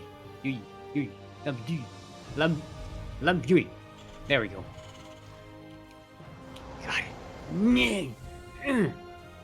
The best. Hey, hold up. Yo, Krupp, I can see the circles around the thingy, the textures now. The more you say, the more French you get. Lamduy. I did not say Lamduy. Lamduy. It's Lamduy. Lamduy. Lamduy. It's not Lamduy, it's Lamduy. Because the emphasis is on the lamb. Lamduy. No, sorry, on the G. Lamduy. I'll get it, don't worry about it.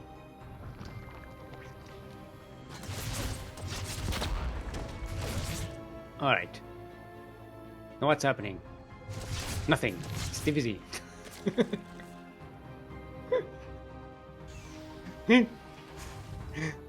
How did this become, of all the matches, this has become the match where you can just talk for 3 minutes and then go back and try and cast the game and it's like, oh, there's nothing happening, just kick back and relax. Thank you, Jackie Jones, for that that pronunciation example.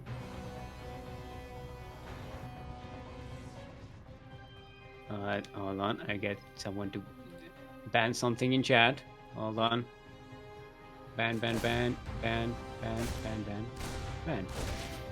No, ban. Ban. There we go.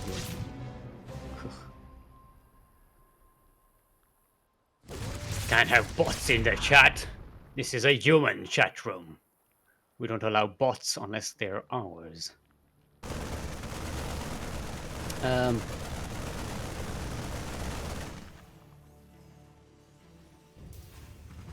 Yeah, so Lamduy. Lamduy. Hold on. I need to listen to it again. Lamduy. I lost it then and then I get back. Lamduy. So Lamduy is yeah, doing Terran things. That's all I had to say. Cheoklate. Still on Zergling technology. We don't see a lair yet, so not going for the quick lair as we see other Zergs before. No Binding Nest either, which is a bit surprising. There's an Evo Chamber though, going for Carapace first. Oh, so not going with Banes. This is just going to be a Zergling rush here. Is it? Cheoklate's just kind of done with this series and just wants to go, you know what? I have a key. The key says Z on it, and I'm going to take a crowbar and just shove it in there and just make sure the thing sticks and just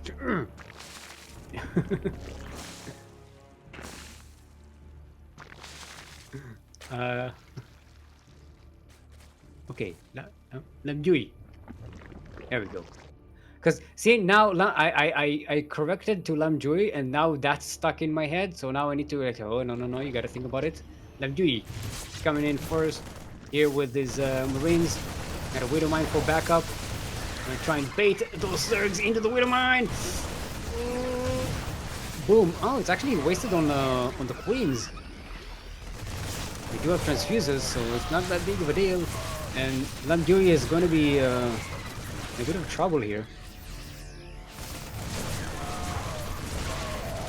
It does snipe one Queen, and at least all of the Zerglings are dead, so it keeps Cheoklate on very low army numbers. Ooh, that was a medivac.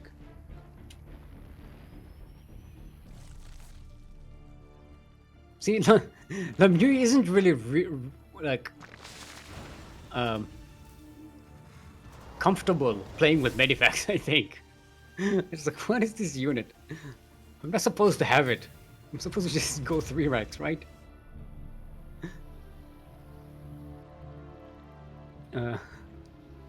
Alright. Ooh, I like it. Is that what is that? Why are these Zerglings looking different? Is that a new skin? No, that's the replicant skin. Not replicant. What's their name? But they have like containers on their backs with liquid on them, so they look like kind of like banelings. It's very weird. I don't think I've never noticed this before. But these Zerglings have a backpack with like a tank with liquids on their back. They keep running around. It's difficult to see, but you know. Alright. Lamduy gonna be pretty active on the map here. Oh, nice undigging the Widow Mine. And no. Just as the thingy. I don't even remember what I wanted to say. Okay. See, now I'm super conscious about getting the name right, and he's actually messing with what I'm trying to say. Lamduy is getting oh, look at this. Nice connections. Ooh, that's what you see. 16 and 7 kills on those Widow Mines. Very happy Widow Mines. See, no, that was more a Zergling sound. What the Widow Mine sounds like.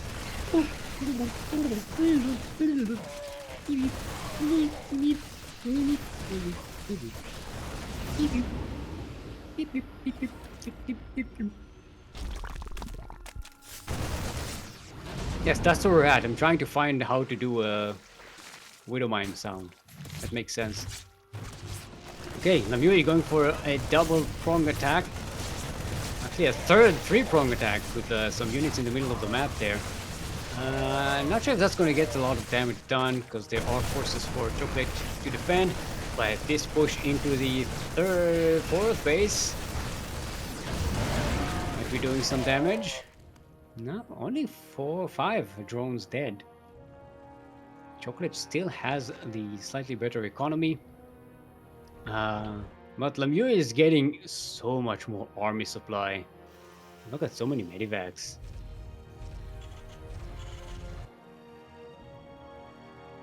Lockerdon is about to be finished, as well as a hive for Cheoklate. So we are going to get this. Not only is this going to go into the late game, it's a very quick jump into the late game here. Not even 10 minutes into the game. Lamduy coming in again with the Widow Mines. Nice snipes on these banelings. The Hydralisks are left exposed. There's nothing to buffer for them. So much Zerg is dying. Oh no. Even the Queens and the Overseers. GG's called. Ladies and gentle ducks. Woo! Woo! Woo! Victory! Victory! GG! Yeah! There we go. We actually used the flags today. Congratulations, Lamduy. We actually learned to say their name right today. And they'll be playing really well. See, for a player who struggles against Zerg, Lamduy gets a championship against mostly Zerg here today, and pretty hype Zergs at that. You know? Yeah. Very nicely done. And Cheoklate also played fantastically well today. He had a great series here. Actually, we followed Lamduy all day. All day from the tournament. We actually casted all of Lamduy's series, the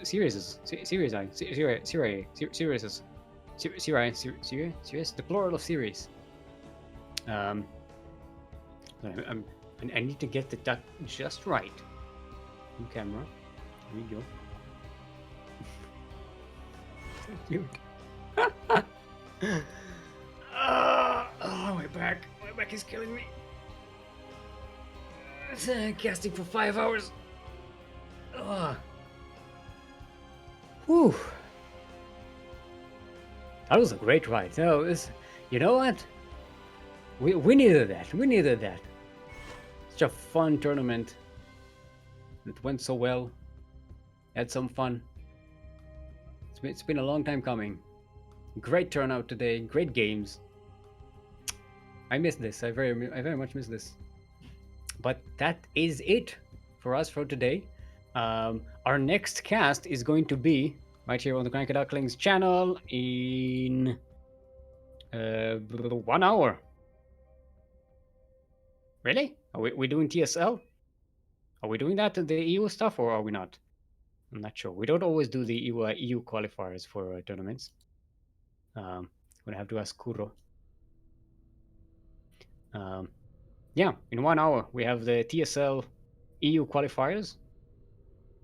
It's on the schedule, so I'm assuming we're casting it. Oh, no, yeah, well, forget it. We're not casting it. Our next cast is going to be Sentimental Latino, which is going to be in... it's 18, 24, 6, and that's 2, so 9 hours. It's going to be 9 hours. Sentimental Latino. Probably going to be cast by Light VIP, our very own, and others as well. Congratulations to Lamduy. Yep, Lamduy. See, I reverted. Lamduy. Congratulations to Lamduy for teaching me how to pronounce your name. Finally. Happy birthday to Loco and Marras and MMA, and of course Lumia and Live VIP. Very happy to have you. Actually, I think that it's not their birthday anymore.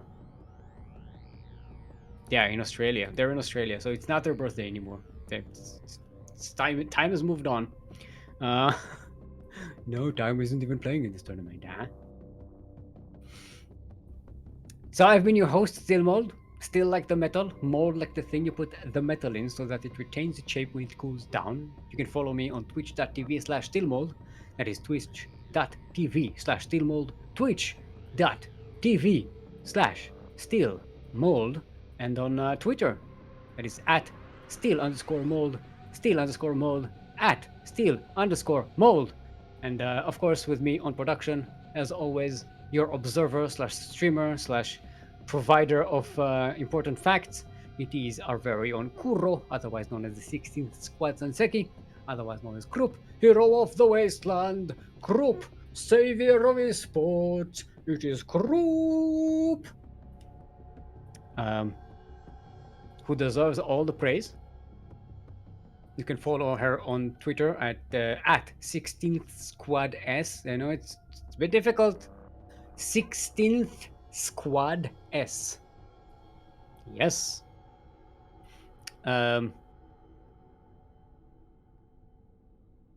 What else? Yeah, we have a Patreon page. Exclamation point Patreon. Support us on Patreon. Subscribe to us right here on the CranKy Ducklings. That'll give you benefits. Subscribers only chat in Discord, for instance, where you can get to hang out with us, the Ducklings. See, cute Ducklings. Subscribe to this. Subscribe to the Ducklings. Please subscribe to the Ducklings. Please. Please. Support us on Patreon. And also you get replay packs. That's right, replay packs from the many tournaments that we are involved in or are, organizing professional tournaments. So if you want to get a lot of Mio Micah, for instance, replays, subscribe to CranKy Ducklings. What else? What am I forgetting? I feel I'm forgetting something that is truly important.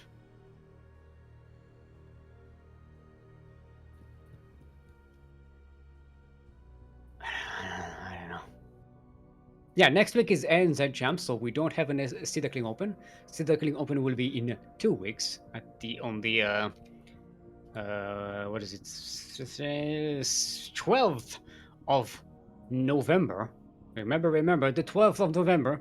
Duckling Open number 107. So come and join us then. Yeah, I'm hoping to have something special prepared for that cast. No spoilers. Yeah, have a great weekend. Enjoy yourselves. If you want to play Age of Empires 4, go ahead and play Age of Empires 4. If you want to play Kerrigan Survival 2, go ahead and play Kerrigan Survival 2. But also, take care of yourself and your StarCraft 2 development. Make sure you ladder, make sure you practice your basics, follow up on the meta, think about it, visualize it, execute it. I won't, because I hate this stupid game and I don't play it. I don't get you crazy people. I just love casting it. Get good and prosper. Goodbye.